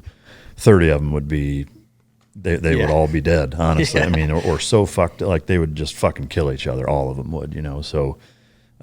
it's just such a different environment. It's weird. There's a ton of similarities and parallels. There's also some polar opposite, stark contrast too, which is pretty neat. But different breeds too. Yeah, totally different. Do you remember our first conversation that we had when I called you? Yeah, with Stu. Yeah. So Stu was one of those dogs that I got. That I think I was like the 3rd or 4th kennel that he came to. And because I was desperate to get dogs so I could go on and do my qualifiers for Iditarod, I was like, I'll take any dog. And I got him, and he was just straight up aggressive, and he would attack any dog. Didn't matter what, male, female, big, small, he would just straight up attack. And there was one point where we had like 4 dogs in staples because any dog that was near him, he would just attack. And that's a big deal because beside the dog is another dog. You have two in line with each other, and so he was having to run by himself because I couldn't find anyone to run with him. But he was such a stud on the line, like a physical stud, that he was like a diesel truck. He would pull harder. He would never get tired. He had an appetite that wouldn't stop. He's based on performance, he was what you would want. Yeah. He was just a dick. Yeah. And that's when I called you, I was like, listen, man, I need to get this dog to at least find one dog to run next to, because he's too freaking good to just find another place for him. But what you told me to do was bring him inside, keep him in a kennel, and everything that dog needs to come from my hand. So that his needs are food, water, and shit and piss, essentially. So when he has to shit and piss, I'd hook him up to a leash, walk him around. Food, I fed him from my hand. And when it was water, I delivered the water personally to him. And actually what happened was I started to really like that dog then eventually. And he started to really like me. And I got to understand that dog a little bit better, that when he would attack, it came almost out of, he didn't have he was insecure mostly is what it was. He would get so wound up and get nervous around the dogs next to him, and then he'd be like, and then he'd just turn into them. And what I started to be able to do is whenever I could sense that happening, I would just say, Stu, and he would look at me then, and I would just redirect his attention. I never would be able to let Stu out and play with any other dogs. He had that just aggression thing in him that if I let him free play, he would just tear into him. But I got him to the point from what your advice. And I got them to the point that I found like 4 or 5 different dogs I could pair them up next to, and we went on and did a bunch of races. Yeah, man, that's really cool. I mean, it's super, validating and just, I guess, fulfilling to hear that, because it's such a different environment. But I think it proves the theory or the methodology that I strongly believe in that, dogs are dogs and psychology is psychology. And while, yes, the temperament of the dog, the working capacity that they're in, the environment they may come from, the dynamic of whatever of all of those things converging on each other may drastically vary. How you get from point A to point B is generally the same, and most of kind of the basic principles that work in, the main kind of disciplines that I have been in for a number of years translate and parallel pretty much everything else, and it's just really neat to see. Do you still have him? Yeah. Yeah, that's awesome, man. I don't trust anybody else to have them, so I'm going to keep you, buddy. Yeah. Yeah, no, I bet. Well, so what is a typical living environment like for them? I know I know every kennel does it different, whatever, but for you personally, like what's their setup? When we first moved into our kennel, all the dogs were on tethers, and we had posts sunk in the ground with a chain tether on there, and I ended up, I think it was 3 years ago, I pulled all the chains out and built individual kennels because I started pairing up dogs to have like roommates, which ended up being the dog that they run next to most of the time. And the nice thing was about that is the pens are big enough where they can play, and all my dogs get along pretty well for the most part.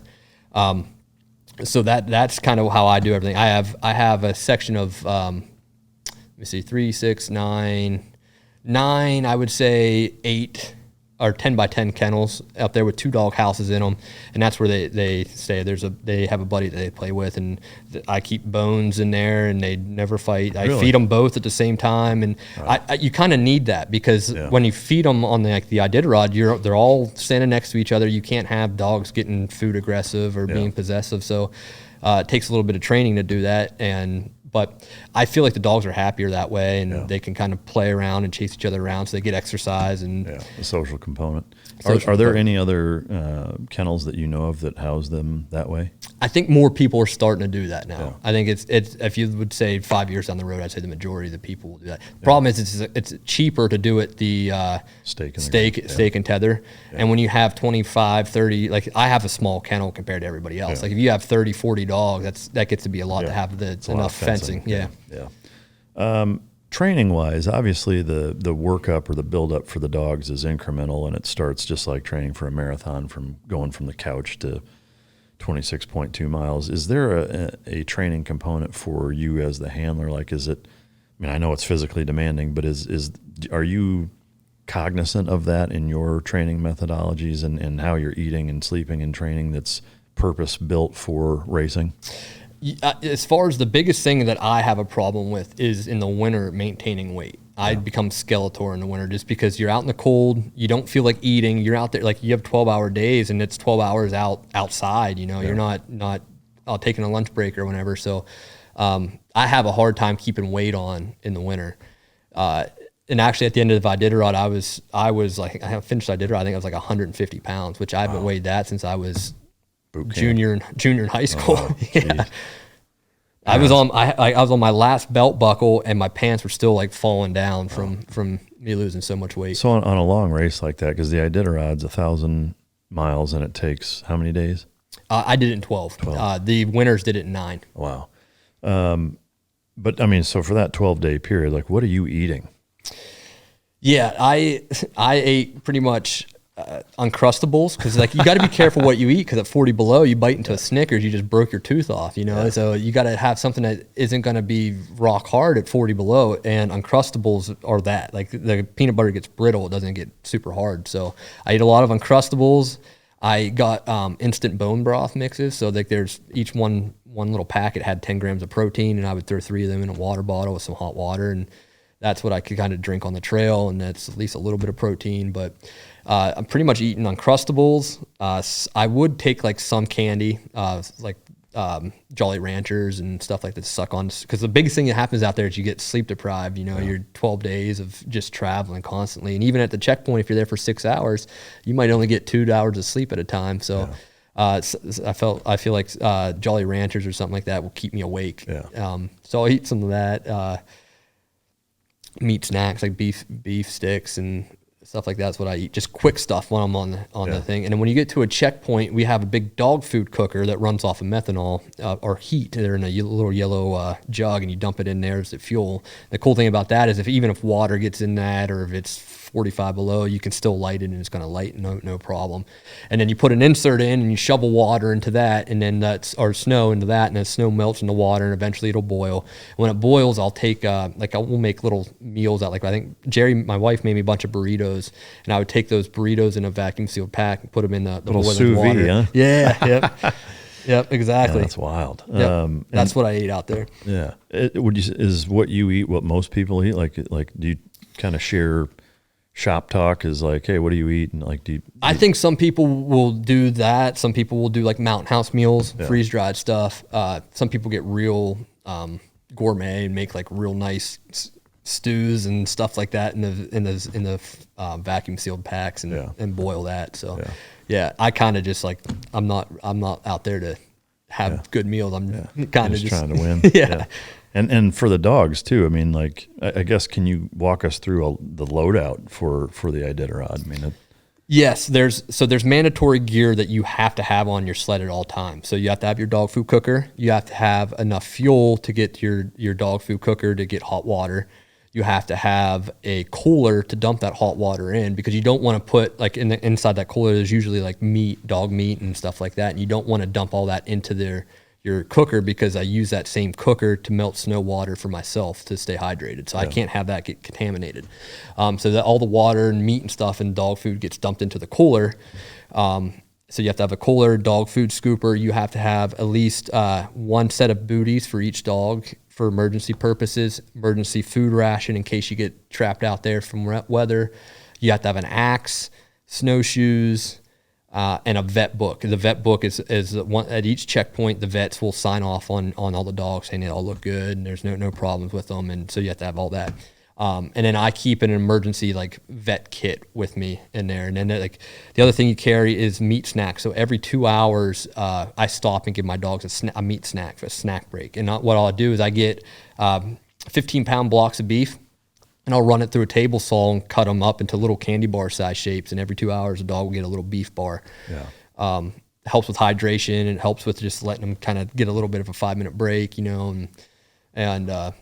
yeah, so that's kind of what I always carry. Is anything above and beyond that? I mean, it seems pretty bare bones. Do you have one set of clothes you're wearing the whole time?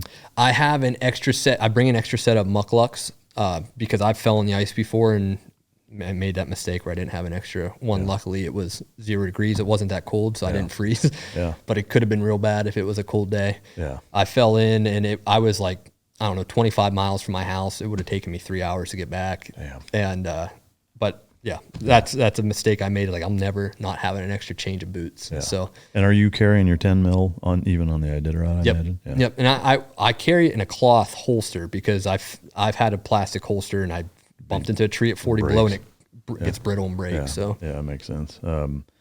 How much do the dogs eat in a day, and what all do they eat?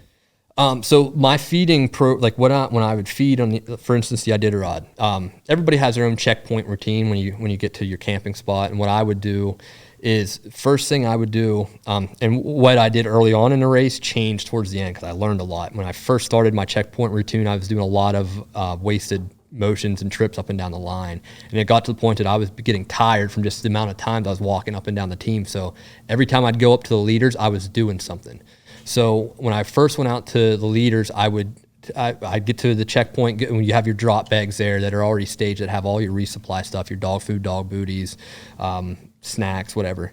And when I'd get to the checkpoint, immediately go through the drop food bags, grab a snack, and grab grab a thing of kibble, a snack, and my snow hook. And as I'd go up to the leader, I would rip open the bag and just take handfuls of kibble. I'd just drop Teamdog down on the ground for them. And if a dog would eat it, great. If a dog wouldn't eat it, no big deal. And then I would take the snow hook, clip it into the gang line closest to the leaders, and I would stomp that into the ground. That keeps the line stretched out so the dogs can't go back and say hi to the dogs behind them. And then on the way back, I would give them a hot dog. I'd give the dogs 2 hot dogs. And what that would do is if they would eat the kibble or eat the hot dog, there's enough sodium to make them want to drink. And then when I would go back up the line, I would, I'd go back, get the dog food cooker started, go back up the line, take off booties, set straw out. And when the dogs get the straw, that's a signal it's time to take a nap. And so the dogs are trained when they see straw, we're just going to lay down. We're not going anywhere. Yeah. And they'll lay down then, and it takes maybe 30 minutes for the snow to turn into hot enough water, and then I'll dump that into the cooler full of like beef fat, beef liver tripe mixture, different meats that I have kind of out there, and I'll dump that in there, and it'll turn it into like a soup, and then I'll dump kibble into the water then, and each dog will get 1 scoop of the soup and the kibble. And I'll go up, I'll set bowls out, walk up and scoop ladle out. About 2 cups is about what the scoop holds. And then if the dogs eat that, great. If they don't eat it, I'll dump it back into the cooler, and I'll try again about an hour and a half before I leave the checkpoint then. Because they have to eat. And I'm doing anything that I can do to get them to eat. And I have different types of meat. I'll have salmon, I'll have chicken, I'll have beef, I'll have beef liver tripe mixture, I'll have beef fat, and I'll offer the dogs everything I can because you're trying to get them to eat whatever it is that they eat to put those calories back. Yeah. One thing I've found, because I've had finicky dogs, and sometimes traveling, surprisingly in the summertime, it's really hot, and they're stressed from traveling, and they won't drink, and you can tell, pulling up on their skin, they're super fucking dehydrated. Is taking bacon grease and just putting it in the water. Which sounds dumb, and I've even rednecked it even more than that. Where I took, I was in a pinch, and I took Slim Jims, right, and it made me never eat Slim Jims again. Not that it was a huge staple part of my diet, but take like as big a bite of them as you can, and don't swallow any of the juice, right? So you chew it until like the meat part is dry, and you have a mouthful of juice, and then spit that into the water and mix it up. It looks so fucking gross. I was just like, what the fuck is in these things? It's disgusting. But I had dogs that just would not drink water, that that would wolf it down after that. But man, it's fascinating. And it's so procedural, and I can see it reminds me a little bit of like cleaning kennels, in that changing one thing can save you 2 hours of time when it's a big group of dogs, just by the efficiency of movement thing that is so crucial, especially there where you're on a time crunch and you're burning calories and freezing and whatever. Yeah, I made the mistake early on in a race. Like I didn't practice my I didn't have my checkpoint routine really nailed down going into the Iditarod. So when I get to a checkpoint, I might have been there, like the first few stops that I did, I only stopped for 3 hours. And there's really not enough time for you to get any rest whenever you're there for 3 hours. But when you're there for 6 hours, you could potentially maybe get 2.5, 3 hours of sleep there if you do everything by the book at as far as like no wasted motions up and down the line. Yeah. And it took me a while to figure that out, because by day 3, I think I only had like an hour and a half of sleep, and I was starting to get really like sleep deprived and hell week fucking right. Hallucinations. Yeah, I was having all sorts of hallucinations out there. Yeah, I can imagine. What, any of them stick out as being the weirdest? Yeah, like there was one time where the team just turned into moose antlers. The dogs like disappeared. There was just moose antlers out in front pulling the sled, and it's just weird how that works. That's wild. Yeah. There was times where I could hear people because the first half of the first, I would say 50 miles of the race, there's spectators lying on the trail, machine out to little cabins, and they're all cheering for you and then everything. It's fucking silent. And then it's silent. And then, but there's like halfway through the race, I remember I thought I was seeing people along cheering and clapping, and there's nobody out there. Wow. Yeah, that's fucking tricky. All right. So I guess in a given, like during the Iditarod specifically, how much is a dog eating in a day? I mean, if they're burning 10 to 15,000 calories, obviously they can't eat that much. Yeah, they're getting, I think, 3 hot meals a day, like 3 meals of Teamdog. And then in a perfect world, they would eat a snack about every 2 hours too. Yeah. So have you counted how many calories they get? No, I didn't. I've never counted it. From the start of the race till the end, did all of them drop a shitload of weight? Yes. Yeah. They all were pretty skinny by the end of the race, but I mean they ran 1,000 miles. Yeah. And is that standard for all teams? Yes. Yeah. Yep. When you get to a checkpoint, almost immediately a team of vets is on your dogs, and they're monitoring their weight. They know they can lose X amount of weight, but if it gets beyond something, they like, hey, we're gonna take your dog. So a vet can basically say you're done racing. Yes, that's cool. And like, I personally usually the one be like, I'm dropping this dog, like, and they're like, I think you're okay, man. I think that dog's good. You don't need to drop it. And I'm like, no, I'm just gonna leave with you, man. Yeah, that's wild.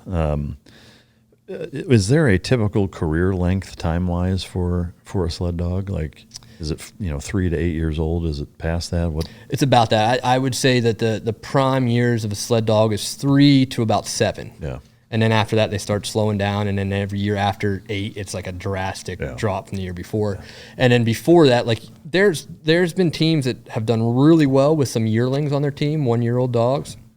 But ultimately, they don't really come into what I found full maturity until about 3 years old. No, I agree. I mean, like when I sell, especially personal protection dogs, they're usually 3, 3.5, or almost 4. A lot of people at first are like, well, I want a year-old dog. And it's like, a dog doesn't have the mental maturity to do what we're asking him to. Further, I would say if at 18 months the dog does have that, when that dog's 3.5, he's going to be a motherfucker. So a lot of parallels with human beings that way. And with sled dogs, like you, especially with training, when you start, the way I do it, if I have the dogs to do it, is if I have when I have a litter of puppies. The puppies stay together as a litter for the entire first year of their life. And I think what happens, at least with my dogs, is whenever that happens, they get socialized really well. I hardly ever have dog fights because they're just used to being in a pack together all the time. And they know how to act amongst each other. Yeah. So for the very first year, if I have the last litter I had was a litter of 4 dogs. They just, all 4 of them, they lived in one giant house, ate out of one giant bucket for the entire first year. And then when they hit 1 year old, they get moved to the main kennel, and they start getting introduced to the harnesses and running. But whenever they're running, they really don't run anything over 20 miles throughout that whole first year, maybe 30, 40, at the end of the season. But everything is just an introduction to them, and everything's fun, and we're not trying to press them, we're just introducing and get them this experience that dog mushing is fun. And then when they're hit 2 years old, then they start getting into the race scene and getting in and training up with the main team. They might get to do a small 200-mile race or 300-mile race, just an introductory race. And then by the time they hit 3 years old, nothing's new to them anymore. They've done races, they've done long runs, they know the deal. So by 3-year-old, they're ready to go. Yeah, that's super cool. What is it like? How do you certify or qualify for the Iditarod? In order to qualify for the Iditarod, you need two. I think it's 2 300-mile race and 1 200-mile race. Just completion. And you have to, when you do it, you get a report card, and the race marshal, the guy in charge of the race rolls, the head vet, they're all kind of grading you on dog care, cold weather survival skills and all that stuff. Because when you're out in the Iditarod, I think the longest run I did that was unsupported between checkpoint to checkpoint was about 100 miles. And they just want to make sure that you're not going to freaking die or hurt your dogs or do something stupid out there and become a liability. Yeah. So it's kind of just to make sure that you kind of understand dog mushing enough to be able to tackle something like Iditarod. Yeah. On the 200 and 300-mile races, how many miles per day are you usually taking in that? It's probably the same, maybe even a little bit more, because it's a shorter duration, so you can press them a little bit harder without. If you ran a 200-mile race. If you ran the Iditarod at the 200-mile race pace, you wouldn't go. You'd be burnt out. In that, 100 miles completely unassisted, what have you, and on Iditarod, are you carrying any actual survival shit with you, like SEER school style? Are you preparing? And do you bring a tent? I don't bring a tent. How do you sleep? So I'm kind of I say I'm too lazy to get my stuff out of my sled, so I actually most of the time I just sleep in the straw with the dogs. Yeah. I don't bring out a ground pad. I didn't want to bring out my sleeping bag in there. Even when it was 40 below, I just freaking zipped up my hood, crawled up with the dogs, and are you freezing your ass off? Yeah. There's when it's that cold, you're not even in a sleeping bag you're cold. Yeah, you're not comfortable. Yeah.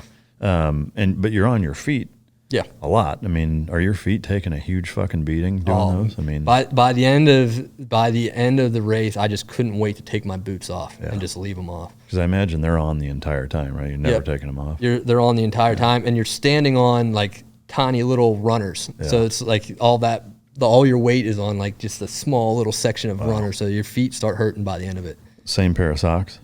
I change my socks every checkpoint. Oh, okay. Just because like they get wet, and when they get wet, they get cold, and that's a not a good thing to have. Like the Hell Week sock change. Yeah, that's wild.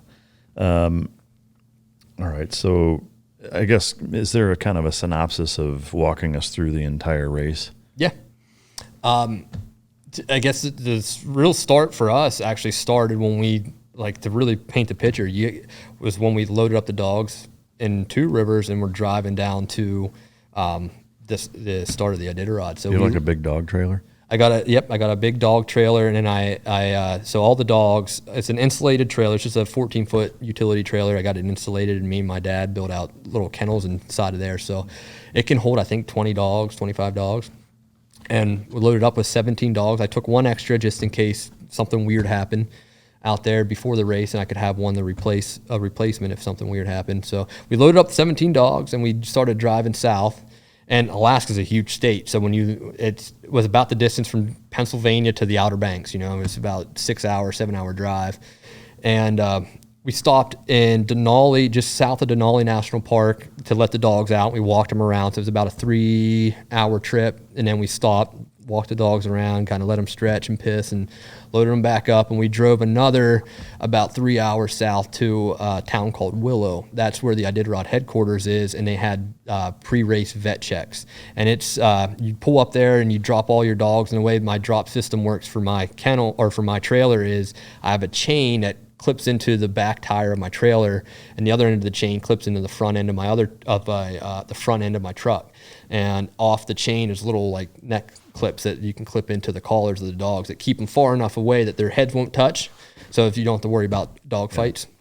And so we dropped all the dogs when we got to Willow, and the vets all give them a nose to tail assessment and evaluation. The dogs are checking hearts, they're checking lungs, they're doing range of motion on all the ligaments and joints, wrists, they're checking feet, they're checking where the harness fits the dogs, make sure there's no rubs or chafing going on. And once that's over, it took about 2 hours for them to go through the 17 dogs, and they sign off on your vet work. And then after that, we got the dogs loaded back up and drove another like 2 hours to Anchorage. And my wife got us a pretty sweet Airbnb down there. It was like a multi-million-dollar home that was high up in the hill that overlooked the ocean. Wow. And we rolled into this freaking rich neighborhood with 17 dogs, and I'm sure they're happy about that. Well, we told them what we were there for, and they were super happy to have us, and it was kind of cool because all the neighbors wanted to come out and meet the dogs, and my dogs were super well behaved there. They barely made a noise. Neighbors was like, I didn't even know you guys were here. We were expecting to hear a bunch of dogs barking and stuff, and they behaved pretty well there. And what I did is in the past, I did a race where we showed up 2 days before and we just let the dogs stay in the trailer. And what happened is I had a few dogs develop a myopathy and get rhabdo essentially because they're cooped up essentially, and then you get them out and then they're running and working hard, and it could create it's just not an ideal situation. So what I do now is I put them all out in the drop chain, just put a bunch of straw out for them so they were sleeping on the ground. They could get up, stretch, and piss and shit whenever they wanted to, and that's how they stayed there. And then every couple hours, my friends and family that were with us would take them for walks up and down the hill and keep them moving and happy, and they still would get fed twice a day. And so we were down there, and the night before the ceremonial start, so there's a ceremonial start and then there's the real start. The ceremonial start is more of a celebration of Dog-Mushing. It's like a parade through downtown Anchorage. All Iditarod mushers run their team through the city of Anchorage, and it's kind of wild. Like you go through overpasses and overtop interstates and stuff like that. So it's pretty cool to get to do that. But the night before the ceremonial start, there was like a bunch of commotion on the dog. I slept through it. I didn't even know what happened. But I woke up the next morning and my dad was like, "Hey, are all the dogs all right? It sounded like there was a big fight out there last night." And I was like, I didn't hear anything. Shit. And I went out there and I checked on all the dogs, didn't see anything. Went and petted them, fed them, nothing. And then we loaded them all up in the trailer and went to Anchorage to go do the ceremonial start. And when we got all the dogs out to chain them back up and get them ready to put booties on them and harnesses on them, get them ready to go hooked up to the sled, Clyde started having a limp. And Clyde's like my best dog on my team. And what the heck is happening to Clyde there? I looked at his wrist and his paw, and he had a puncture wound in his pad and in his wrist. Yeah. And I also noticed there's a female coming in the heat. And I think what happened was that night when my dad heard the fight happen, a female came in the heat. And because the dog's faces can't touch, I think Clyde reached out with his paw, and Maverick, who he was beside, bit him. Yeah. And I knew right away, like, I knew he wasn't going to be able to go on the race just because where the puncture wound was, and it was where the booty would be rubbing it, and he was still pretty swollen. But my buddy Deke's girlfriend, who was parked right behind me, it was a vet, and I was like, hey, is there anything I can do about that? And she's like, oh, man, that's like the worst possible spot. And I'm like, yeah, I figured, but I wasn't sure. But put him back in the trailer and Trinket. I guess you're on the team now, girl. So that's how Trinket got onto the team. But yeah, the ceremonial start was really cool. It's done with two sleds, and someone rides in my sled, so they auction off the basket to an Iditarod or to make money for the Iditarod, and they put a person in the sled basket. I was on the sled, and then my wife was on the tag sled behind us. It's just to keep you slow, so that way you're not flying down the city streets of Anchorage uncontrolled. So yeah, that's super cool.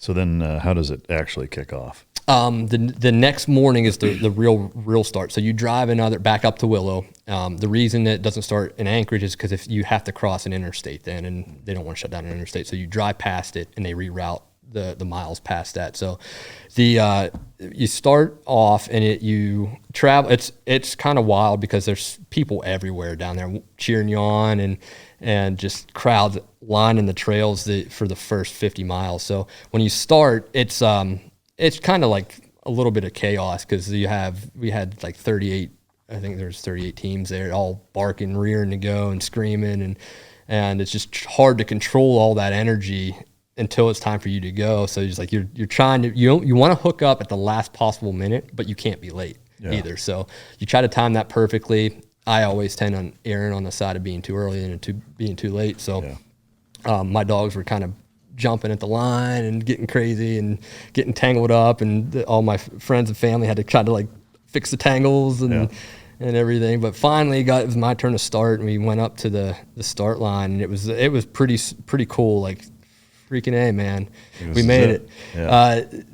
Like, people that run the Iditarod often told me, like, the hardest part of the Iditarod is just getting to the start line. Oh, man. Because so much can happen, you know, from the time you start training in September to the time March rolls around. It's Iditarod time. And when we finally were there, like, well, we made it through supposedly the hardest part. So I guess it only goes up from here. Yeah. And when it's my turn to start, we took off running, and the first leg of the trail, the way I planned on doing it was breaking it up into shorter runs first and taking shorter rests.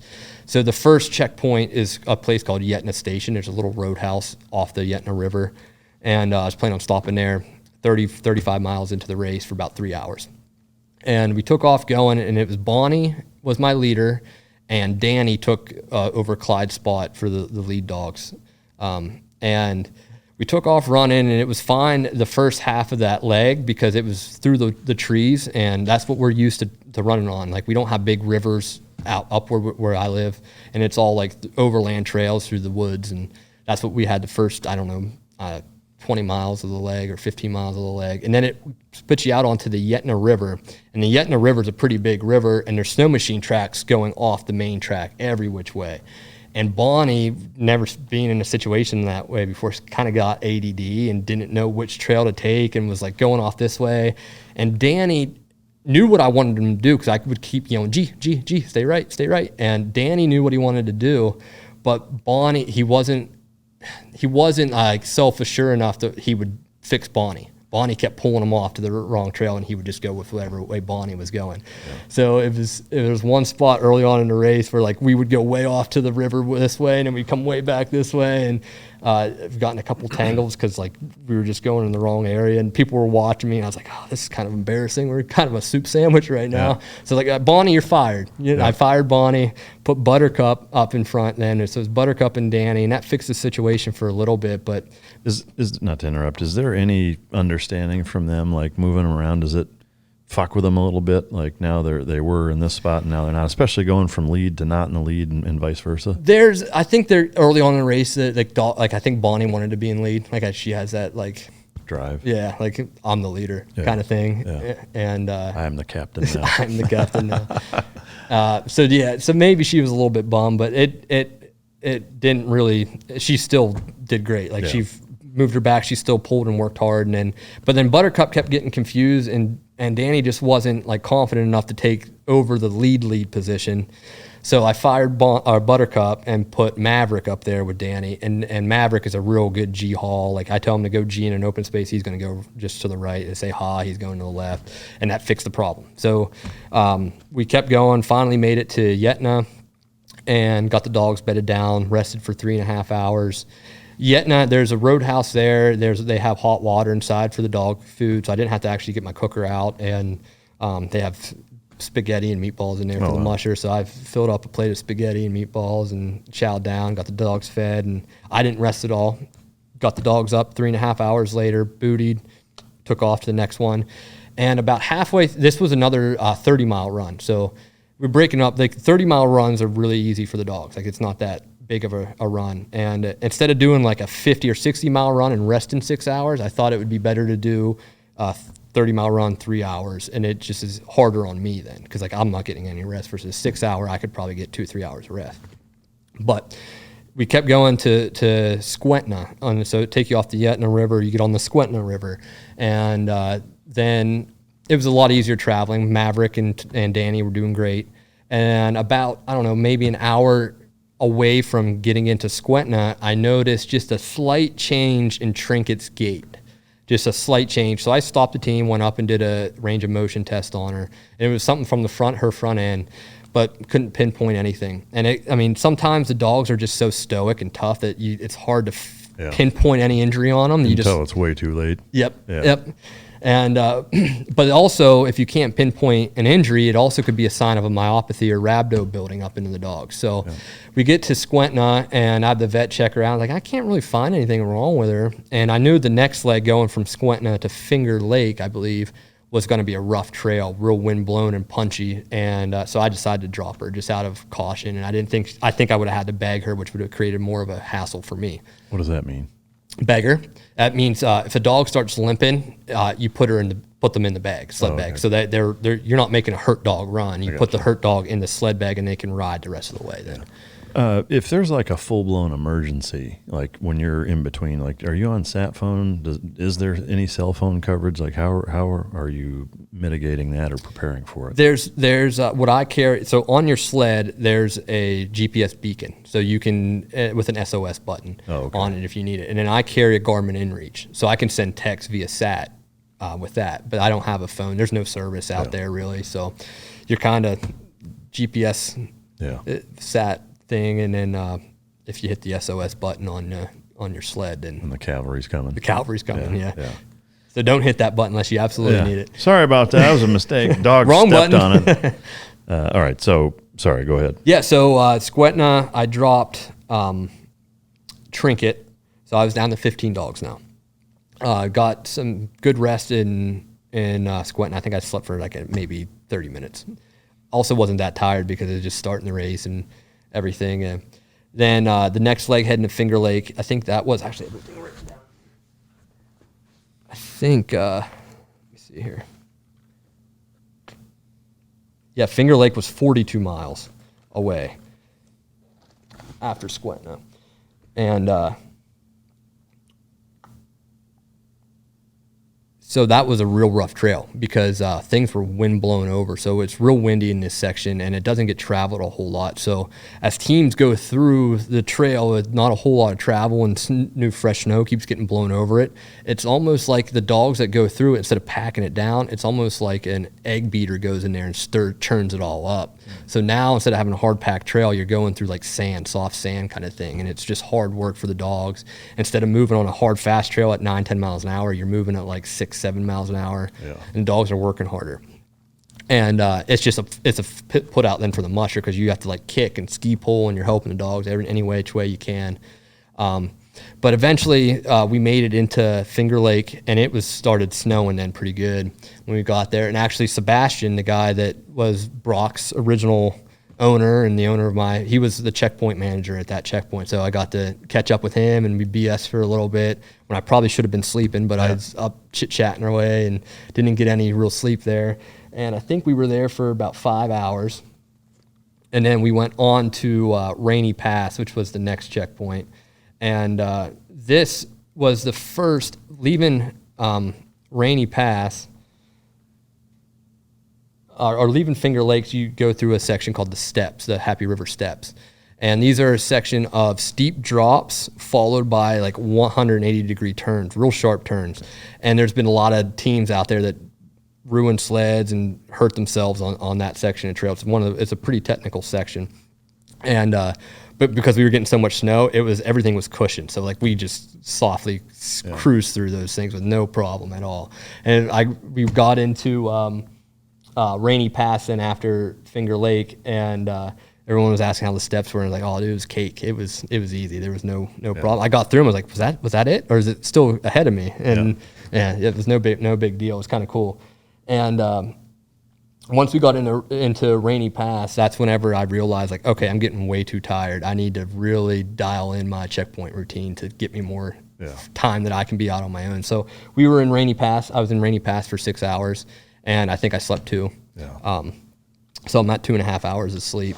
And then from Rainy Pass, when you leave Rainy Pass, like you start climbing up, like you're in the Alaska range, like the Denali mountain range, and you start climbing up mountains, and you find yourselves traversing through the alpine. You see climbing alpine lakes, and you're surrounded by these giant freaking mountains on every which way you look. And it was some of the most beautiful country I've ever been in. It's essentially like running through Denali Park with a team of dogs. It's pretty freaking cool. And you keep climbing, and then all of a sudden you come to a place called the Dalzal Gorge. It's a big gorge that's just like a straight drop with some sharp turns around trees and boulders, and you really got to move your sled and drive your sled, else you're going to run right into a tree or right into a boulder. And actually there's been, like, if someone's going to get hurt, that's where it usually is, if it's not the steps. And it's been several mushers have broken sleds and broken themselves in that section too. Probably more people in the Dalzal Gorge than in the steps. But I freaking white knuckled that thing down into the steps, and as you drop down, it spits you out onto a river, and the river's windblown, and it's just like straight up glare ice. So it's just a sheet of ice, and the ice was like this blue ice, and you're traveling around on the ice, and you're surrounded by these giant mountains. It was pretty freaking magical. And we finally keep going, and it takes you out to an overland trail once you get off the river, and you're in a checkpoint, a real remote checkpoint called Roan. And I was there for about 4 hours, and when you leave Roan, it takes that you're essentially going to be out of the Alaska range, and now you're in the interior of Alaska. I think like a few decades ago in past it, it's called Farewell, in the Farewell area. There's a wildfire came through and burnt down all the trees there. And when all the vegetation is burnt out of there, there's nothing for snow to grab a hold of. So when winds come through there, it blows all the snow out. So there was a section of, when we left Roan, there was like a section of 20 to 30 mile stretch of no snow. Wow. We were running on just dirt, rocks, boulders, logs, like all on the trail. And super hard because it's cold as fuck. Super hard, yep. And so like the thing that happens with that is on the runners, there's plastics that help glide. That for different temperatures, you put different types of plastics on that help glide better in different snow conditions and different temperatures and everything. And just from running over the dirt and everything, it chewed up my runner plastics. And by the time I got into the next checkpoint, which was Nikolai, like I was almost on my bare aluminum on my runners, which it could have snapped. Like you're running the risk of snapping. If I'd have broken a runner, I would have been in a freaking tight spot. I would have had to borrow another sled from somebody or figure out a way to MacGyver that thing back on.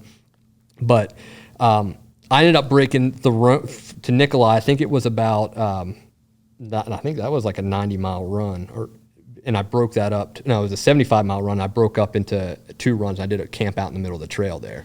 So I found a spot right in the trail that was off the trail enough that we could take a 3-4 hour rest. Oh, wow. And so we rested there right along the trail, and that's where I just slept right in a straw. Yeah. Just laid down with the dogs, grabbed 1 or 2 of them, bear hugged them, keep our body heat together. And do you get the impression that they enjoy that? Yeah. Like if they're sleeping with Dad, it's a pretty fucking special gig. Yep. Yeah.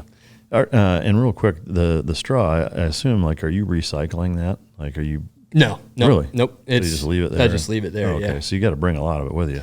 Each checkpoint has a bale straw. So checkpoints, you don't have to stay in the checkpoints. They're more like resupply points. Okay. So you have different bags. I usually have 2 or 3 bags at each checkpoint with gear and stuff that I need to grab. And so when you get to a checkpoint, if you can go through a checkpoint, you just grab what you need and keep on going. And you can camp out in the trail then. Yeah.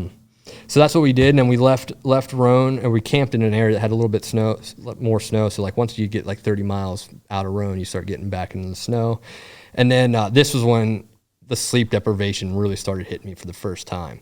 So how many days in is this? Oh man, that's a good question. 4 or 5? I think it's 3. Okay. 3.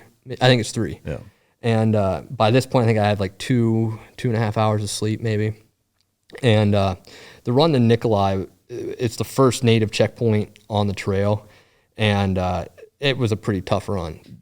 We left, and as you climb up a little bit, some hills, and then you drop back down, you climb up some more hills, and eventually we traveled through some marshes and muskegs, and then we went through a birch forest, and I saw a sign that said Nikolai 20 miles. I'm like, oh, we're getting pretty close. That's 2-3 hours away. And then it was dark now. And late at night, and I started catching myself nodding off, dozing off. And I was trying to stay awake with any which way I could. And then eventually I just remember all of a sudden waking up oh damn, how long was I out for? Looked at my watch, my GPS quit working for some reason. I don't know if it got cold and shut off. I had no idea how far I'd been going. And I was like, I don't know. I guess we're just gonna keep going. And then so dogs were just on autopilot? Dogs were just, they were just driving, and I was being a turd in the back sleeping.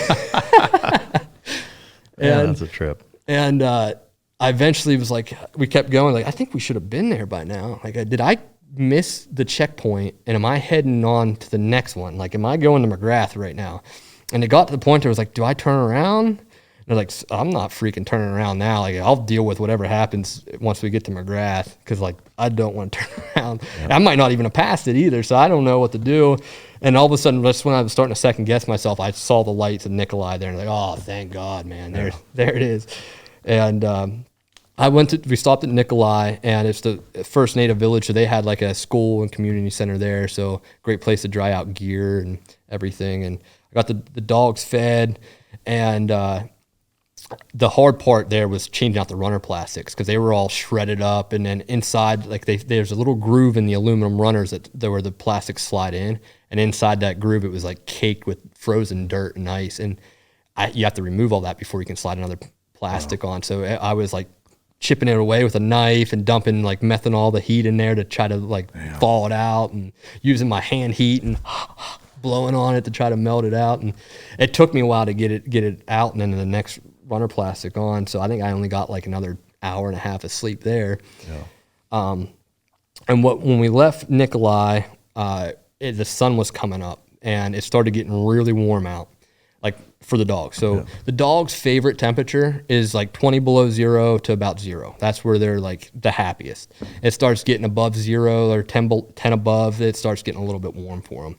And it was, as the sun came on, so these were river miles too that we were on. I think we were on the Kuskokwim River at this point, and there's no shade from the trees when you're on the river. The sun's beating down on you, and all of a sudden, the dogs really slowed down, and they kept looking back at me, and that's not a good sign.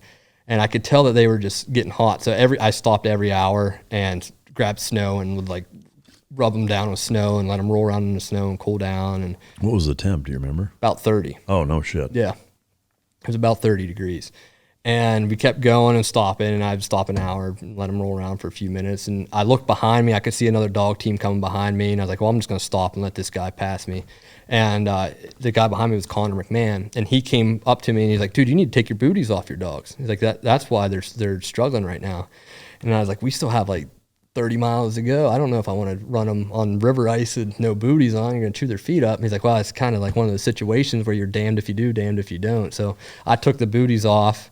And as soon as I did that, they picked right back up and started taking off. And I ended up passing Connor then. And to me, that I think says so much about that race and the people that do it that he would offer that kind of advice. Because a lot like imagine the run, swim, run, and the SEAL teams of morning PT, like tying people's shoelaces together and hiding their fins in bushes, and it's like you're trying to fuck the other guy over as much as you can. Like.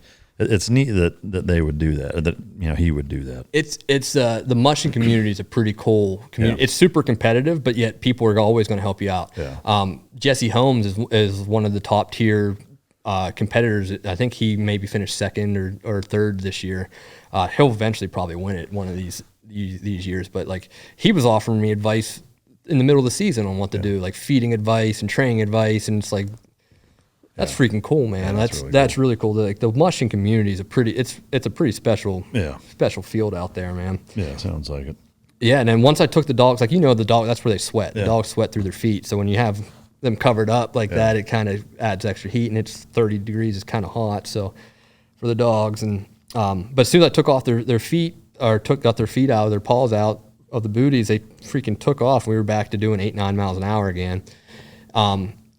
I did stop about every hour and check pads of the feet because I was nervous that like you don't want to get cuts because like you get a blister and you still have 1,000 miles to go. That's a big deal. So I was making sure I was doing everything I can, and I had an ointment that I put on the dog's feet that kept snow from building up. It was like a wax that kept displaced water and kept snow from building up. So then I added a bunch of that onto their feet, which it takes a while to do that with 16 dogs. What's that stuff called?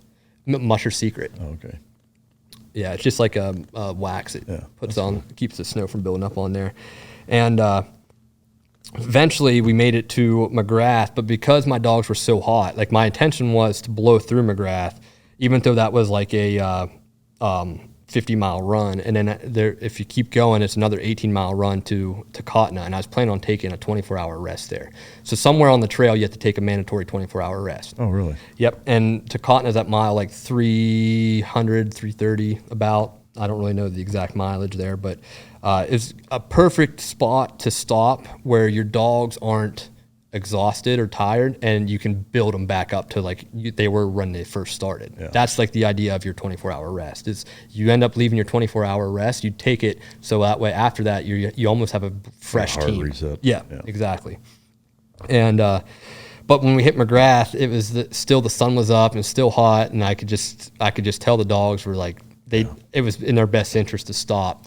So I stopped at McGrath, and I was just going to get them a meal and wait till the sun goes down. So I think I was there for 2.5 hours, and they all ate pretty well when I was there. About an hour and a half into it, I booted them up again and took off, and it was 18 miles to Kotna, and they flew. And it was all uphill, and they just charged up the hill, and it made me reassure myself like I made the right choice, stopping there for the 2 hours and didn't push them through the heat. And we get into Kotna, and we get parked. Decide to take the 24 hours. The vet goes there. The vets do a very thorough nose-to-tail examination at the 24-hour, and I went and took all the harnesses off them because they were going to be there, and since wearing harnesses while we're at the 24-hour rest. And the goal with the 24-hour rest was to get at least 4 feedings into the dogs. So I fed them right away, and then every 6 hours I would set my alarm to go feed them again, and I would just pass out, wake up, go feed, take care of dogs, and scoop the poop, and then go feed them again and wake up. So I did that 4 different times, and it was great. The dogs were actually eating pretty dang good. Oh, nice. Let's see here. So if you're taking the harnesses off, are they on collars? Yeah, okay. Yeah. So there's you have the gang line, which is the main line coming off the sled, And off the gang line, there's a longer line called the tug line that gets clipped into the dog's harness. Yeah. And then up by the dog's neck, there's another line coming off the gang line there, gets clipped into their collar. It's called the neck line. Oh, okay. And when we get to the checkpoint, I unclip their tug lines and leave them hooked up to their neck lines. Okay. So that's how you secure the team. Yeah. So when we left Tacotna after the 24 hours, it definitely did what I was hoping for. They reset it. I didn't run them past the point that they didn't regain everything that they just went through. So I had a fresh team essentially leaving Tacotna, and I left with a really light sled because all my food was going to be in Ophir, which was like 22 miles down the trail, and I was going to do a resupply in Ophir. So it's kind of nice. For the first time of the race, I had like an almost empty sled, just mandatory gear. Yeah. And a fresh team. Yep. So we left Tacotna heading towards Ophir, and the cool thing about Ophir is it's a relic from the 1800s. It's an old gold mine abandoned town. It's like a ghost town. So you have all these old buildings, old mining equipment that's just been abandoned out there. And so it's kind of cool. You run past like all these, like this main strip of a town that was from like the 1800s, and it was cool to just go through that area. And you could smell the wood smoke before you got to Ophir. Like you could smell it. Like, if we're getting close, I can smell the wood smoke burning. And sure enough, you run in there, and there was Ophir. And I was going to do a camp out in between Ophir and Cripple, was the next checkpoint. So I was going to do a camp out. So I had to load up for a camp out. I needed dog food, snacks to get from past the camp out then too. And I had to load down a bunch of straw and everything, and I thought I secured everything the right way. But as we went down the trail, when we finally were loaded out, we went maybe, 20 miles down the trail, and a stick coming out of the trail hit my straw that was strapped onto the top of my sled bag and broke the baler twine that was holding the straw together, and I had straw everywhere. So it's like, well, I guess you guys aren't going to have straw in this camp out. And so I kind of was like bummed out about that. But it was also kind of warm out, so it wasn't too big of a deal. And if I needed to, I could always try to camp near a spruce tree and cut spruce boughs for the dogs. And too, that's kind of what was going through my head. But it kept going, and my goal was to get at least 50 miles. I ended up going 55 miles and finding another dog team's camp. I was like, we're just going to use this straw. Oh, nice. It could have blown up in my face because they could have grabbed an illness or something from the other team, but I was like, that's just what we're going to do. Yeah. And worked out. So the dogs crashed out there good. And then before you knew it, after I think we rested 6 hours there and took off to Cripple. And Cripple is like in the middle of nowhere. Like you're in a real remote section of Alaska, like 100 miles from the nearest village. And you kind of feel it. It's kind of a cool feeling being in Cripple, and it started getting cold now because we're like now into the center of the interior of Alaska, and that's like one of the coldest spots of Alaska. So it started getting down. Like whenever we were getting ready to booty, it was 25 below zero, and the temperatures were still dropping. And as I was booting the last dog, leaving Cripple, the northern lights came out, bright, super bright. And when it was time to pop the hook and take off down the trail, like the northern lights were so bright, I turned my headlamp off and let the green lights shine the trail and light the trail up for us. So it's kind of cool. For a few miles, I was running just on the light of the northern lights. Did you have any camera, GoPro, or anything for it that you got any of that captured? I have a little bit on my iPhone. It doesn't take great videos of it, but you can definitely see the northern lights and the dogs running underneath it. That's cool. And so then, but the thing was, as we kept going, the temperature started dropping even more. And I made my first big mistake of the race. I only went about 35 miles and stopped the team to camp, and it was still like 40 below. It started getting down closer to 40 below zero now. And what I should have done is took advantage of that cold weather and pushed harder and done more of like a 50 or 60 mile run, and then took a longer rest during the day. But I didn't do that. And when I took that 35 mile run and then took a 3 hour rest and started running again, when we started running that second run out of that camp, it was in the middle of the day now, and the dogs got really hot, and we were on our way to Ruby, which was the first checkpoint of the on the Yukon River.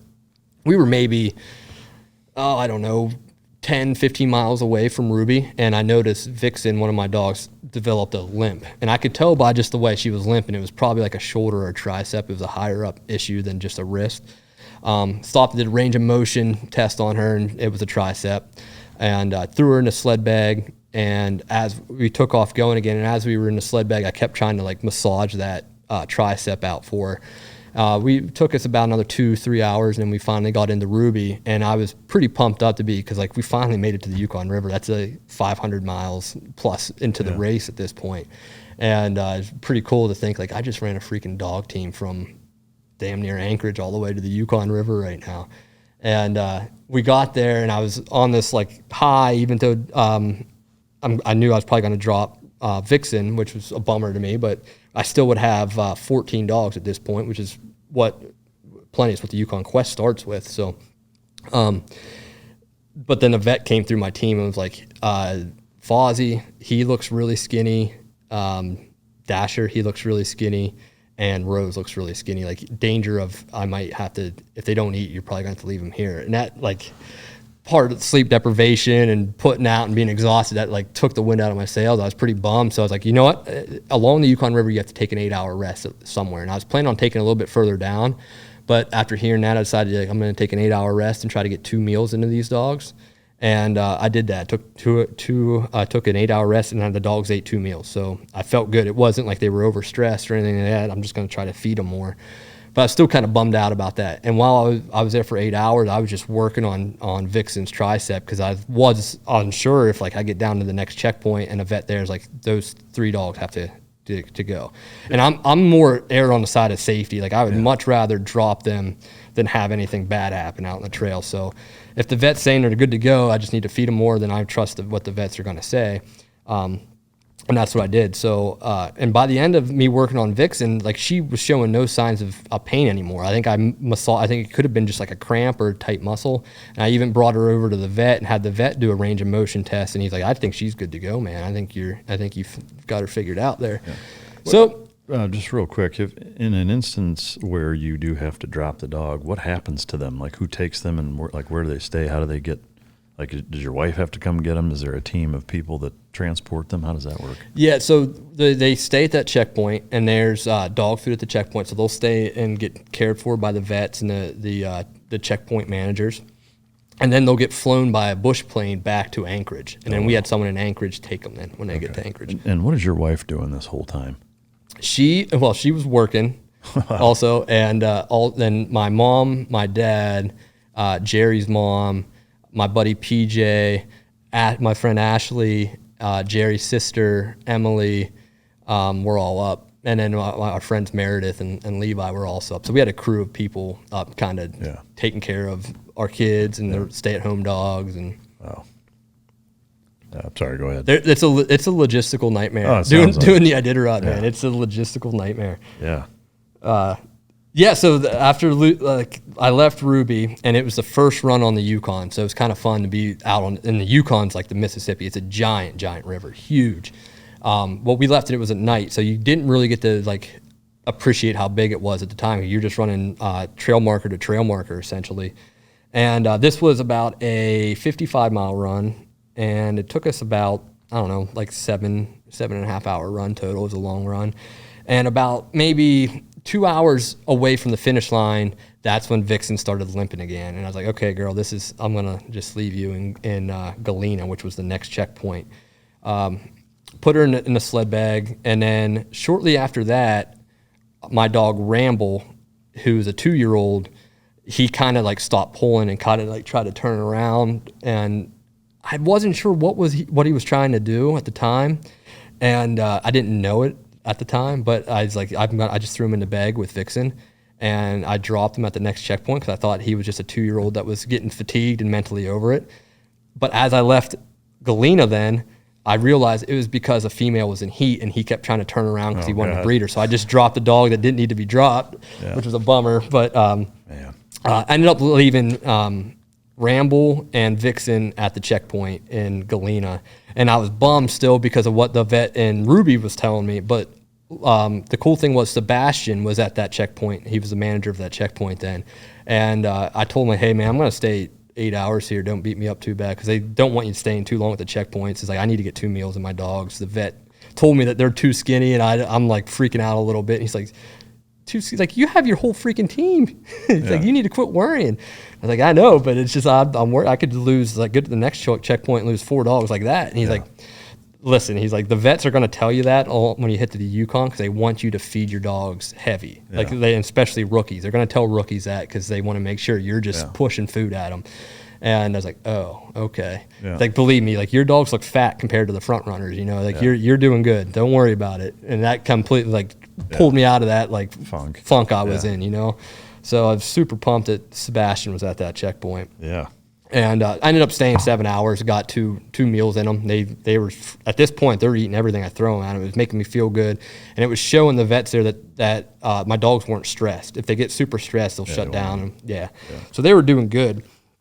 And then the next checkpoint, we left Galena, and now it's daytime, and it was hot again because the sun's beating on you and you're on the river.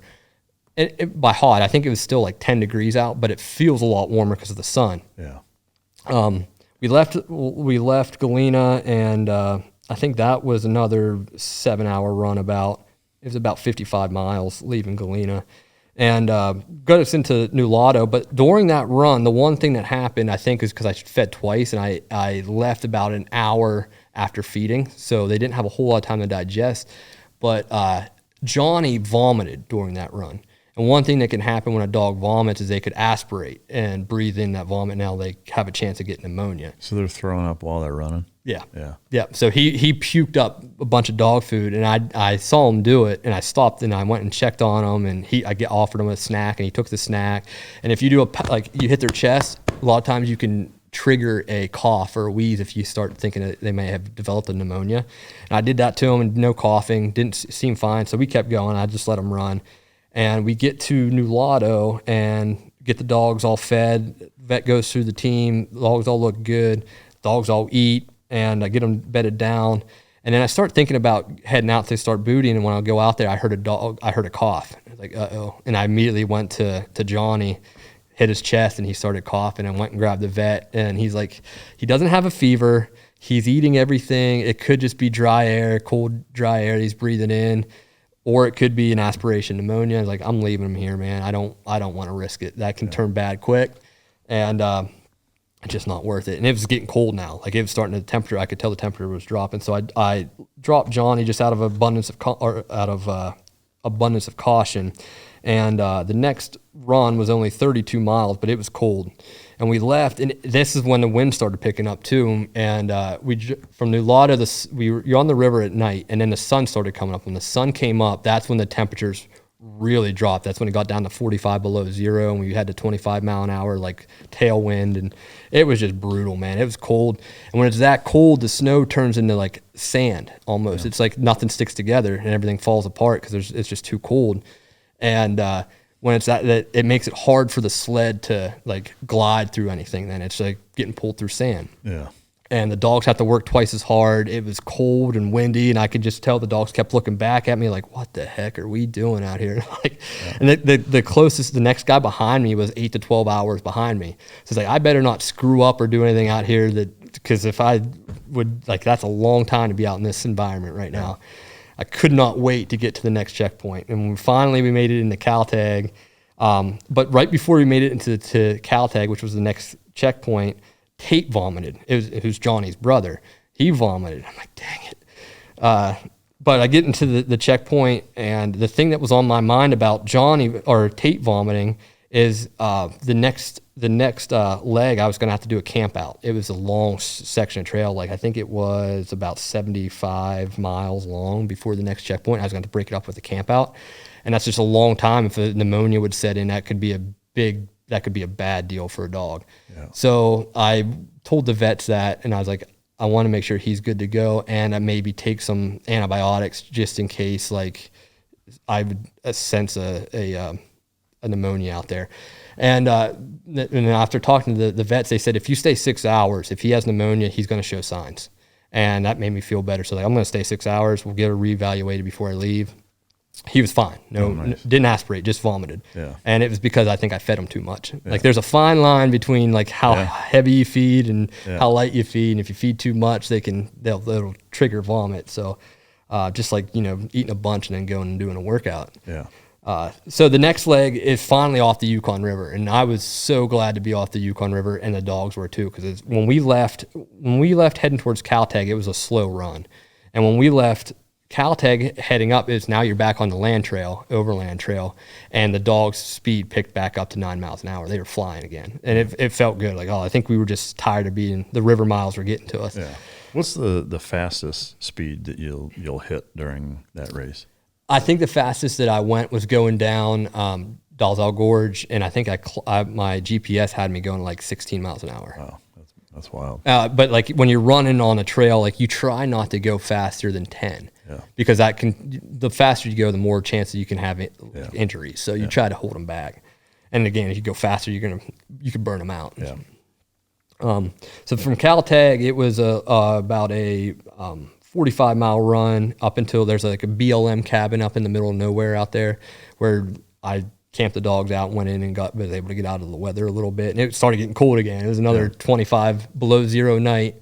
And then for some reason, every time the sun comes up, it would drop another 20 degrees. Huh. So as we left, it was early in the morning when we left Old Woman Cabin, and we're heading towards Unalakleet, which was the first checkpoint on the Bering Sea.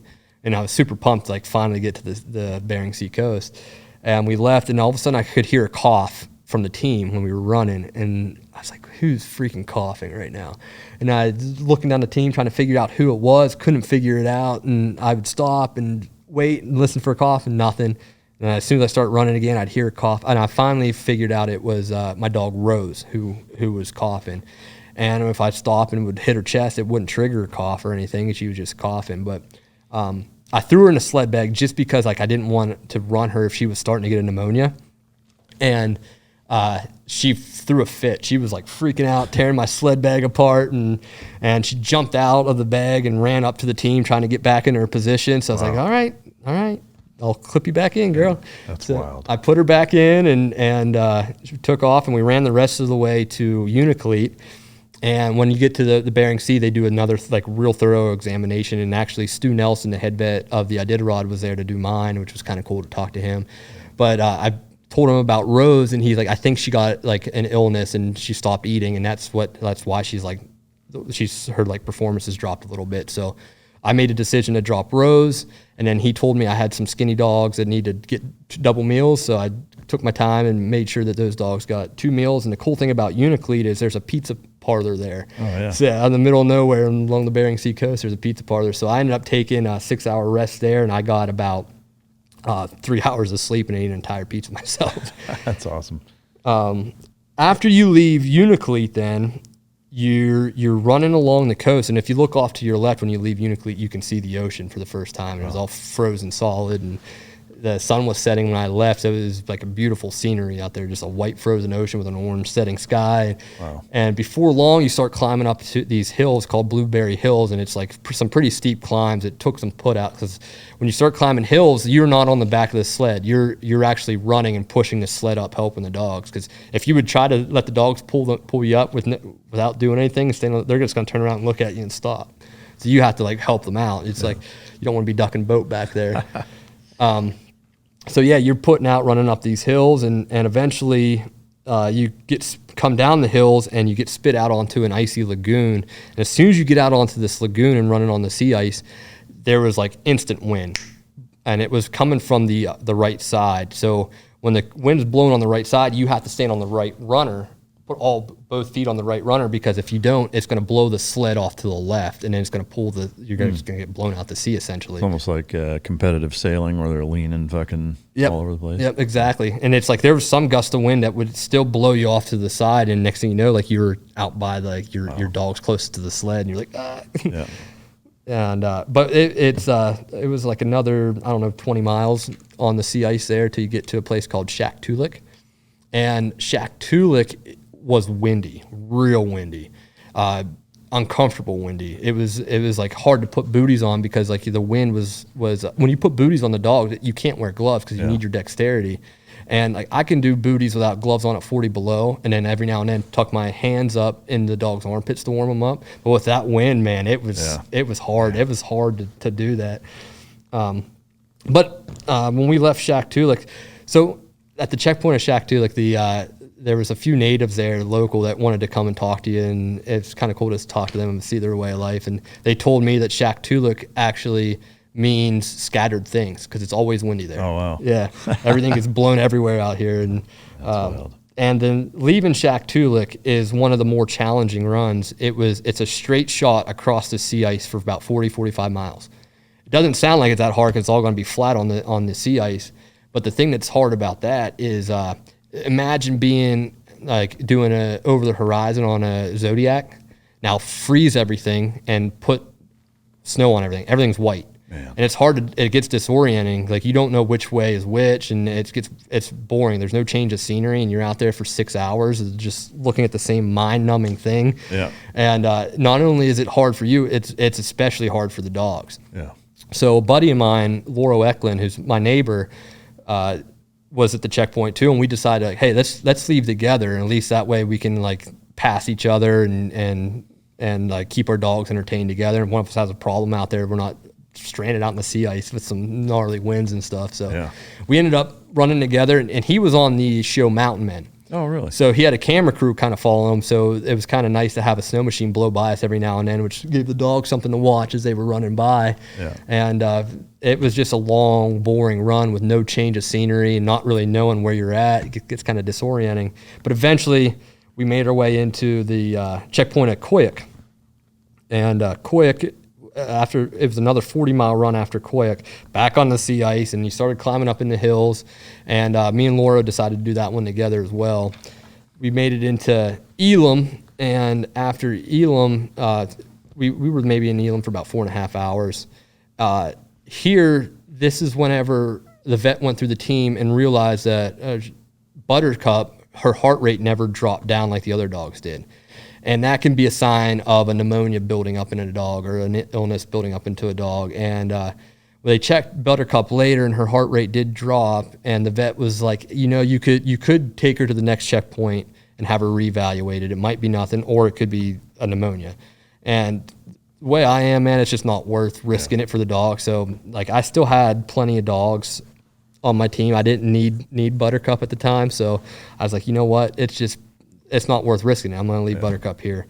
As soon as they took Buttercup away, I could hear her screaming and crying and wanting to get back to the team. And like, the dogs don't like being dropped. They miss their buddies. They want to be part of the journey. They don't want to be dropped, man. Yeah. They want to keep going.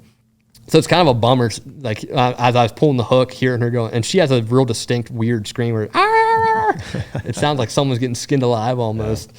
But she was screaming and crying as we were leaving. And but the nice thing was that when we left Elam, we were heading to the last checkpoint of the race. Then it was a 40-mile run, and this run was real hard. It was a real steep climb, right almost out of the bat. So you're on the sea ice for about an hour, and then you start hitting the land, you start climbing up. And this climb is known as Little McKinley. It's like the Denali mountain range. It's huge. And it's when you think that you made it to the top, the trail goes to the left and has like another giant freaking section of you to climb. And it was a put out. It was a put out because like you can't ride the sled. You have to push it up there and work with your team.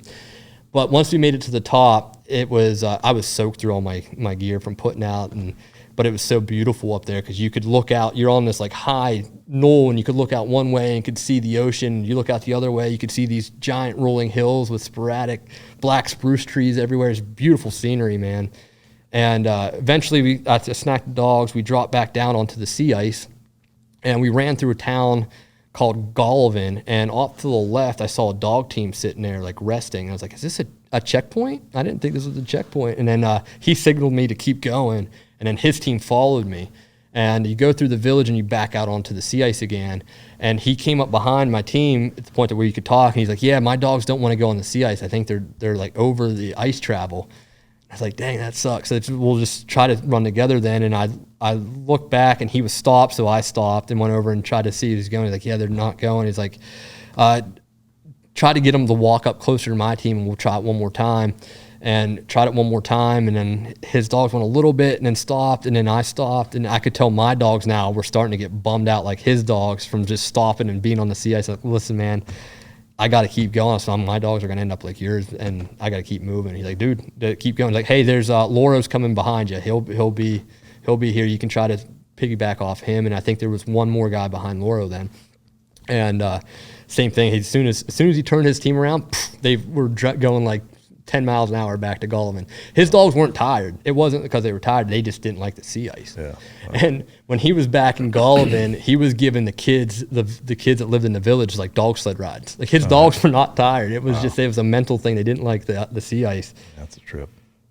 But yeah, eventually we were about halfway point from Gullivan to White Mountain. And then Tommy, one of my dogs, stopped pulling. Like he was running, just he wasn't pulling. His line was slack, and I wasn't sure if it was like a sickness or an injury or something, so I just put him in the bag, and as soon as we got to White Mountain, I put him back in the team, and I was planning on keeping him on the team because we had it as a mandatory 8-hour rest in White Mountain because it's the last checkpoint. You want a fresh team to take off because it's a 77-mile run to the finish line. It's a big monster run, and I figured, you know what, maybe after 8 hours he could get refreshed. But then I was like, well, it's a 77-mile run to the finish, and I don't think he'd make it. So at the last minute, I decided to leave Tommy back, and we ended up going.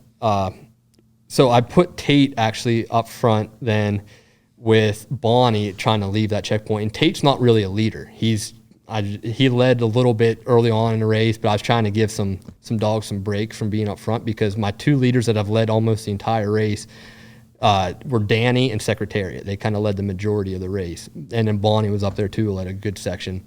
But I wanted to give him a break, so I put Tate up there. And when I put Tate up there and I gave the command to go, so when I say, ready, that's the command for the dogs to stand up off the straw. And I say, let's go. And that's the command for them to start running again. And I got them up off the straw. They said, ready? And I said, let's go. And they turned around and just looked at me like, you lost your damn mind, man. Like, we're not following this motherfucker. Yeah. And I was like, oh, God, that's not a good thing you want to see right there. And also, like, they were still standing on the straw. And I think they still just were like, oh, this is my bed I'm standing on. I'm not ready to leave it yet. So I grabbed them and just moved them off the straw to the left, like, I don't know, a few feet. Yeah. And then went back and gave them the command to go. And they walked out of there. They weren't enthused about leaving, but they went. And then we went maybe 200, 300 yards, and I stopped them. And I just swapped Tate out back with Secretariat and put Secretariat and Danny back up in lead just because as soon as I did that, they took off a lot better and everything was moving. You're on the sea ice after that for, I don't know, another hour and a half. And then you start climbing again. You hit the overland trail. As soon as we hit the overland trail, the dogs freaking took off.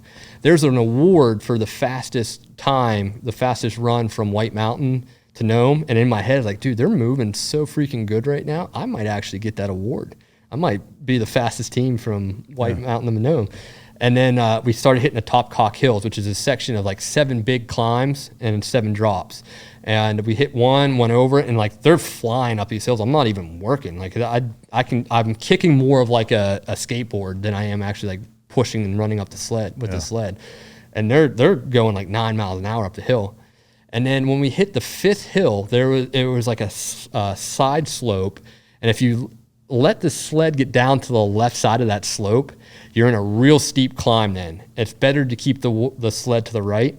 And I got too lazy and the sled slipped down to the left side of the slope and stopped almost on a dime. It got wedged in between the steep side and the dogs couldn't pull it up. And when that happened, it created like the slinky effect in the line, and the entire team got wind of the female in heat. Oh, God. And the team turned around and created a giant tangle, and a few dogs started scrapping, not like injury scrapping, but they were like, arr, arr, arr. And I immediately jumped up and had to stretch the line out and re-line them out and fix the tangles and everything. And then they refused to go. They wouldn't go anymore. I gave them the command to go, and they just looked back at me, and I'm like, what the? I've never been in a situation like this. Yeah.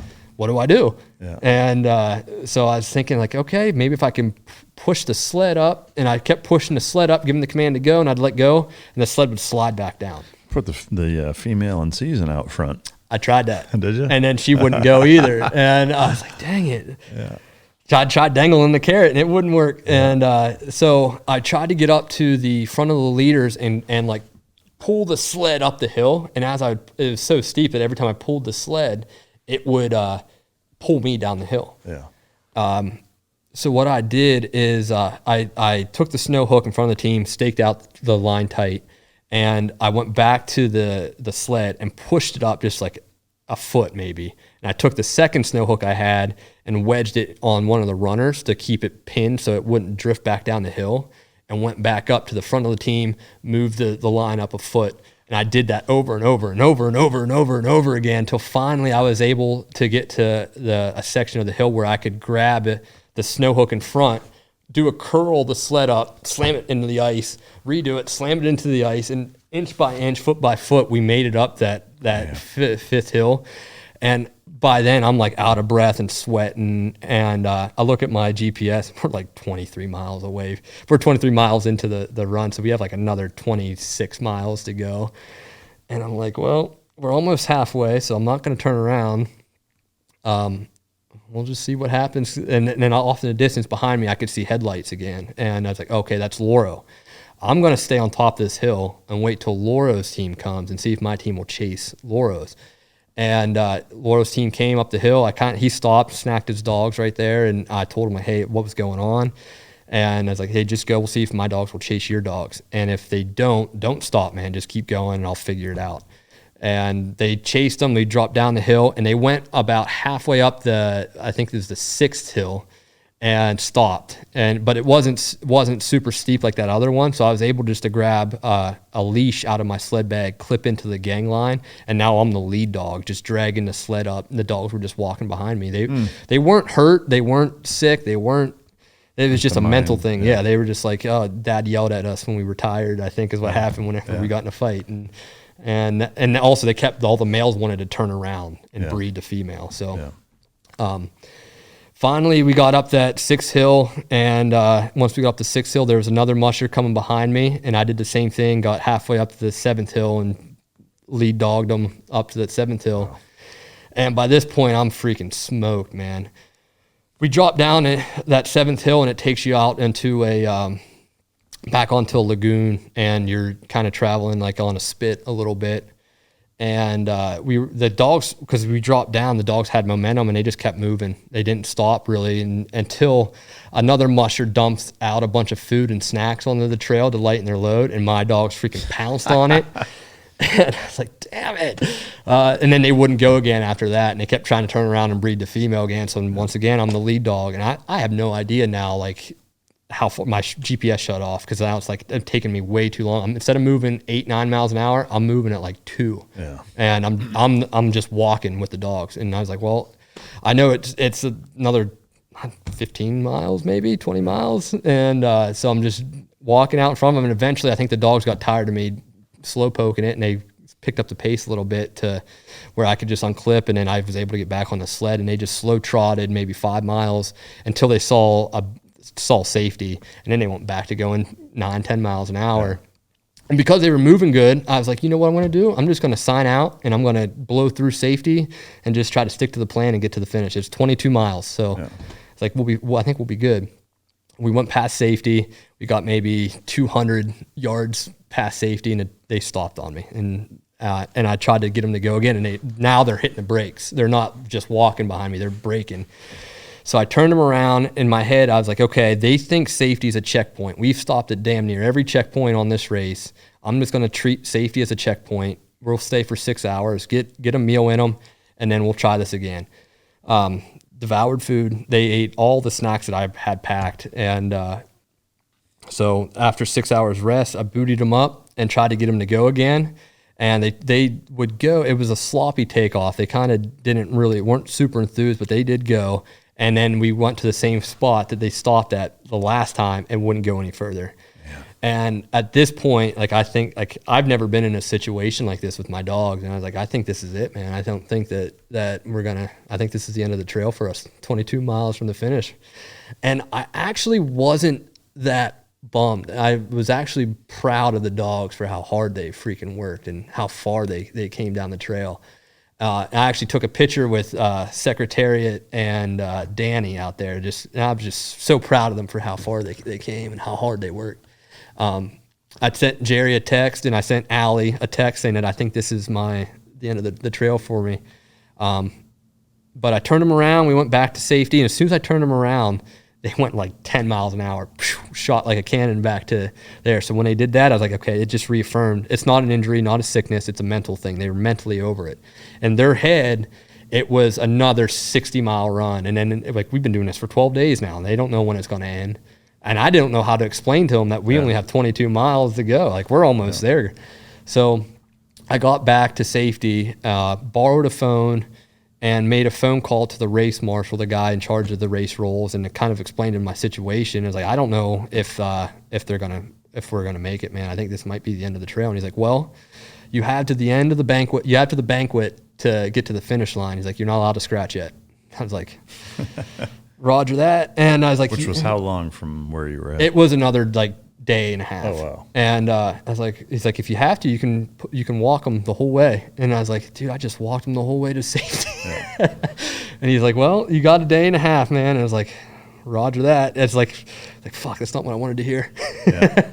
So I was like, all right, man, this is what I'm going to do. I'm going to go take a 2-hour nap and then try this again. And he's like, okay. And I went into the roadhouse there, laid down into the bed, and it was like an hour into the nap. And I'm like, you know what, screw this. Let's just freaking go do this. And when I went out to check on the dogs, the vet there, his name was Tracy, he was giving all my dogs a pep talk and firing them all up for me and petting them. And I went out there, and before that, like, I was super upbeat. I was trying to bring the positive energy to them and trying to uplift them and stuff. And when I went out there the second time, like, you know what, I'm going to treat them like freaking team guys. I'm just going to say, like, I know you're not hurt. I know you're not sick. We got 22 miles to go. You're freaking going. If you guys don't want to go, I'll take the 6 that are the best, and I'll throw them in the sled, and I'll drag your asses to the finish at this point. And Tracy gave me a pep talk, fired me up. The people at safety were freaking awesome. They got us pretty fired up. And then I went out, bootied the dogs, and then when I gave them the command to go, they actually got up on their own now and started running. They wouldn't let me get on the sled, because if I got on the sled, they just would stop then. So I had to just run beside the sled, and we did that for a few miles, and then eventually they would let me get on the sled if I kicked like a skateboard. And when we came up to the last freaking hill that we had to climb, it's Cape Nome, and it's not a little hill, it's a freaking pain in the ass. And the dog stopped at the base of that hill, looked back at me, and like, this is where you get off, buddy. So I was like, all right, guys, I'll get the leash out. And I, out of breath from putting out that far, hooked up to the gang line with the leash, and back to the lead dog up the hill. I knew once we got to the top of Cape Nome, we'd be able to see the lights of Nome. And as soon as we got to the top, you were on the ridge of Cape Nome, and the dogs saw the lights, and then it clicked for them, like, there's the freaking checkpoint. They got fired up again. We're back to running 9-10 miles an hour. Dropped back down onto the sea ice and made our way out, paralleling the road. Dropped onto made a right turn and came onto Front Street of Nome, like the main road of Nome. And there is when they handed me the red lantern, because I was the last musher at this point. And I carried that in, and as we were coming down Front Street, it was like 2:00 in the morning. I was expecting it to be like a ghost town, everyone's sleeping, but everybody was out waiting for me to come in there. It was really cool. People were at the bar still, and I would run past the bar. There's like 2 bars in Nome, and everyone's high-fiving me as I'm coming by, and it was cool. And then we finally, as we passed that, I looked up and I could see Jerry like cheering the dogs on. As soon as the dogs saw Jerry, they ran right to her then, and there's my mom. And it was pretty freaking cool to get there. And then all my friends were at the finish line too at 2:00 in the morning, and that was pretty awesome to be welcomed and cheered on like that right at the finish, and actually freaking get to the finish, because there was I didn't think it was going to happen, man. I thought it was the end of the trail for us. And the joke is the red lantern is like the last place trophy, but as hard as I had to freaking put out, man, I'm proud as shit as that last place trophy. Dude, what a fucking incredible story, man. I mean, that, like, sitting here on the edge of my seat that for the last hour of you telling that whole story, like, what a grueling fucking race.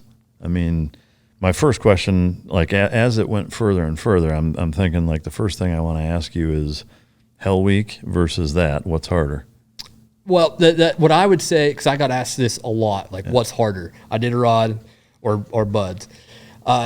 They're like apples and oranges, because like when you're in buds or like in a platoon operating, you expect the guys to take care of themselves at least a little bit. You know, the guys, like you get a blister, you start getting a blister, you better take care of that right away. I'm not going to do it for you. Like your gear's rubbing you wrong, fix it. You know, you have a level of communication there. But with dog-mushing, you don't have that, and it's up to you to spot it early on and not let it develop into something big. Yeah. Like I should have probably caught that female in heat sooner, or had it set up a little better on the line to not have that situation, or maybe been paying attention a little bit more and not let my sled get to the too far to the left of the trail there and stop. There's a lot of things that I did probably wrong that led to the punishment that I got there that it probably could have been avoided.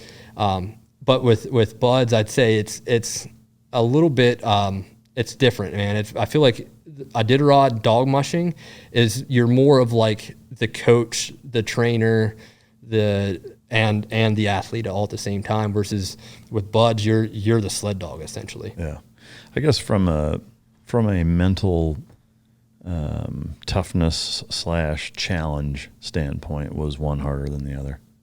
Yeah, I think buds was harder. Yeah. Or, I mean, maybe Hell Week specific, because, I mean, it's closer in time. Yeah, Buds is fucking 6.5 months. Hell Week was definitely harder. Yeah. It took me a while to recover, and I mean, like, my body after Hell Week was freaking thrashed. Yeah. I mean, I'm sure you remember ballooning up and swelling.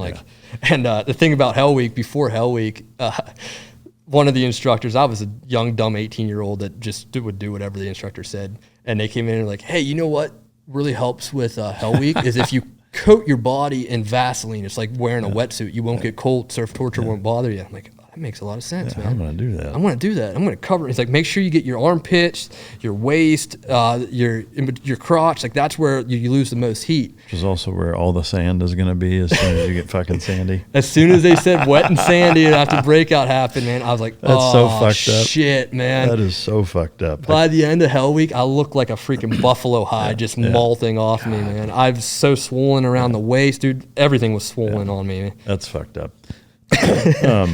So, I mean, as you cross the finish line, like it's such a mentally grueling, plus it's, 12 days. There was 38 teams that started. Yeah. And how many finished? That's a good question. I think there were maybe six teams that scratched about. Yeah. I mean, were they all rookies, or, I mean, that's probably rare for your first time to finish, right? It's not rare. There was a lot of rookies that finished. Okay. But like, there's a lot that could happen on there that can keep you from reaching the finish. That, like, you could have do everything textbook, and then Murphy's still going to have a say. Like the guy that was stuck in Golovin, he had a perfect run, perfect race up until Golovin, and then his dogs. I think the year before that, he said that he got in a bad windstorm out there, and it was like a PTSD thing for the dog. Wow. They didn't want to cross that section of trail that they got freaking hit by the wind. I don't really know. There's just a lot that can happen, and like being in the mind of a dog is a completely different thing. Like, why weren't my dogs ready to go after safety? Like, what was the hold up there? Yeah. But I feel like every time you do the Iditarod or something like that, you'll learn, because like afterwards it's like, oh, I'd do so much different if I was going to do that again. Yeah. You think you'll do it again? I would like to do it again, but having a new kid on the way and everything, it's getting harder to balance that amount of work. It's just a lot of work, and I mean, you're putting in 12-hour days with the dogs and stuff when you have kids, and it's you only have a certain amount of time and figure out how you want to spend that. So I mean, one thing, the biggest reason why we know each other is, you started feeding the Teamdog food a couple years ago. Not trying to fucking, blow smoke up my own ass, but I'm curious. Obviously, you're still feeding it. Every report you've given me back thus far has been positive. What was your takeaway food-wise compared to what you were feeding before and compared to anybody else? Yeah, so I started feeding Teamdog, I think it was like 2 years ago, maybe 3 years ago. Before that, I was feeding a formula that was 32% protein, 32% fat, super dense, high calorie, high fat food. And one thing I noticed with feeding like that heavy of a food is if it would get warmer, the dogs just wouldn't eat it. It's just too heavy for them. When they would eat, they would hold weight good, but there's a lot of times that it could lead to some picky eating. When I switched over to the Teamdog, the Elite blend, it was a 30-25. It's a little bit lighter of a calorie than the 32, but because of that, the dogs wanted to eat it more even on all types of weather conditions. So if it was hot, they'd still eat it. If it was cold, they would still eat it. And if it was cold and they were burning a lot of calories, what I would do is just add a little bit of beef fat or some beef to it to help increase the calories and stuff. But since I switched over to feeding Teamdog, my dogs have held weight way better than they have in the past. Yeah, that's awesome. I mean, and to me, that like, obviously we're always looking for feedback, always, trying to improve products. But to me, like, to my knowledge, there's not an activity or a race or a thing, an entity that is going to test, how significant of a food is or not, than something like that. Like I don't know of any other races that you're going to have more real-time feedback, and if your product isn't good, you're going to know real fucking quick than something like that. So to me, it's incredibly validating to hear that, and just makes me really proud of both you and the team for doing the race and the crew at Teamdog, putting the food out and doing such a good job. So that's fucking awesome. Yeah, it's an awesome dog food. And I'll just say, like, for people listening that are like, well, my dogs aren't sled dogs. They're not going to burn 10,000 calories a day. They don't need that. Well, what I like right now, my dogs aren't burning 10,000 calories a day, and I'm still feeding Teamdog, and I'm just feeding them once a day. So the cool thing is, like, it's such a it's a dense enough dog food where you can actually feed less, which actually saves you money in the long run. So it's just the dogs like to eat it, which is something like I need. I need a food that my dogs want to eat, and they devour Teamdog. And awesome. I've had vets compliment me on how fat my dogs look, because you want fat dogs going into a race. So it's music to my ears, man. I appreciate it. That's great stuff. How did you recover? Like, how long did it take? What did you have to do? I imagine there's, like, finishing the race is step one to a whole ton of shit that still has to be done. I mean, it reminds me of maritime MAR ops or like air ops, where it's like the thing is the start of, a ton of fucking work afterwards. Is that kind of the same thing? Yeah. It's there's a whole bunch of work after you get to. So when you finish, I came across the finish line, and then they have a ceremony, the Red Lantern ceremony, and the extinguishing of the Widow's Lantern. So the Widow's Lantern is back in the days where dog mushers and sled dogs would be out traveling roadhouse to roadhouse to deliver mail or goods to different villages. The roadhouse would light a Widow's Lantern, signaling that there's a dog team out in the trail, and to light the roadhouse in the dark for the coming in musher. And when the musher would get in the roadhouse, they would distinguish the flame. So coming into the checkpoint, they had the Red Lantern ceremony, because I was the last one to come across the finish line, signaling all the mushers are in safe. And then whenever I was also the one that extinguished the Widow's Lantern. Oh, that's cool. So that was kind of cool. Let everybody know the mushers all made it across safe. Yeah. What are the trail markers? How do you know where the fuck to go? They're a wooden stake with a reflective band on it, so that when you see them at night, you put your headlamp on it, it'll glow. How far apart are they? Maybe about it depends. If you're in a section where there's not any turns off the trail, right, they could be several miles apart. Oh, okay. And then when you come up to a turn, there's two trail markers to the direction you need to turn. Oh, okay. So like if you have a right turn coming up, there'll be two markers to the right side. If you have a left turn coming up, you have two markers to the left side. Oh, that's cool. Were there ever times where you were like, where the fuck's the trail marker, and didn't know where? Yeah, a couple times. And especially out on the sea ice, because it blows, like when the winds come through there and it's blowing, a lot of times the trail markers will just get ripped out of the ice and blown out to the sea. So wow. All right, so you get to extinguish the Widow's flame or Widow's Lantern. Then, like, do you have a chance to rest, or is it like, all right, we'll pack your shit and get all your dogs back? I mean, how does that work? So it's just like in the teams, man. When you get back from op, you got to take care of all your gear, take care of your dogs, and then eventually you can take care of yourself. Then, so I kind of carry that same attitude into Dog-Mushing. That when I get back, I got done with the race. The ceremony was over, I took the dogs out. There's a dog yard right behind the finish chute. I took the dogs out there. They have lines already staked out, and Jerry already had little dog kennels set up with straw and stuff in them. So we took them all out there, and then there's teams of vets out there to go through your team one more time. And so you get down there, I start taking off booties, taking off harnesses, get dogs clipped up into the kennels and their houses that they're going to be in for the next day or two until they get flown out of there. And at this point, anybody can help you. On the trail, when you're doing the Iditarod, nobody can do anything on your dog other than the musher. It's 100% your responsibility. No one can put a booty on. No one can give a snack. Even the vets? Even the vets. Wow. The vets can tell you, like, hey, this dog has like a rub here. You need to do something to it, but they can't put anything on the dogs or do anything for it. It's 100% self-sufficient. Like, you have to be the one caring for your team. Yeah.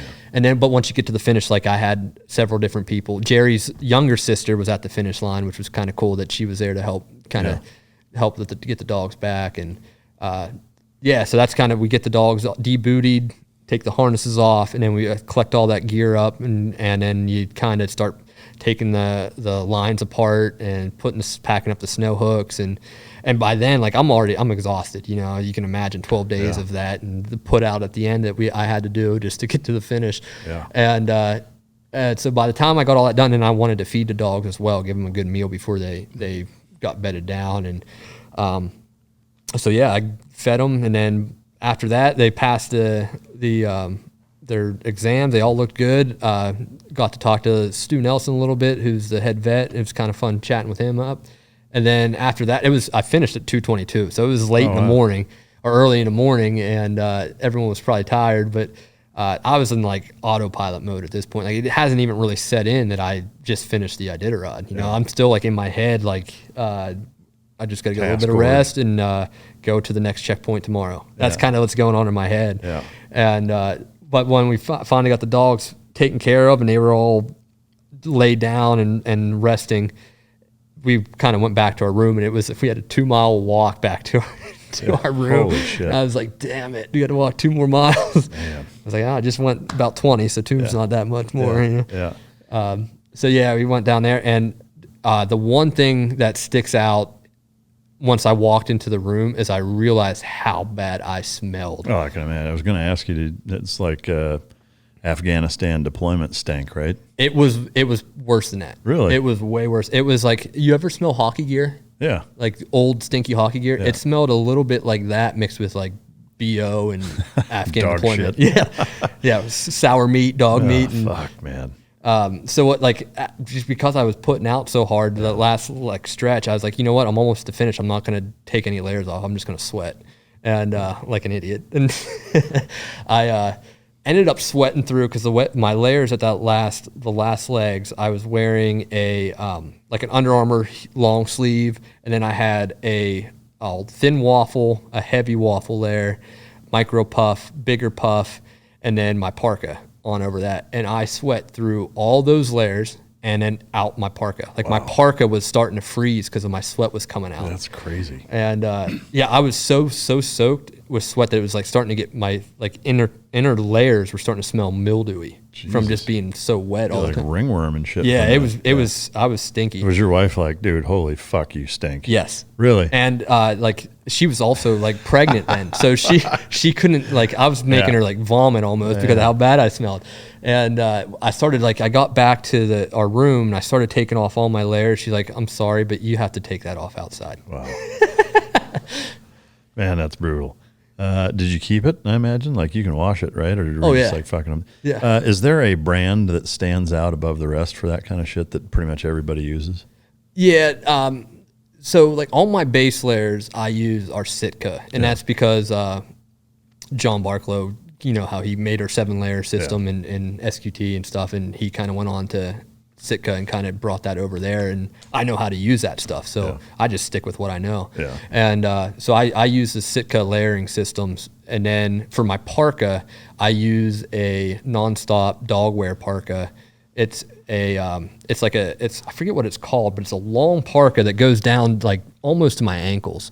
And the thing that's cool about that is like if I hit a windstorm where I'm grounded, I put my hood up, zip it up, and then I can like put my whole body in this parka, and essentially I'm in like a little mini tent. Oh, wow. So it's kind of a nice little parka. And whenever it gets real cold, like 40 below zero, I have a foam layer, like a thick foamy layer that I put on before I put my parka, and that really keeps my heat in. Yeah. So I can be out at 40 below and I won't get cold. And boots? What boots do you wear? I wear Steger mucklucks.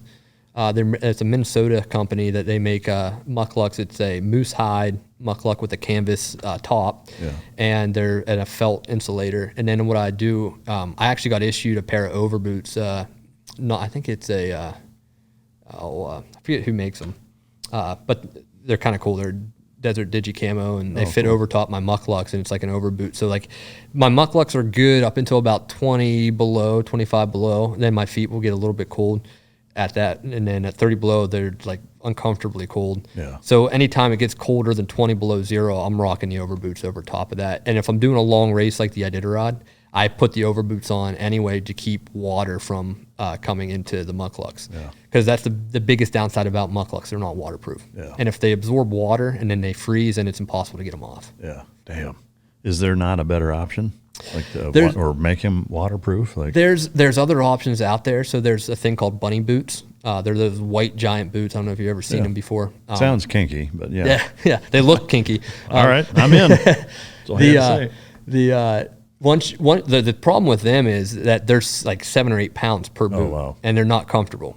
So and whenever you're like, I like to run with the sled and put out a little bit, so I don't like wearing bunny boots. It's just too much, and that makes sense. So I kind of go the lighter route with the mucklucks. Yeah.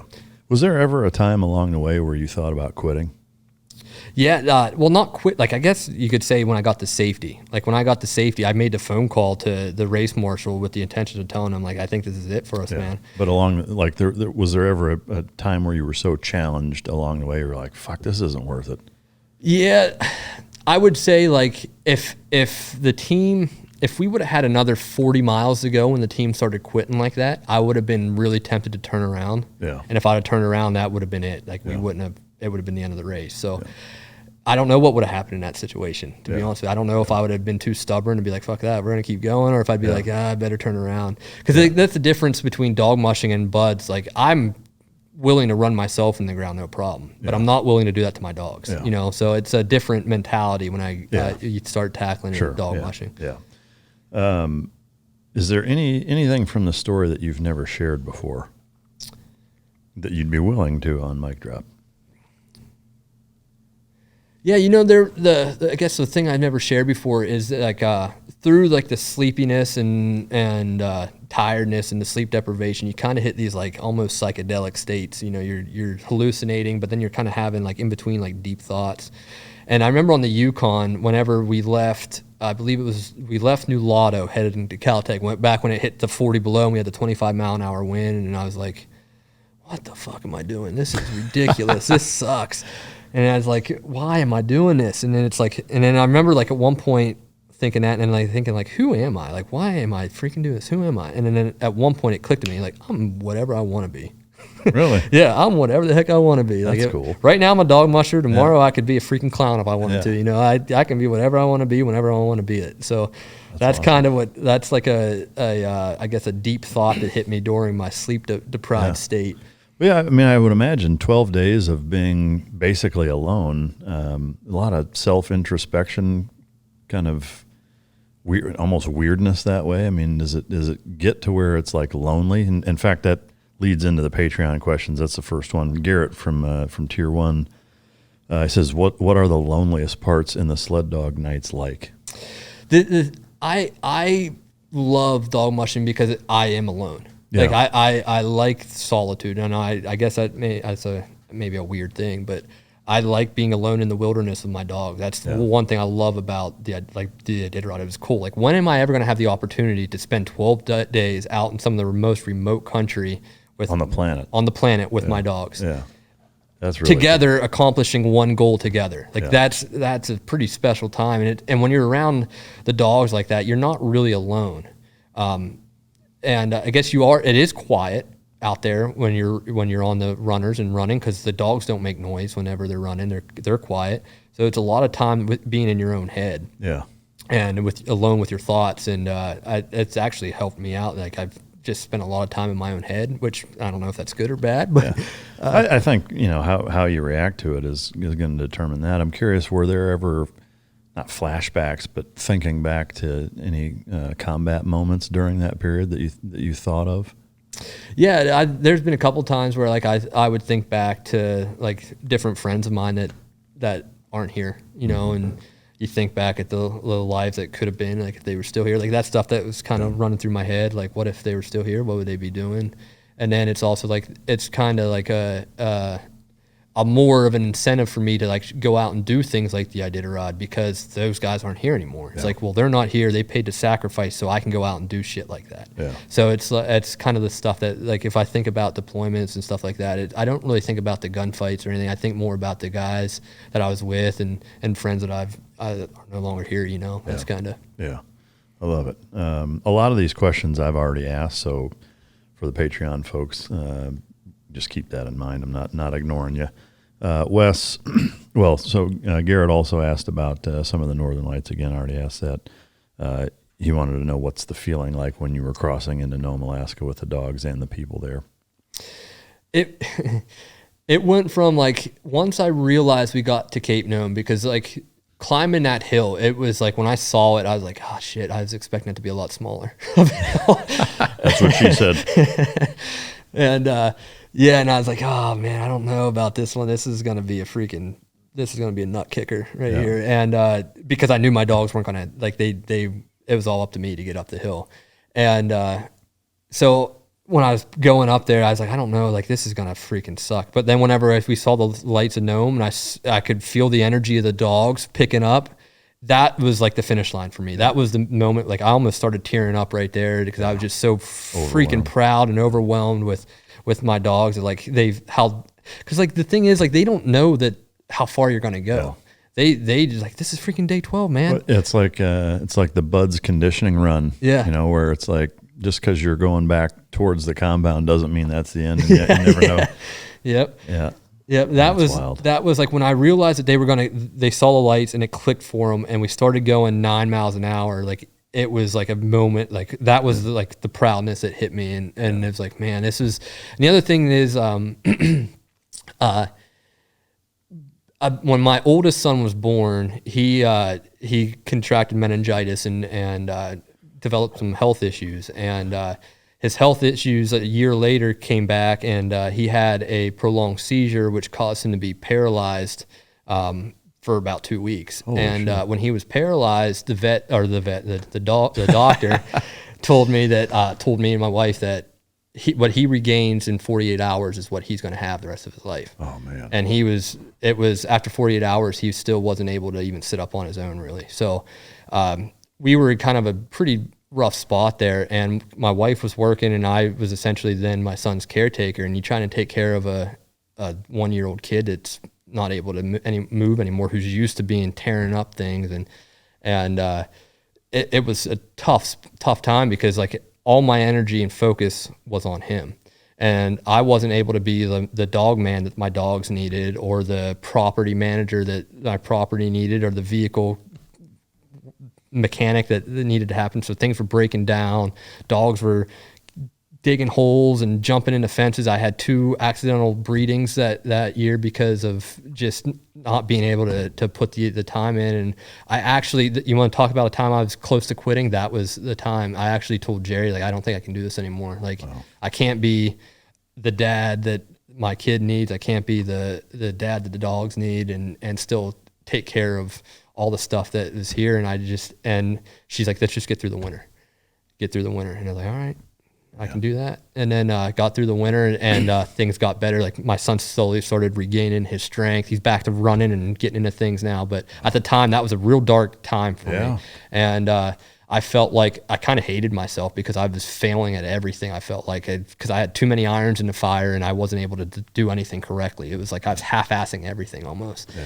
And it was in kind of like a real dark spot there. And But we pulled ourselves out of it, and that's like, I was thinking, like, that crossed my mind a couple times on Iditarod. It's like how close I came to giving up on this just when things got hard. And it's like, it's the people around me that helped me get through times like that. Like my wife, she helped me get through that. Yeah, so. She sounds like an absolutely amazing lady. That's really cool, man. I'm proud of you. Thank you. Wes says some canines have been observed detecting earthquakes before they happen. Have you noticed any of your dogs acting differently before any geologic or volcanic activity in Alaska? No, I haven't. But we've had several earthquakes up there that you're sitting on the couch and all of a sudden things start shaking and you're like, what? Yeah, that's kind of wild. The dogs are fucking oblivious. Yeah, they didn't care. They're like, yeah, whatever. Reba asks, how long did it take to put the team together, and what did you carry, which we already covered. But so putting the team together, that's one of the things that was probably the hardest aspect on my end of Dog-Mushing, just because my kennel's so small. So I started out the year, I think I had 18 dogs in training starting out, and I had 2 dogs, Piggy and Animal. They developed a seizure disorder halfway through the season, and I was down to 2 dogs, or I just lost 2 dogs. So I pretty much had my team right off of that. But so there's a fine line now between overtraining and not training hard enough. And if I overtrained, I could have more dogs fall out, and then I would be down dogs coming into the Iditarod. And if I undertrained, I wouldn't be able to finish the Iditarod. Yeah. So it was that's where I was talking to Jesse Holmes about what to do in situations like that. And he was full of helpful encouragement but that was I didn't really have to put the team together. The team kind of put themselves together. Yeah. Like it was almost well, these are the dogs we got, so these kind of fall into place. Yeah, that's cool.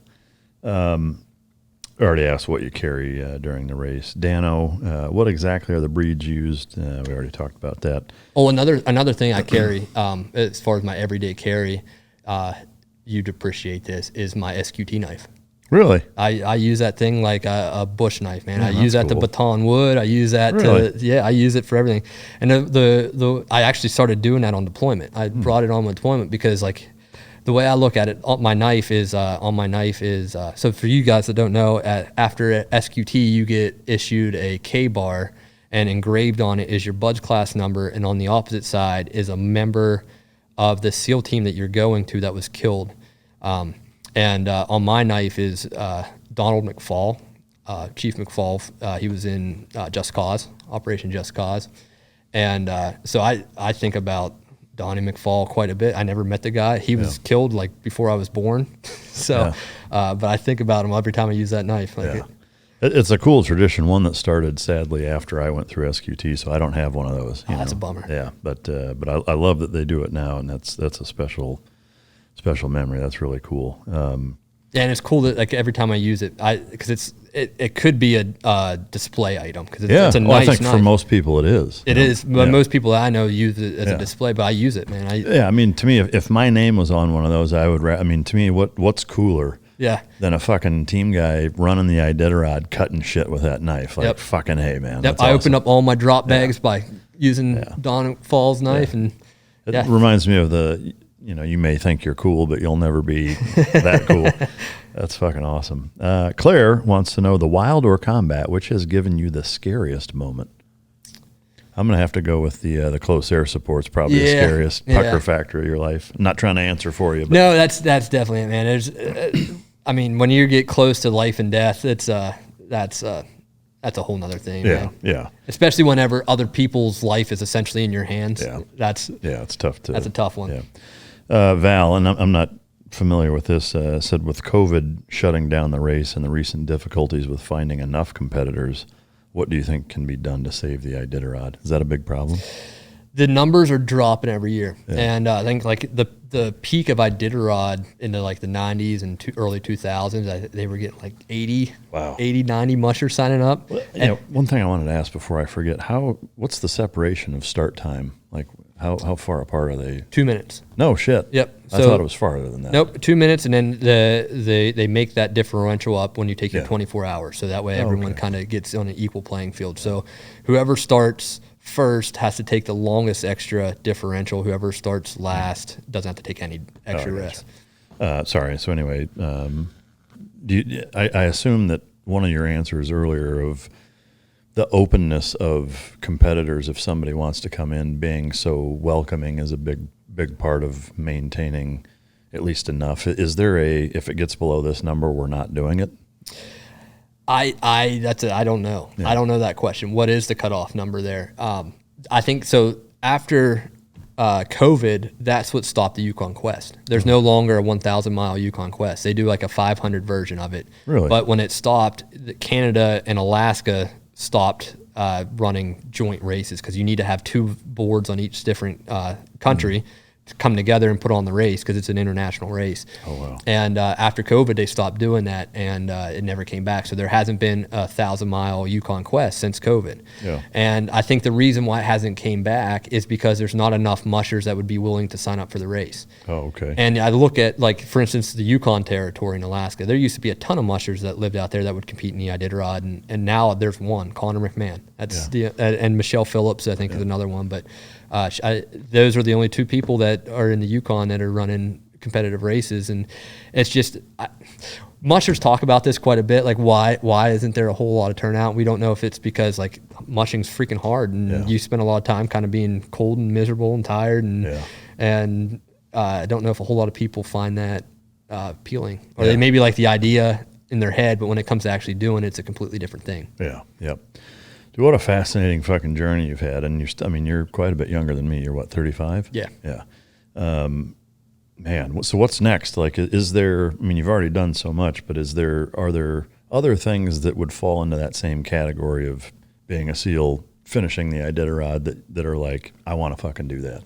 Yeah, I'm trying to find that right now. Yeah. I don't really know. So yes, you just don't know. Yeah. It's and it's like, I'm sure it will come to me eventually. But until now, like I got some big things coming. I got a new kid on the way, and they'll be here end of October. Yeah. And so the other thing is, like, we outgrew our house. Like, it's a small house, so it's like we either got to put an addition on or find another place. And I don't really know. That's a thing one of my favorite things to do with the dogs.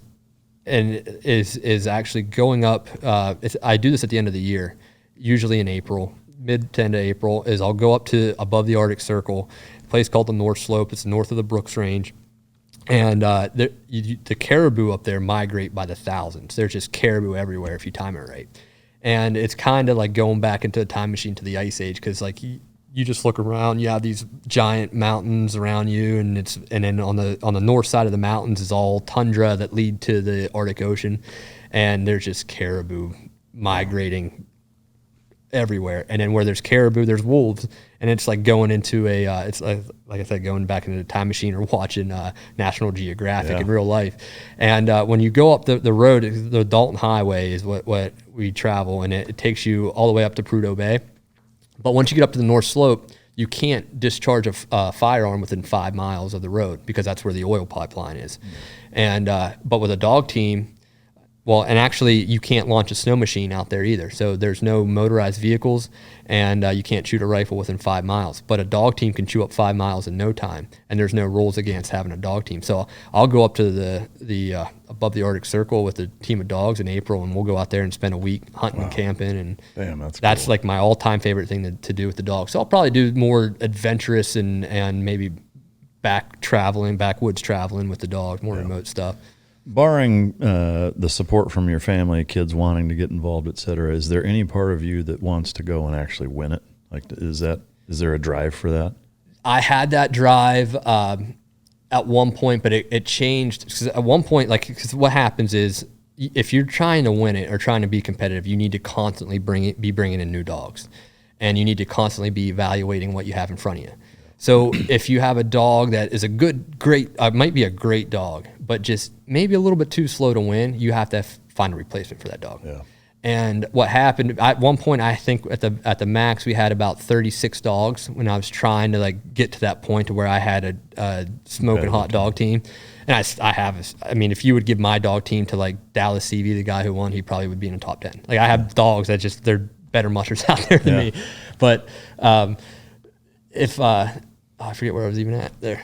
Well, just I guess the desire or will to want to actually win the race. So at one point I had 36 dogs, and that was my intention, just to kind of get my numbers up and have a deep bench to pull from. But then what happened was I realized at one point that, like, if I did that, I'd have to rehome all the dogs in order for me to keep this up and find homes for them. Yeah. And then at some point my mentality changed to where I would rather do the best I can with the team that I have than just constantly be wheeling and dealing dogs and trying to grow a more competitive team. To me, it sounds like to be competitive to the point where you have a real shot at winning it, you've got to treat your entire mushing entity as a business. Yes. You know, and it's all about numbers and prospect, or like a football team that's trying to win. It's not like, well, I like the linebacker. It doesn't matter if you like him. He's not the best one. Yep. Yeah. Yep. That's exactly it. And like, for instance, like Dallas Seavey, the guy who won, awesome guy, awesome dog musher, awesome dog man, loves his dogs. What he has like over 100 dogs. Oh, wow. But he has a tour operation and has like people that work for him. And every time he has a litter of puppies, he has a like a treadmill with a bunch of cameras on there filming, and he's like brings it back in slow motion and is watching their gait. And if they don't have a specific gait that he likes, they just go to the tour team. And then the dogs that he likes or that fit his criteria become his race team. Yeah. So that's when you're competing with a guy that has that many dogs to pull from, it's going to be tough. Yeah, it's amazing, dude. What a fascinating journey. You know, I've been wanting to do this interview for years now, and it sure as fuck did not disappoint, man. It was every bit as good and even better than I anticipated. To say that you have an inspiring story is an understatement, and to me, I want to reiterate, how proud I am of you and your family for what you've done, and just how thankful I am to be partnered with you on the food side and have you feed the food and give us such good real-time feedback and really put it to the test, because like I said, I don't know of anything else that would. So I can't thank you enough for making the time to come down here with a 8-month pregnant wife and getting ready to start whatever season, if you're going to compete again or not. But just getting back at it and taking the time to come down here means a lot to me. Well, Mike, it's happened when it was meant to happen. Yeah. Right at the end there, after we can summarize everything, and we really appreciate your support, man. There would be no Iditarod without you and Teamdog, so we really appreciate it. Yeah, well, likewise, man. It's truly our pleasure and an honor to do it. It really is. I mean, watching you during that journey and seeing some of the content that you put out is just fucking really cool, especially when it's 110 degrees here. Seeing you with a group of dogs and fucking beautiful snow landscapes and everything, it's I get to live vicariously through you. So I'd love to come up there sometime and check it all out and get behind a sled at least once for a mile, if that's what it takes. But hey, anytime you want to come up, we got a cabin at the back of the kennel. So awesome. I'll sleep with the dogs. There you go. Yeah.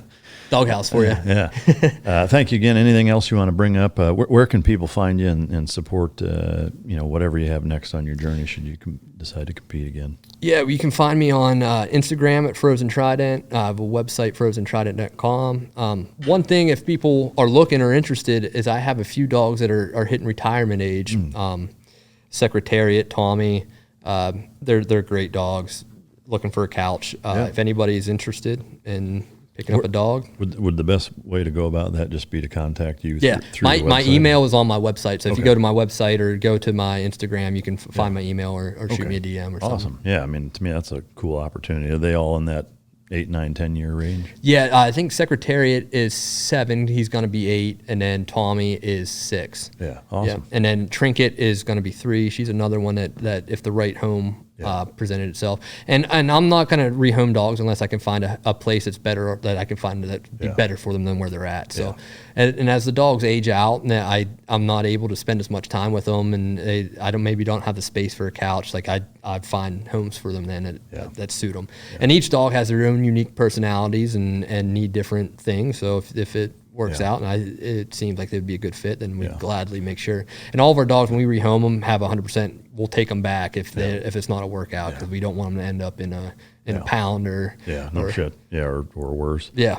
So imagine one coming here this time of year. I mean, would that just be fucking cruel?